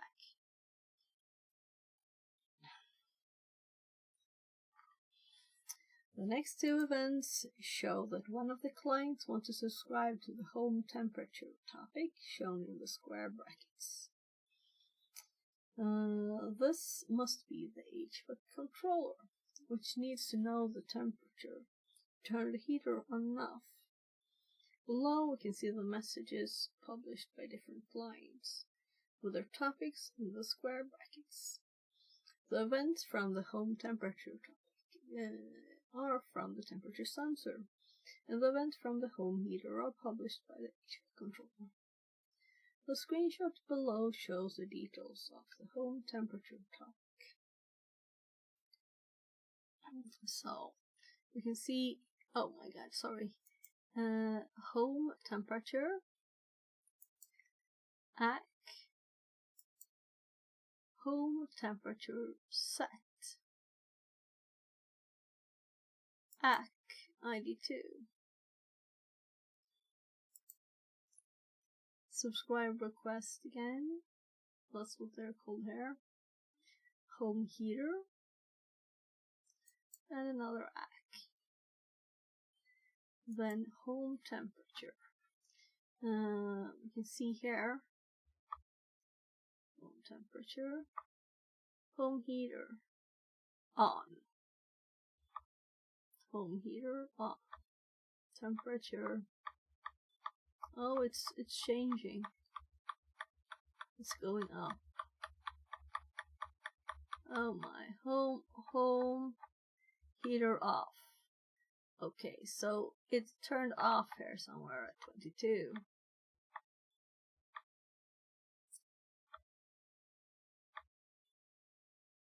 Home heater on. Okay, so we should see this repeating pattern from now on, because it will keep going down a tiny bit, enough for it to turn on, and then it will go on. Here's on, and then will become too warm and it will turn off, and keep repeating that all the time forever until we change something. Let's see if we're supposed to do that. In the lower pane we can see that publishing a temperature of minus 9.6. This is very cold. Therefore we see a message of the heater right after the temperature is broadcast. This message shows that the heater was turned on. It's seen in the highlighted part of the lower pane. The illustration below shows overall communication between the heater controller and the temperature sensor, as we have deducted from Wireshark communication. Yeah, so 22 degrees, subscribe 22 degrees, publish heater. Before proceeding to the challenge, quit all HVAC controller script. Yeah, so let's turn everything off. We can even turn off. I guess the script is what's most important, so I have a problem finding the access. Come on.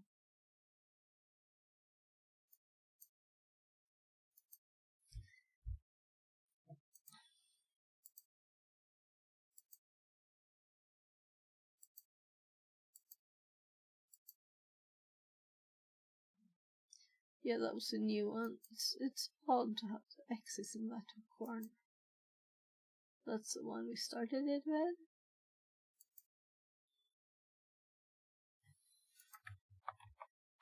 There.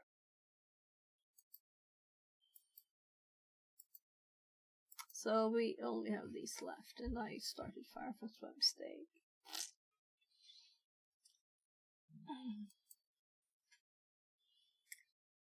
Why did they put the access in that side? So, use Ctrl-C for the window with the red text. Yeah, I found that out. Challenge, great. Now we understand how the MQTT publish subscribe model works with the broker. Mixkitty can use our help. The lights have gone off in the Mayor factories. The lights have gone off in the Mayor factories and halls. Mayor malware has sabotaged the lighting system implementation by a contractor company. Implemented by a contractor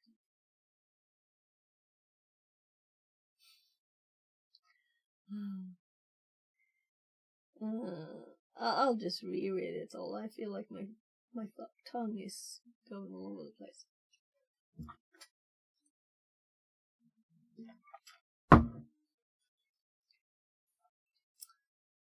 Great. Now we understand how the MQTT publish subscribe model works. But the broker, Mixgetty, can use our help. The lights have gone off in the major factories and halls.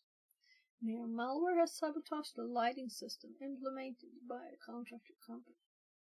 The support will take some time to respond, as it is the holiday season. But Mixgetty needs to get the lights back on now. To see what Mere malware has done, we can run the script challenge sh as shown below. This will open 3 windows, including the light controller interface. We can see the light controller interface. However, nothing works. There's no way to turn the lights back on.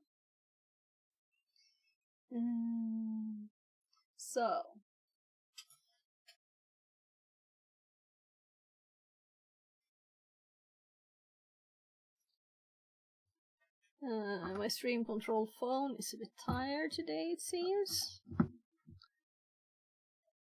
So it usually does this disconnect like after a few days. Now I did it twice in one stream.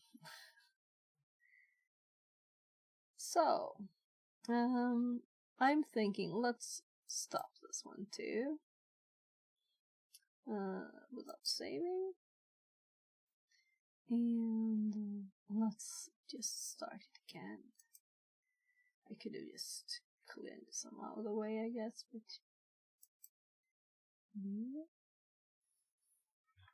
and I can't tab because I'm not in an actual VM, it's a web one. So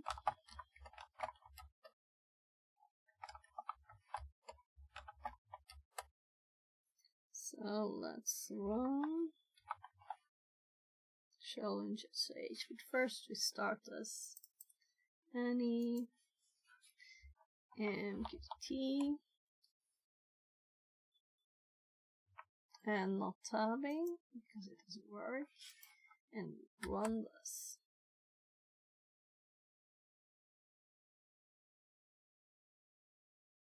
Mosquito. So, we're supposed to test that we can't switch lights on off.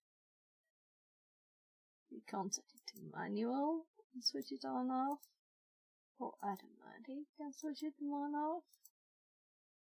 On time, off time, it is 7. So, if we set the on time to 3, it should be on now, right? It's 0 though.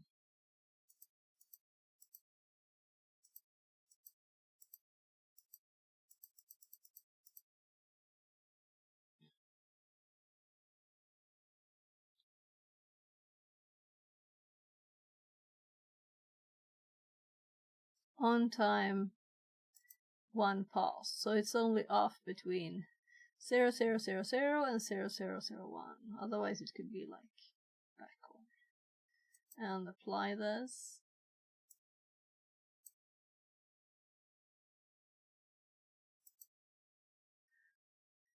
We'll see. We should probably send some messages that weren't that many changes, maybe, I don't know. This is not, it didn't tell us to do this. So, now that we have basic knowledge of the MQTT protocol, we must find the command to turn the lights back on. The challenge pkapng file is inside the challenge directory. This package capture file contains various MQTT protocol messages related to turning the lights on and off. Start Wireshark and go to the file menu, choose open, locate the file and open it. And take a look, so we're supposed to do that. I will just quickly let me show the Bible. Well, let's actually fix my throat at the same time.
How time flies.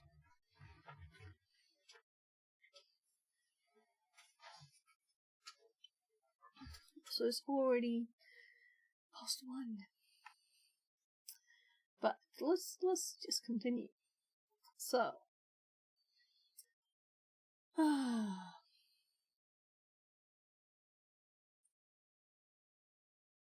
we're supposed to look at the peacock. Right, so let's open.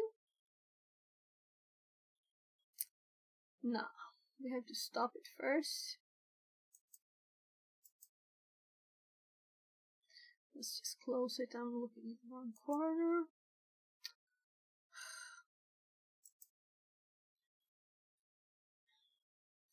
Where are we supposed to have this on? We were supposed to turn it on only to test it.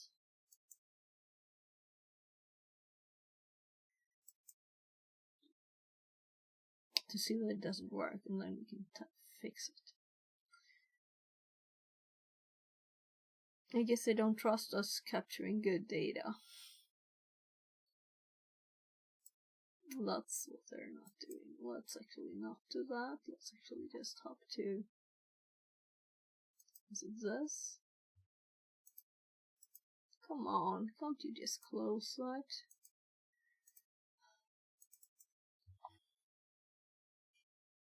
So, MQTT. So, I'm sure they're just wanting to make it easy for us to have friendly messages and not too much data. So, Christmas lights controller. Hack. Oh, and this is the odd ID.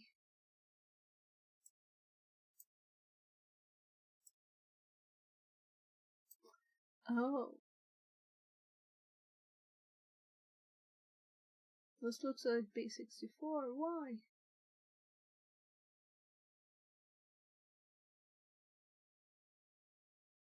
Okay.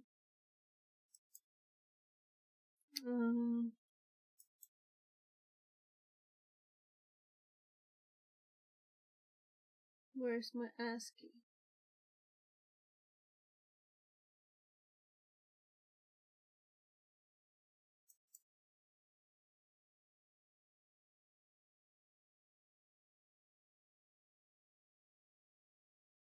Right.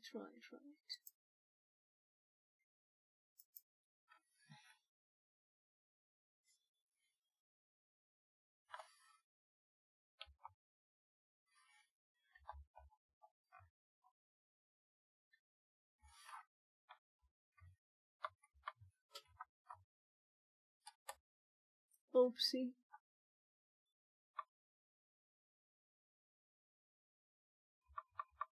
Oopsie.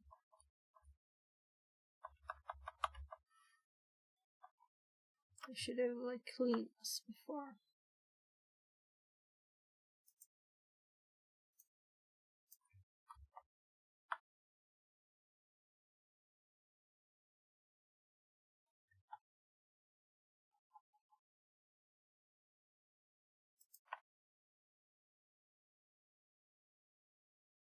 So the D is the first card.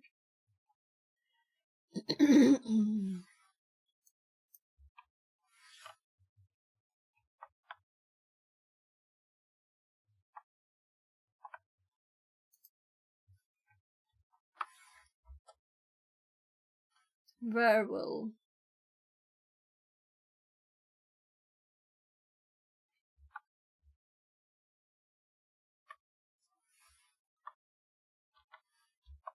So I'm assuming that's a separate wearable Christmas lights.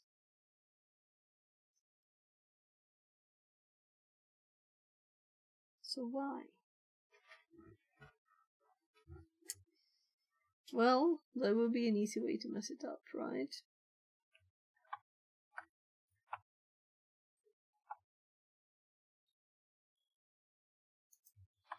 So let's go back to this browser VM. So now we know This will be something else in the Christmas lights, this last bit here.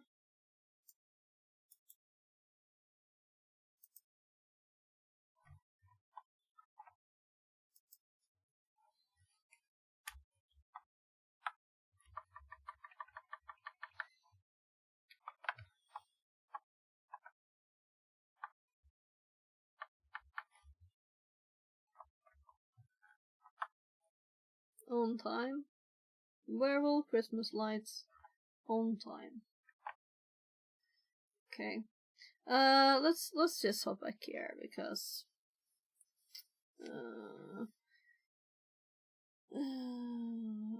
you plan to publish a message to the MQTT broker in order to turn the lights on. As a result, all the lighting devices subscribed to this MQTT broker will turn the lights on. Mario Encode says, cheap viewers on stream boo. Remove the space at JB50LFWB. And my code removed the message bit to TTS is too quick. So that's why we still heard it. You plan to publish a message to the MQTT broker in order to turn on the lights. As a result, all the lighting devices subscribed to MQTT broker will turn the lights on. You can achieve this from the command line using the mosquito pub command. Consider the following example. Mosquito pub h localhost t some topic message. We are publishing a message under the specific topic to a broker. Yeah.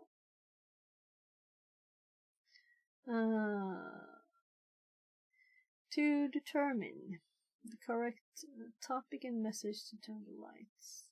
Online must study the captured packets, and once you figure it out, ensure that you are running challenge SH and use Mosquito Pub to publish a message to turn on the lights. Once you successfully manage to turn the lights on, a flag will appear. Okay, so that's the only thing we're supposed to do. Okay, so let's run it. Sorry, wrong thing. Let's hop to this machine.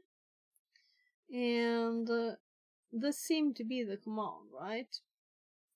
And if we copy this again, and I already had it here. So D2 is the start of the message. So the decoded message of this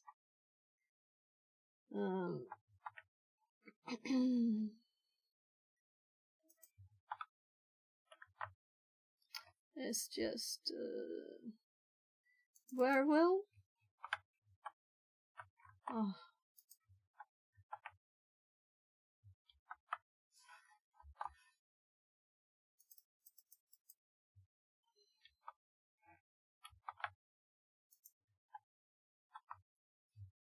Christmas lights on time.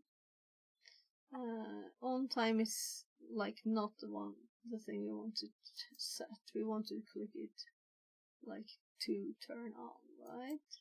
Oh my god. Can't I just let's close the one we don't want, right? And then we tab to this one. And this is on time. So let's find this again.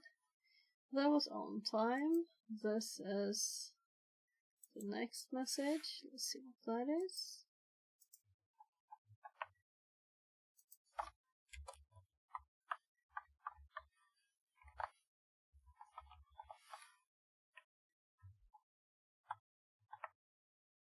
Yeah, on time.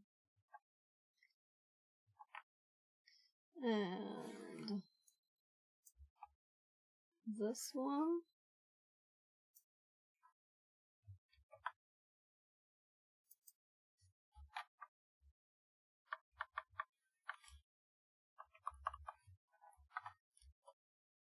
Off time.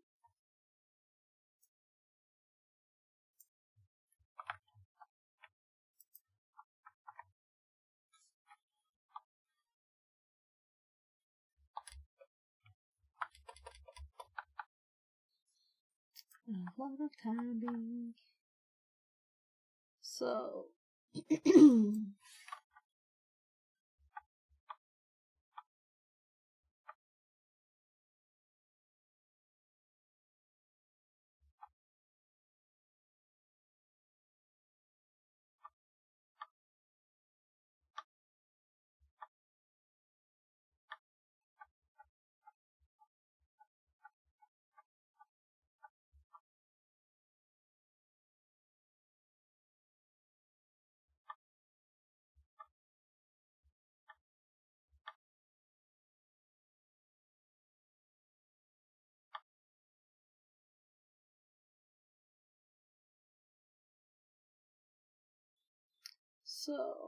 those were subscribe requests. So on time and off time.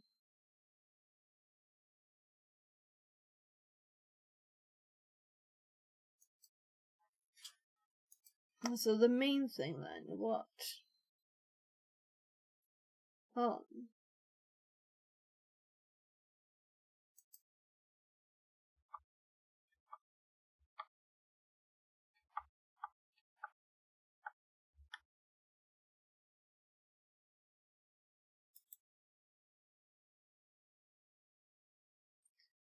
It's just on.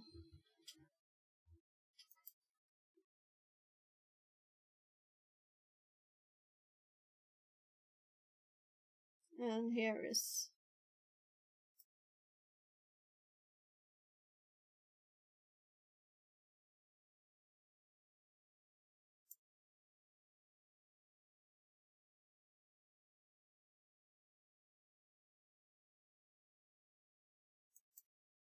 I just wanted to show this in ASCII too.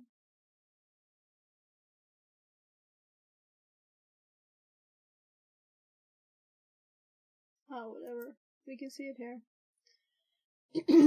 So 6F, 6E is on.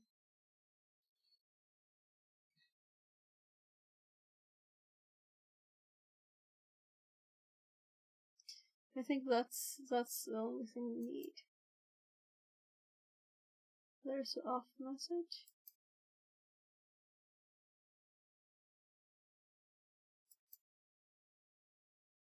Here's times. Yeah, very, very easy and logical.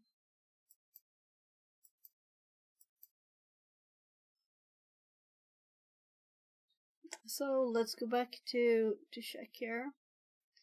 We're supposed to run the command like this: mosquito pub localhost some topic message, and we know what the message in the topic is. So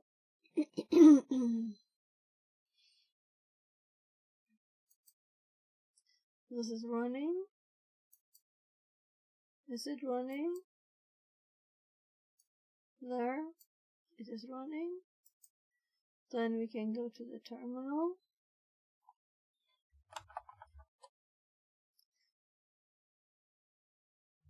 And let's paste that. Oh gosh. That's definitely the wrong thing to paste.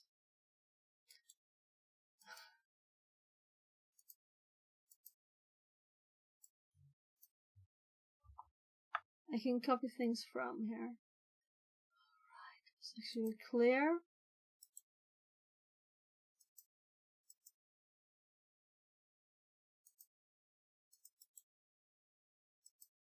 No, it said you should right click to paste. But if I click something else and then here, this paste, that's it. Oh, whatever. Let's just paste here. And not click clear by mistake. Now we can paste here. And we can change the message to on. And we can change the topic to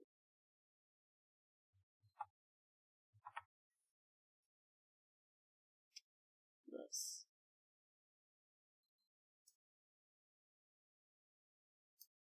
But why do I have nothing there?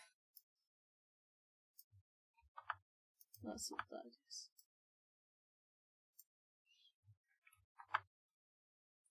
So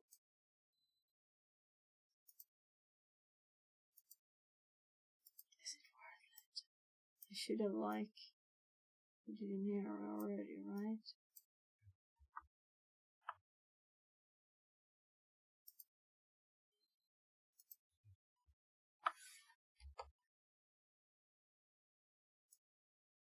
Oopsie.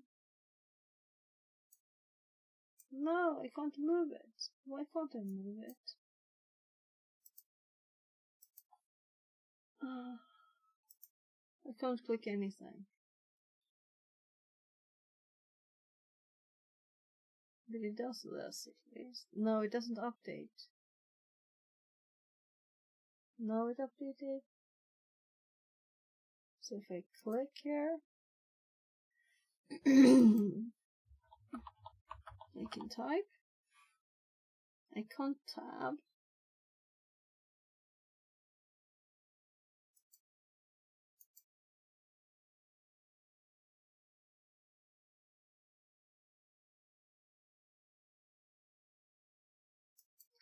This was annoying.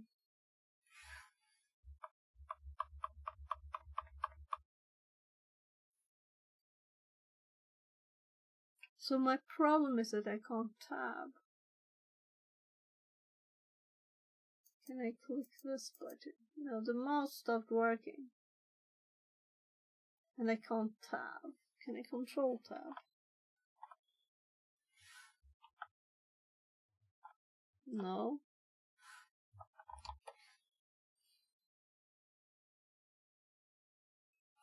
Okay, let's exit this thing. There we have the flag. So at the same second that we got the flag, it also totally crashed the mouse. That's nice. So light 75 on day 54 Z. Oh, saved. Light on days saved. Okay. Wireshark module. It's a module also, so you can't see that I've done it right or not, but I'm kind of sure I've done this. Yeah. So, complete.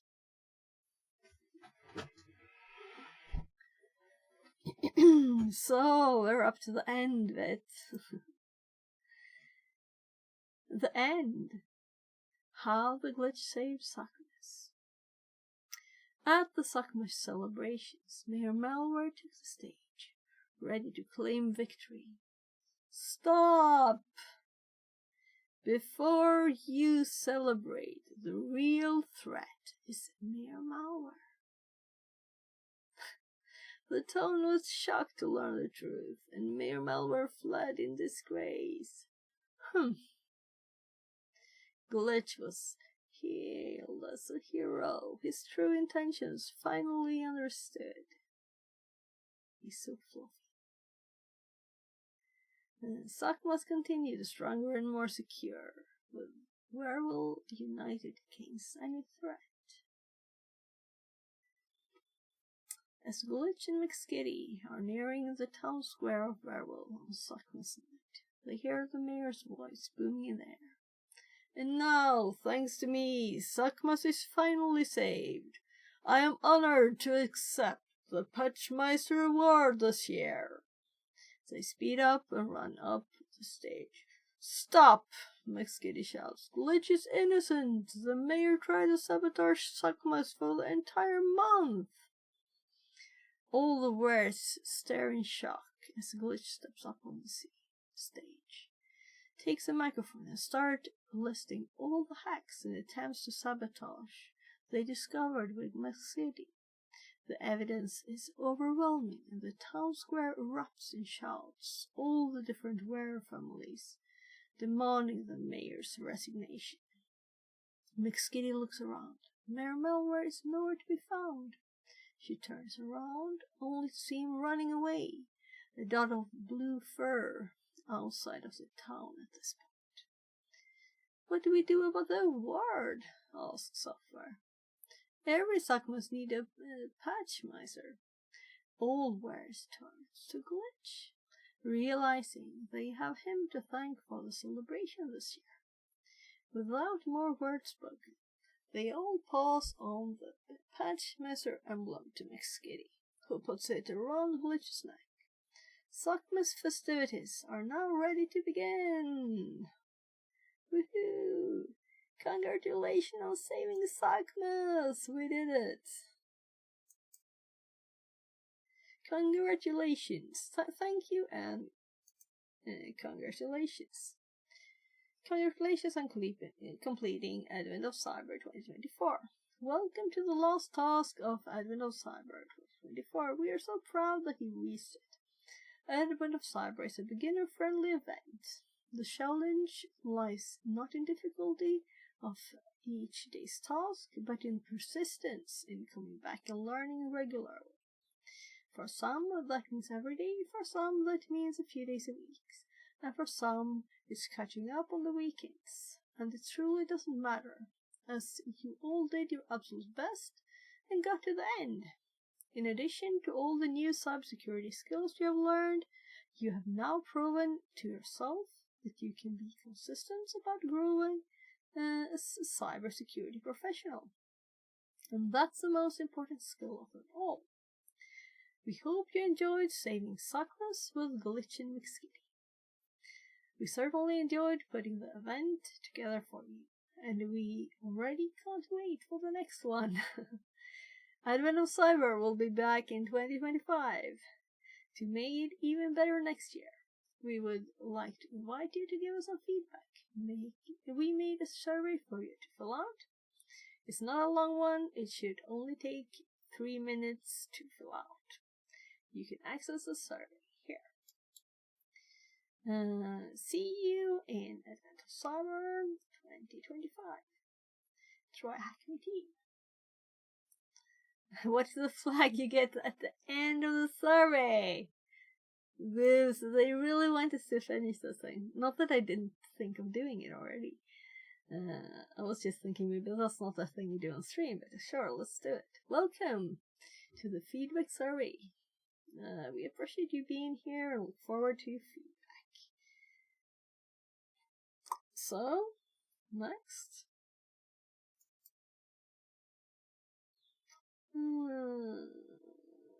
What's my background in the cybersecurity industry?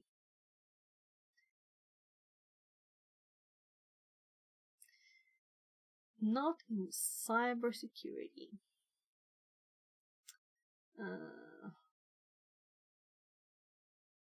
I always click the others for these.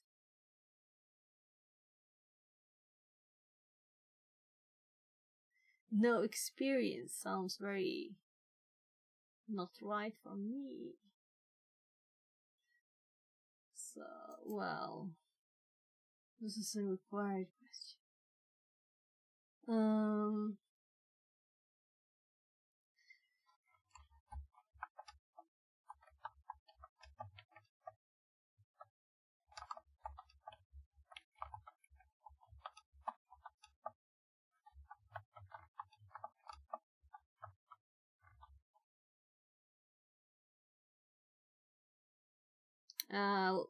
I'm not adding before cybersecurity was separated from the rest of stuff.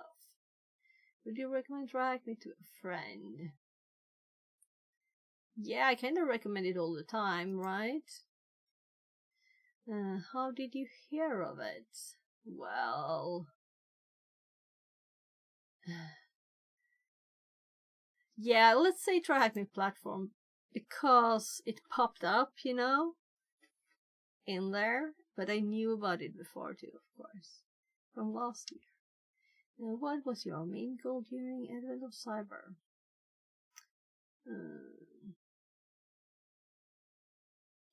To win prizes. Let's do the first one. Sounds nice, it's right. To explore and learn new topics. Yeah, also I'm thinking it's kind of basic stuff, but I did learn things. And that's my goal, generally. How difficult? It wasn't difficult. Except for the crash, we don't count the crashes. What was your favorite area covered? Yeah, I like the red stuff. Least favorite day? And why?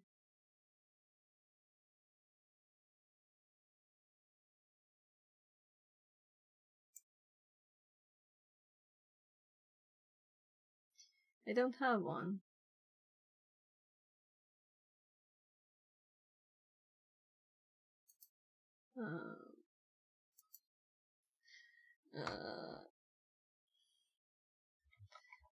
All the crashes. But I understand. That's okay.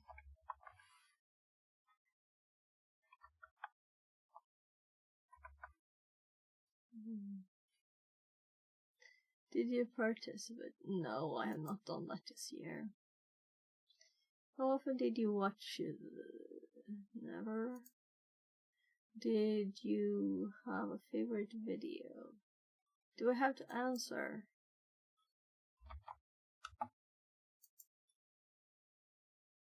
I didn't watch any videos. Which of the following best describes your approach to tasks? I read through the task content and watch the video. I do the challenge. I read the content and watch the video. I do the tasks.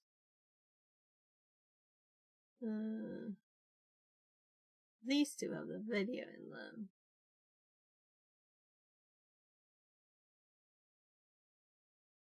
This is, what do they mean with a challenge? I read the text and then I do the challenge, right? But I don't always read the text either.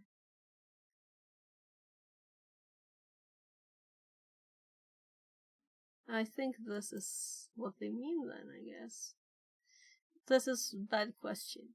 Did you explore the follow-up room recommendations? Yes, I did. Can we improve for next year? I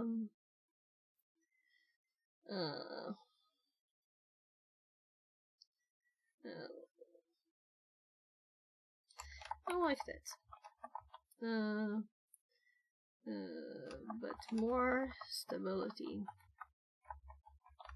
would be great.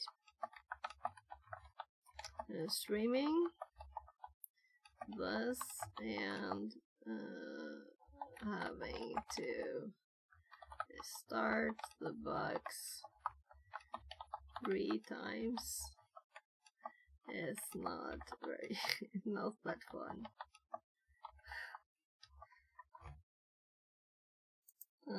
What topics would you learn more about? I would like to say especially what I love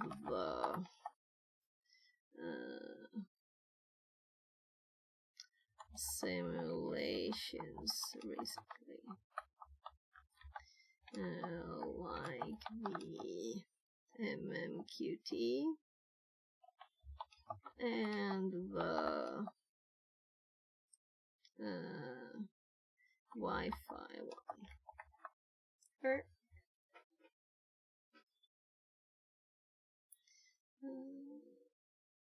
What topics would you like to learn more about in the future?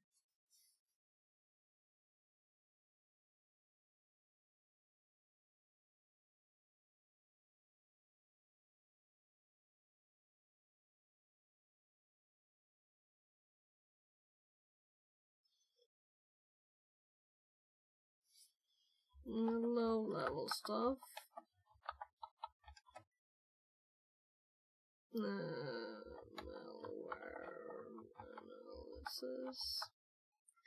More advanced. Buffer overflow. And similar.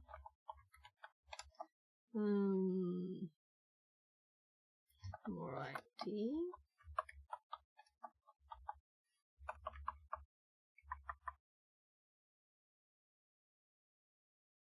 That's good enough, right? Let's submit it. So, we will be back in 2025. That's smart of them too, to add a flag there. Make sure people do it if they want to complete it, alright? Though they might not always get good answers. So I put some time on that. Congratulations for completing the Advent of Cyber. Points earned. Okay. Yeah, easy streak. Fine. Do we have a streak now? Next, demonstrate expertise and stand out in the cybersecurity community. Boost your visibility. Yeah, I was thinking of putting this on LinkedIn, but I don't want to put all of it.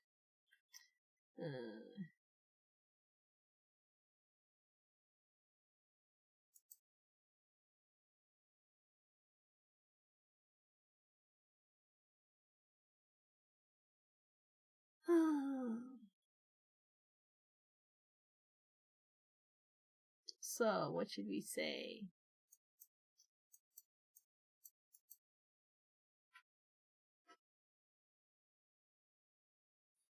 Do I type here? Oh. So.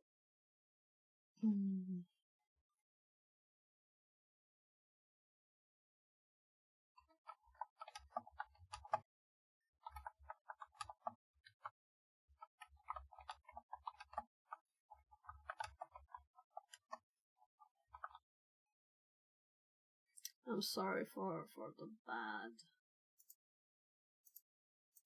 view there. Did you finish Advent of Cyber 2024 yet? If not, do it. I had lots of fun. It ended. And on top with a MQTT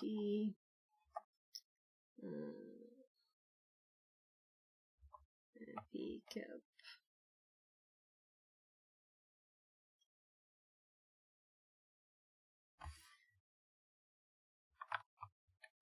With MQTT traffic analysis.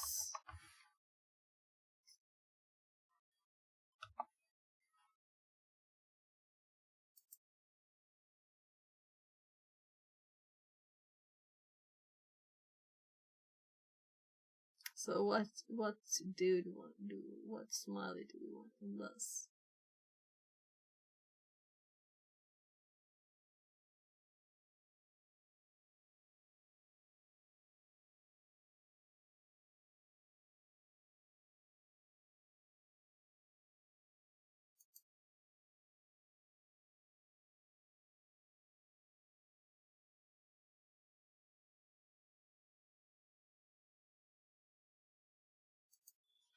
I've had lots of fun. It ended on top with a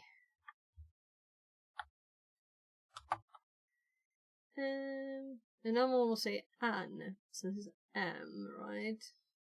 Was a MQTT traffic analysis definition.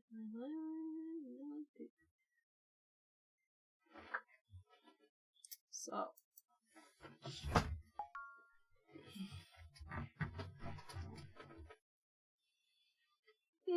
Do you get to the right place, or do I have to add a link? Doesn't exist. Yeah, that's nice.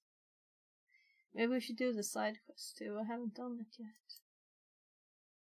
Though I was kind of thinking to play with MQTT for reals now. With the ESPs. So I haven't done anything on this yet. But it's probably not the best time to start at almost 2 AM when it's New Year's tomorrow. Lots of family fun. I'm planning. But this looks fun. So, there's prizes too? Okay. Yeah, I don't like swag stuff.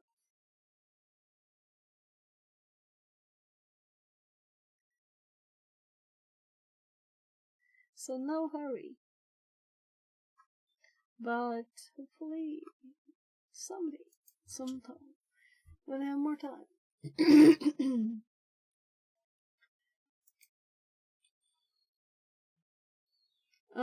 Let's make sure.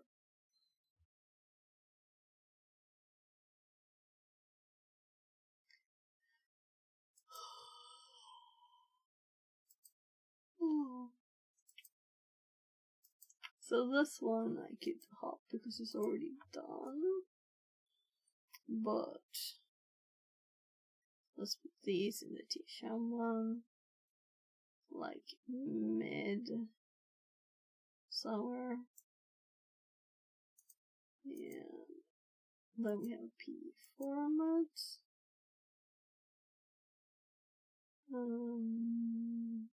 Right, P Studio.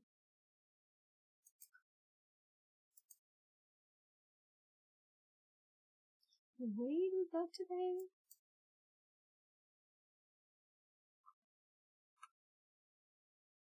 Oh, that's funny. This was our Googling for the error message. And it was the same site that I think was linked. And this is just trying to find what Remina uses for VNC.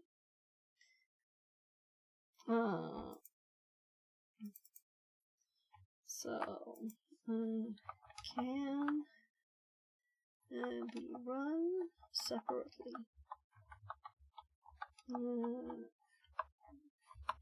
From the command line. Whatever, I don't care about spelling. It's a library, yeah, I thought so. VNC viewer. Okay.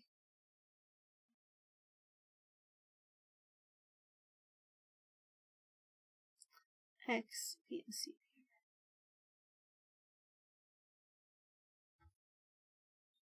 So let's see if these are installed on Kali. Right, we can close that one down. That one. We can clear this one. And we can do VNC viewer. And X VNC viewer. Yeah, also. So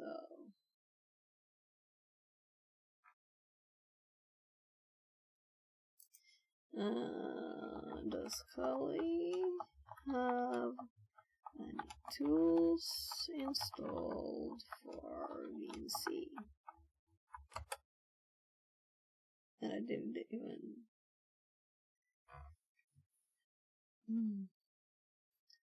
Tight VNC, Tiger VNC, X11 VNC. Which of these are command line? I should have added that to the question. Tiger VNC.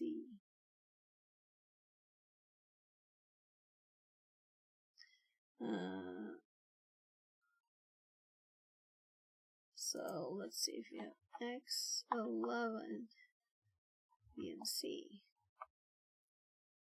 Still nothing, but it can be installed. So let's no for now. No VNC. WebSockify. Web-based. Okay. Kind of hear that on the name, right? Tie to VNC.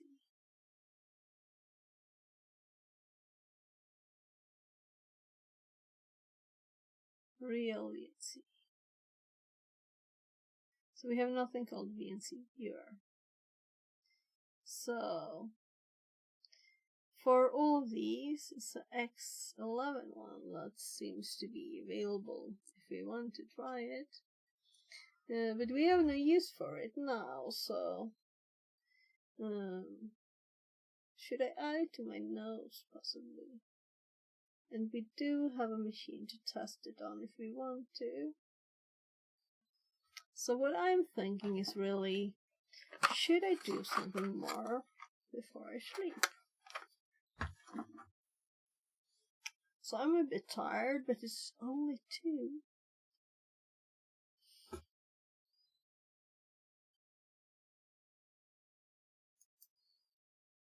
And I need to fix so that I have the right account.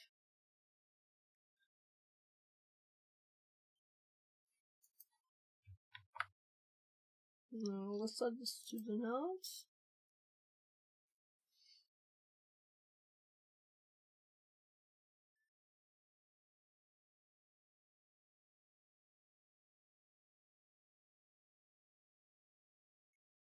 No P.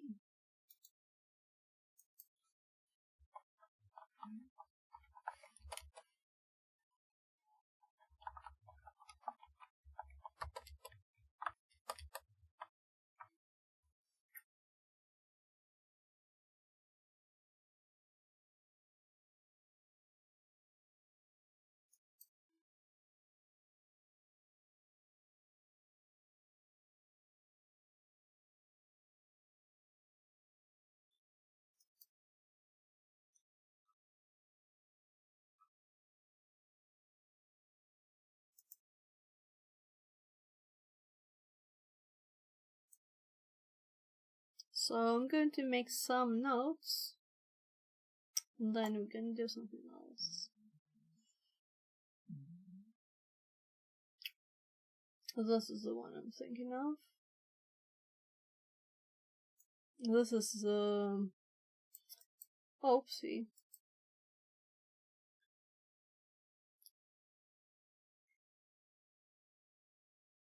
So I don't think the ones they marked red were the only red ones, though.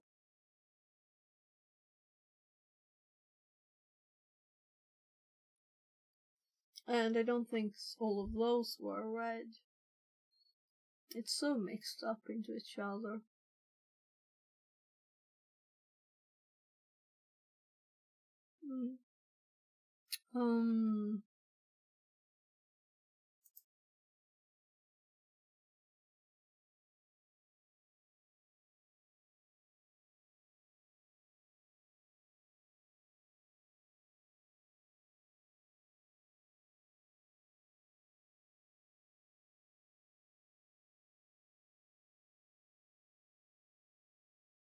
So we're not even in the start of it yet.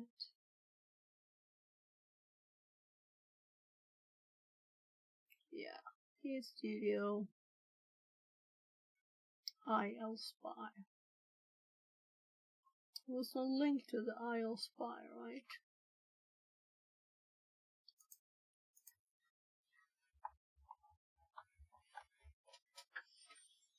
Yeah, I've been there.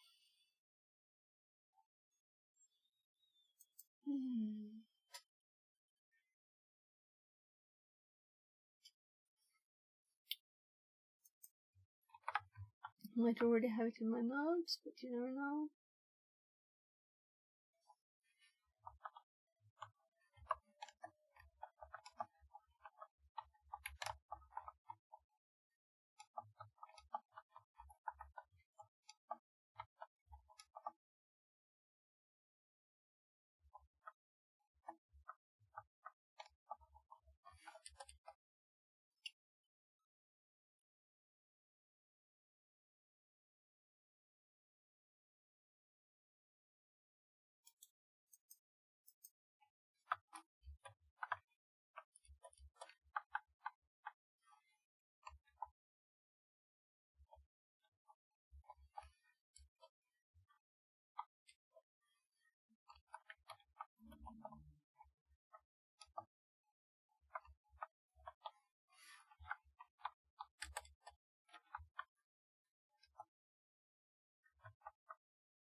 So, a lot of info there.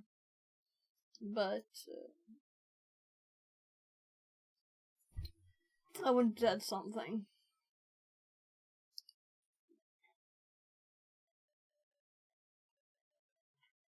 So the MQTT stuff was also interesting, but except for the details on the last last command, I think it's not like new stuff.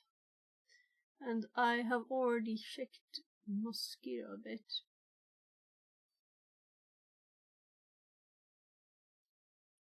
So we could look into this one more just to check how it works, right? But it's not like it's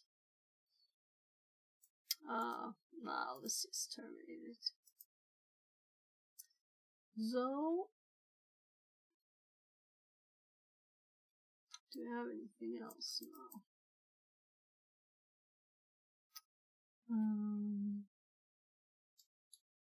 Oh, sorry for not switching screens. I'm thinking, since my throat is so bad, maybe I should stop streaming.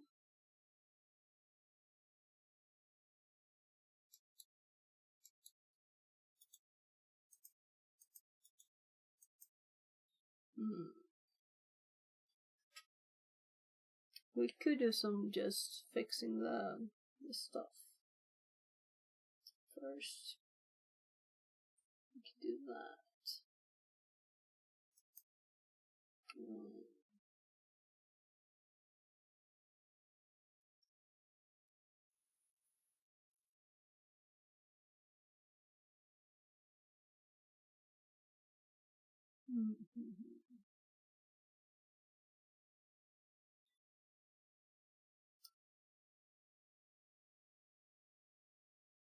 It's 2 a.m.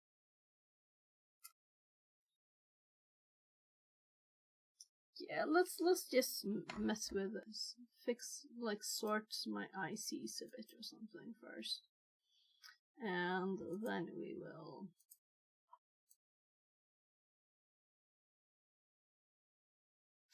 where did it end up? Yeah, right, that's why we need the camera.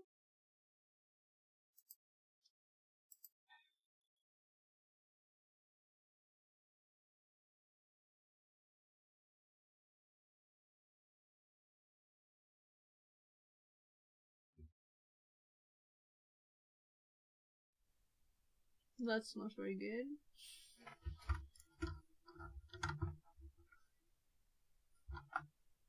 Yeah, it's on. It's just logged out.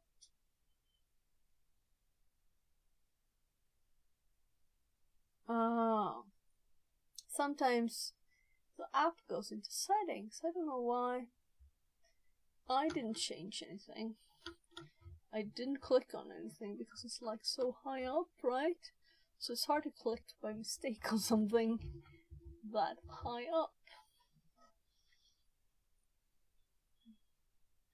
We'll definitely need the microscope. So I'm not gonna do this for a long time. It'll just be a bit. So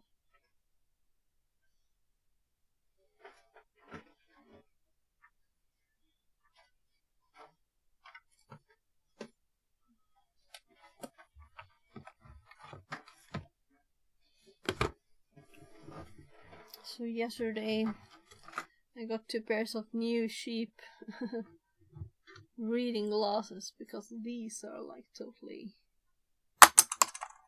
not working very well.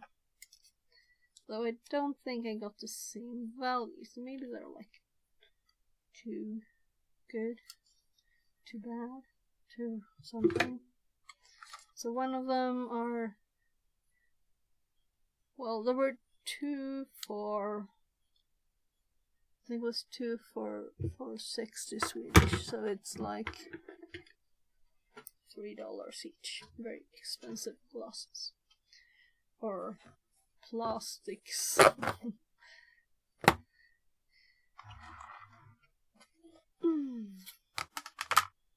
So let's.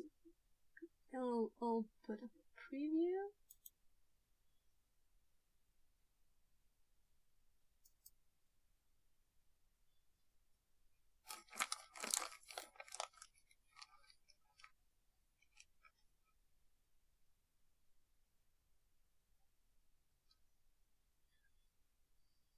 And we have a box here where we can put stuff. So I guess I'll just squish that here.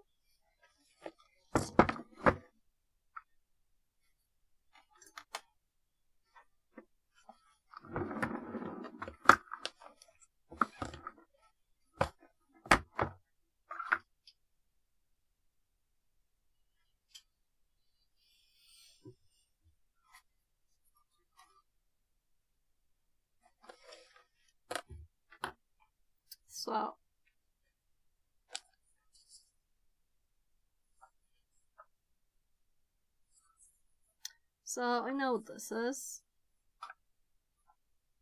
but maybe it's nice to have something written down on it. So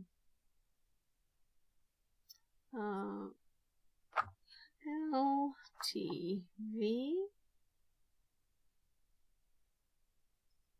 H217. Is that it? Right, so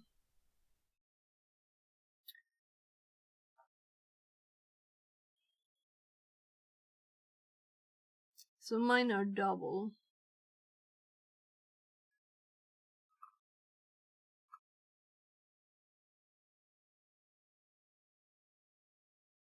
Optocoupler, I'm thinking what to type. Like double? Maybe we'll get like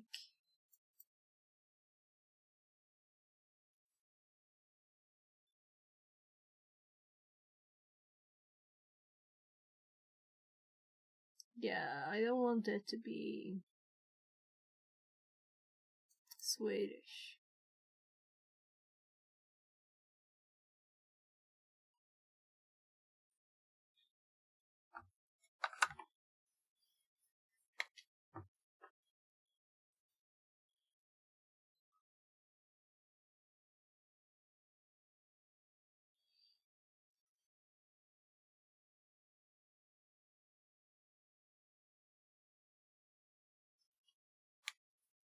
I guess that's enough.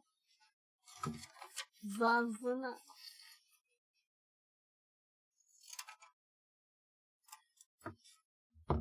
Zoom.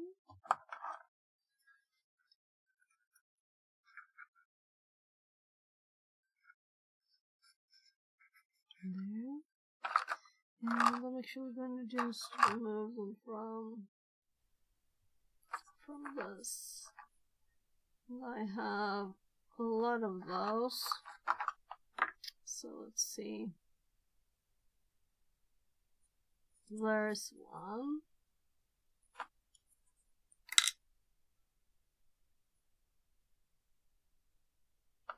And that's a 555.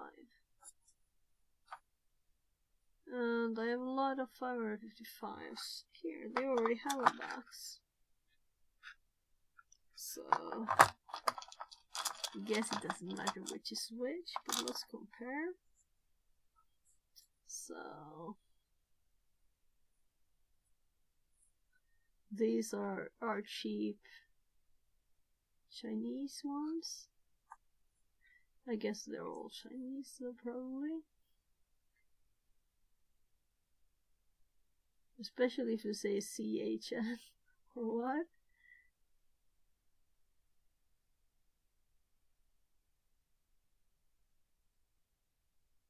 And even 55 P and N, there's a bit of a difference there.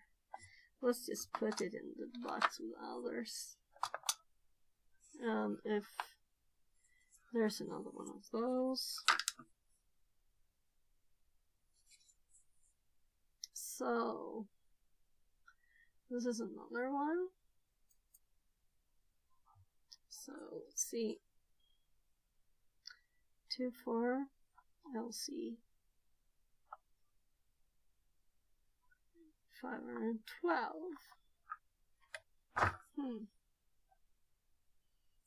What's this? Yeah, the 512 made me think of memory.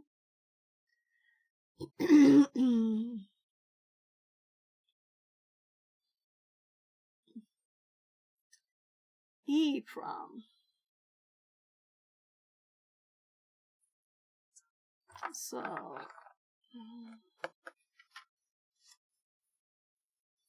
I should have written up the coupler too, actually, the numbers, right? So 2 for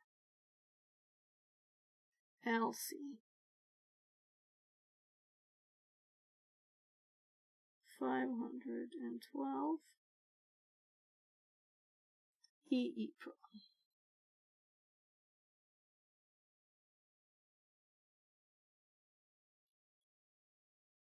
Should I do like serial EEPROM?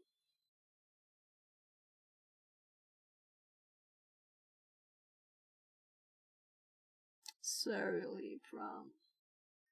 EEPROM. Serial EEPROM.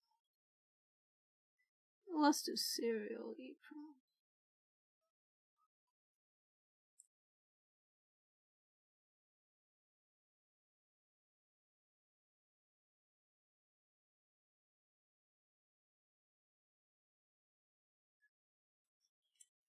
So we'll need a microscope to read my little note here.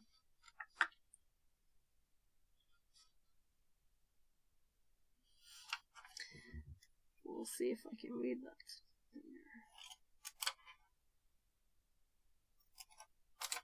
So manage to stay within the width of what those can take. So this might not be the smartest, but I'll just start this way. So maybe we'll put like some stuff that are similar together. I do have big bags with some stuff, so I'm gonna just jump to that first. So these, it actually says stuff too. CD4011.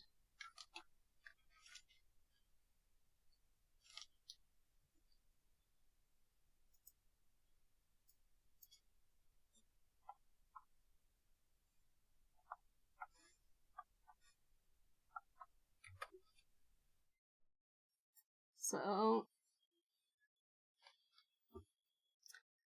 4011BE.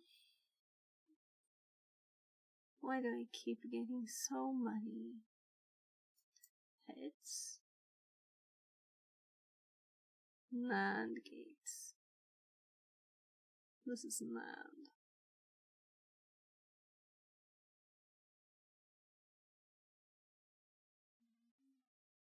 So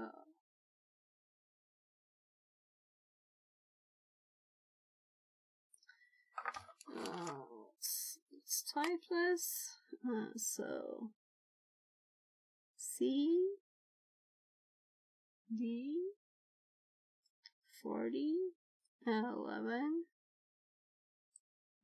B E NAND times 4.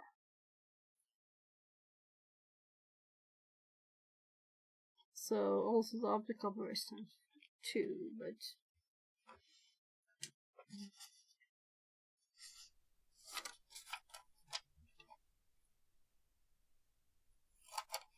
so I should have like a bag of shift registers and stuff too, because I used a lot of those at one time. Well, I don't know how many, a lot of them are though. Well, maybe they're in this.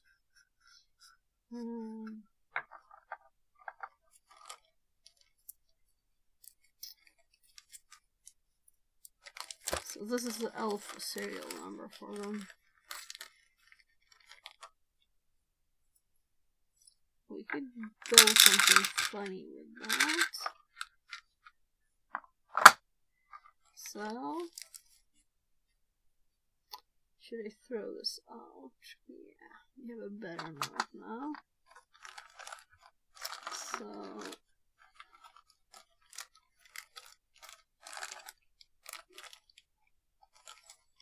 here we have 41. I'm kind of assuming it's similar. So the only difference is one is a 0.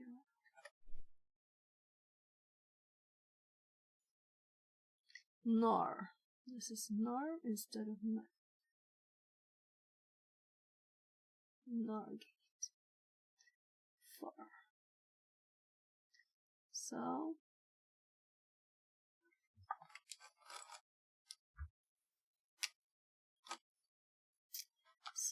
CD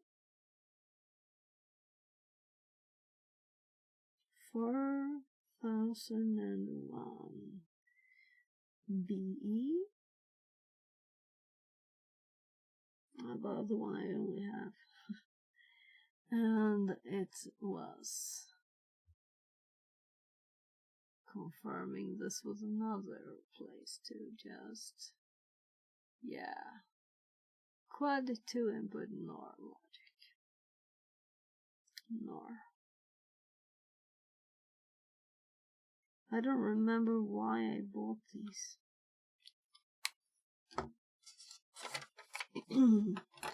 Definitely something in mind there, but I've had these for lots of years. Lots of years.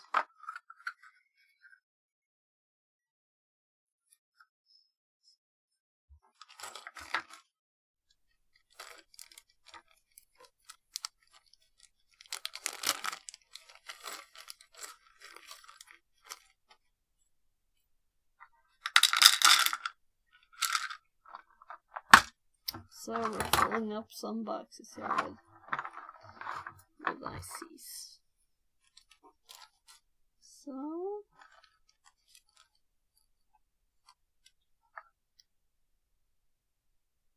$4014, it's only one. No, it's not one, it's 2.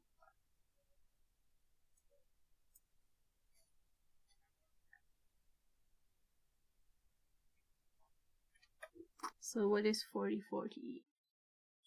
That I should also probably remember. Once upon a time, this is the shift register. So let's scroll down and see if we get a better picture. No? 8-bit static shift register.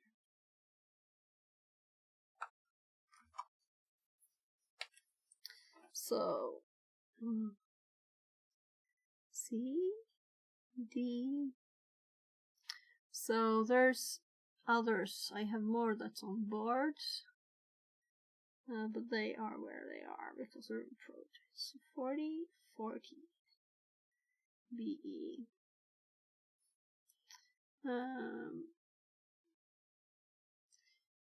So 8-bit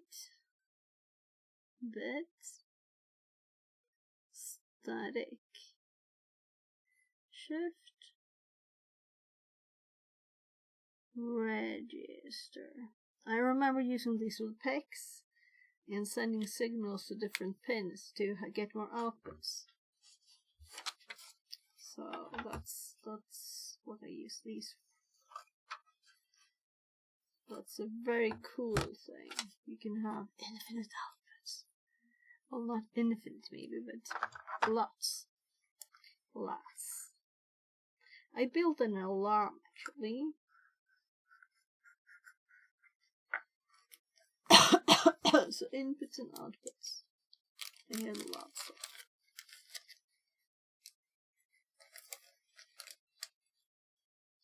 So like a house alarm, not an alarm clock. So those are in there too. Let's see what we have else. Here we have 4021.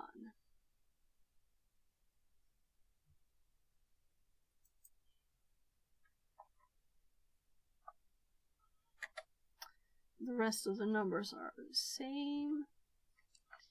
And okay, just look at what we want to, right? We didn't do that with any of them. This is also a shift register, but this I have more of. Oh! Parallel or serial? Throw hole, shift register. Oh, now I'm curious. I think the others might have been more expensive or something, or maybe they were just didn't have as many. Maybe those are the ones I used.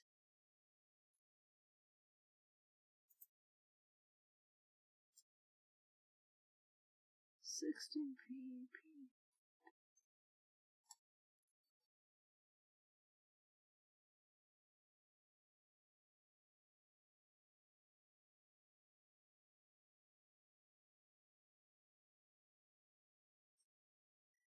Shift register, but it doesn't say about the other stuff.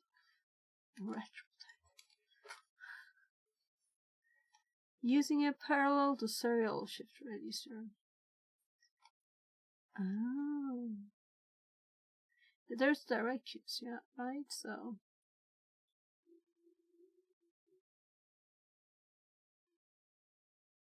this is input and others were output, I think. Parallel to serial. Arduino docs. These are in Arduino docs.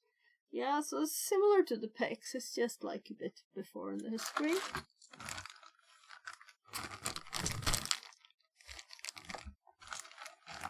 Earlier in the history.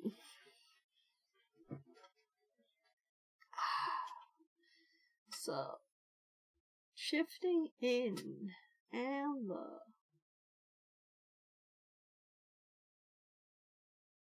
so this is a good opportunity to do a TTS. So, but first, before we do this, let's do 2014 here. 14. Oh, it was there. Guide to shift in.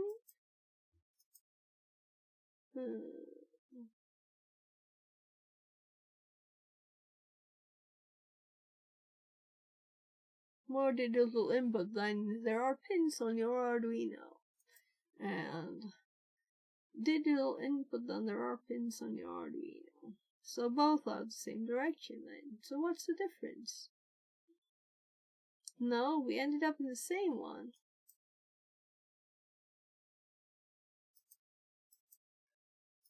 Okay. Control F, 2014. Oh, it's a year. Oh gosh. So my search was horribly bad. CD 2014. Did I do 2014? I'm going to do 4014. Well, let's just escape that and change this to the right number. And it's not there. So I might have typed it. Yeah. I was like, why are they the same direction? Are they?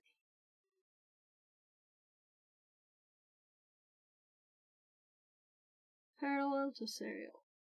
Yeah. So, CD.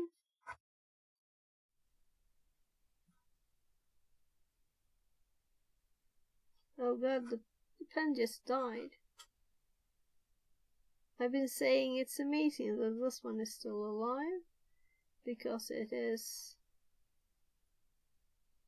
it's old, so the tip of the pen went like in the pen more now. Or maybe it just became soft. Let's try again. I can't see it anymore. C, D.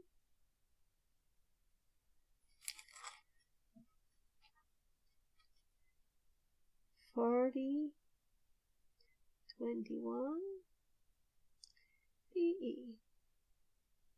Yeah, when I just rotated the pen, it's good. Shift, register.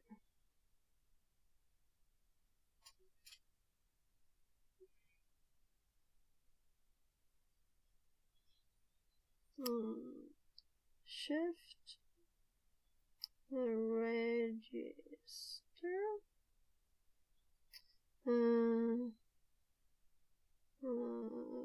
Parallel to serial.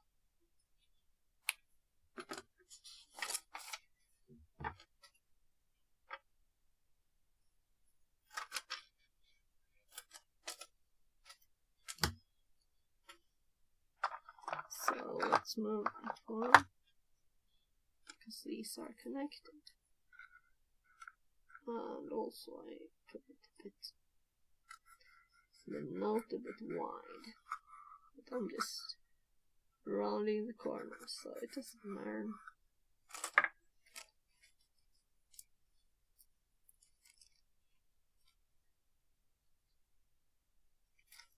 So it's not that I can't use these boxes, you know, to have them into stuff. But the bags are messier. So stuff I have only one of, and that's not things you want to be more careful, like processors and stuff.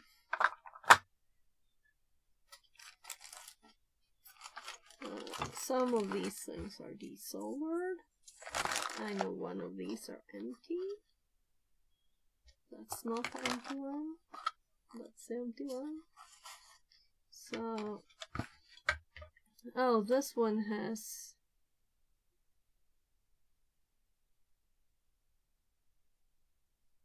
$74.04. Now I'm curious,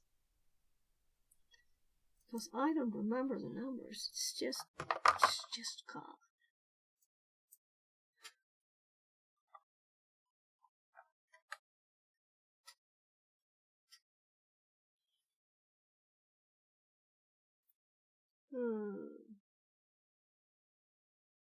Hex inverter. Hex inverter. So what did I make? I don't remember what I made with this. I think this might be... well, it's definitely converting something here. That's how I put a lot of browns. So I wish I remember this one.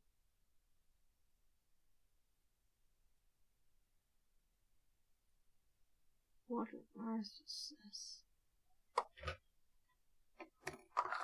So it's just 3 ones in this. Oh, and 2 of them are the opticouplers. So let's take these 2 and put in that thing. So we only have 1 left. So let's see if I can type. Yeah, I think I'm going to go get something to eat too before I sleep. Meaning I should probably... this might be the last one. THE 0K. No, let's remove those last letters because I didn't find a thing.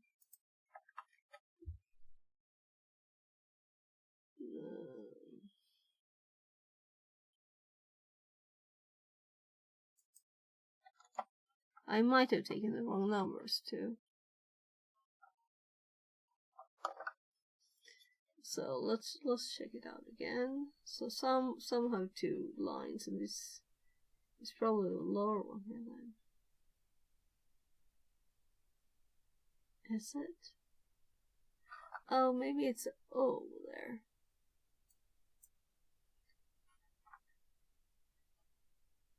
No. So let's try this like it kind of sounds, it's just very SN74, but the tune looks odd. But we getting something. And again. 54 DH here.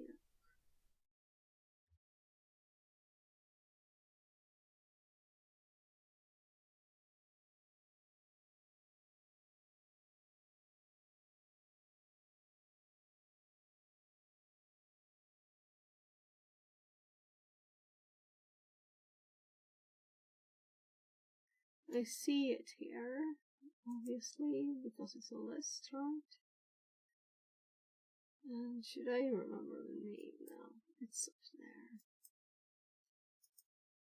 So, can I X this? I have like all the ad blocking things on. I'm not used to seeing anything addish. This is the first addish thing with this customer support.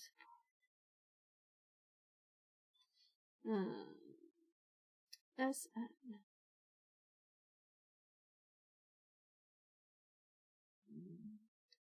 SN. 2.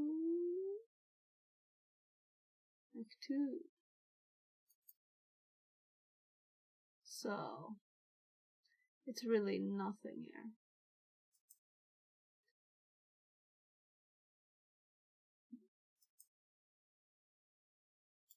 Wait a sec. Just double checking the end of the page. Oh.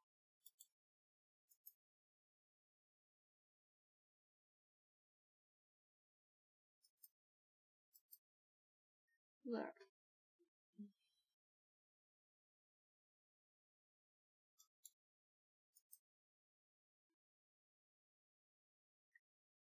I'm so hungry.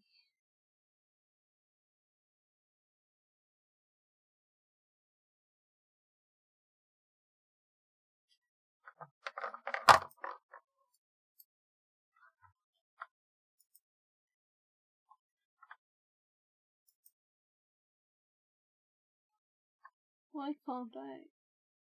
There.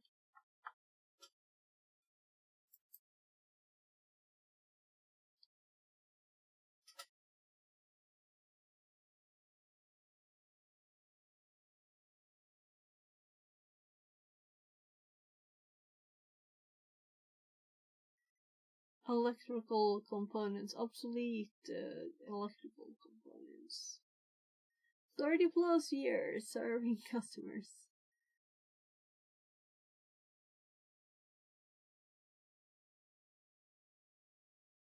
So what is it?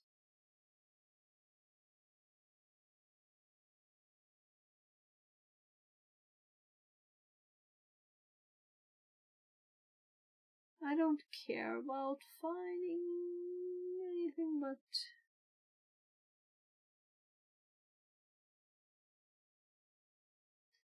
so this looks like a page that could be anything. This is no specific image. It's just like put the number someone searched for.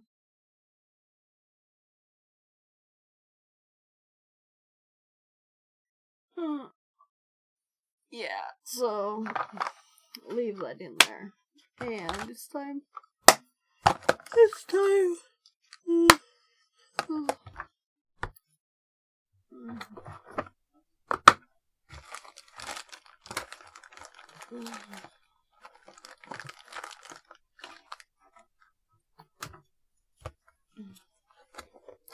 I need something in my tummy before I sleep, so, and it's 2:30.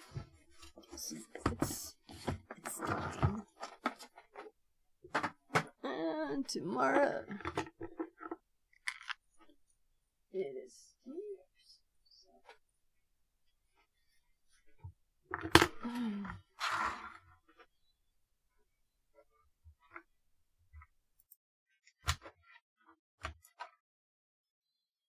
Let's see. Yes, online. We have. So thank you for being here. I'm gonna do a raid.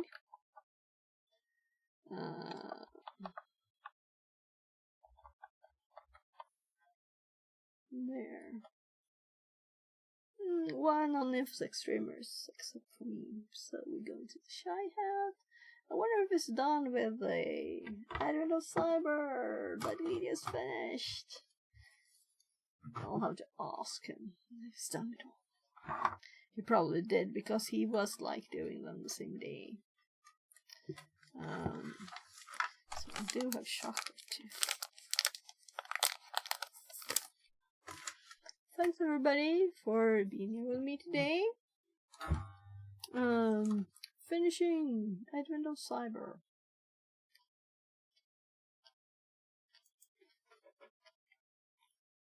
So, we did all of this now.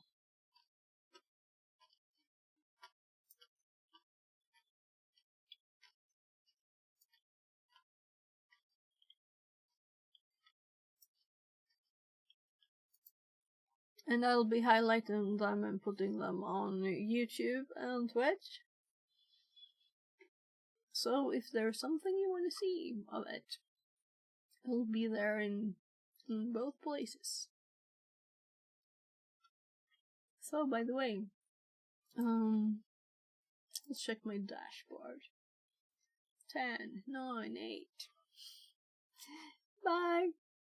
Good night and Happy New Year tomorrow if you don't see each other. Bye!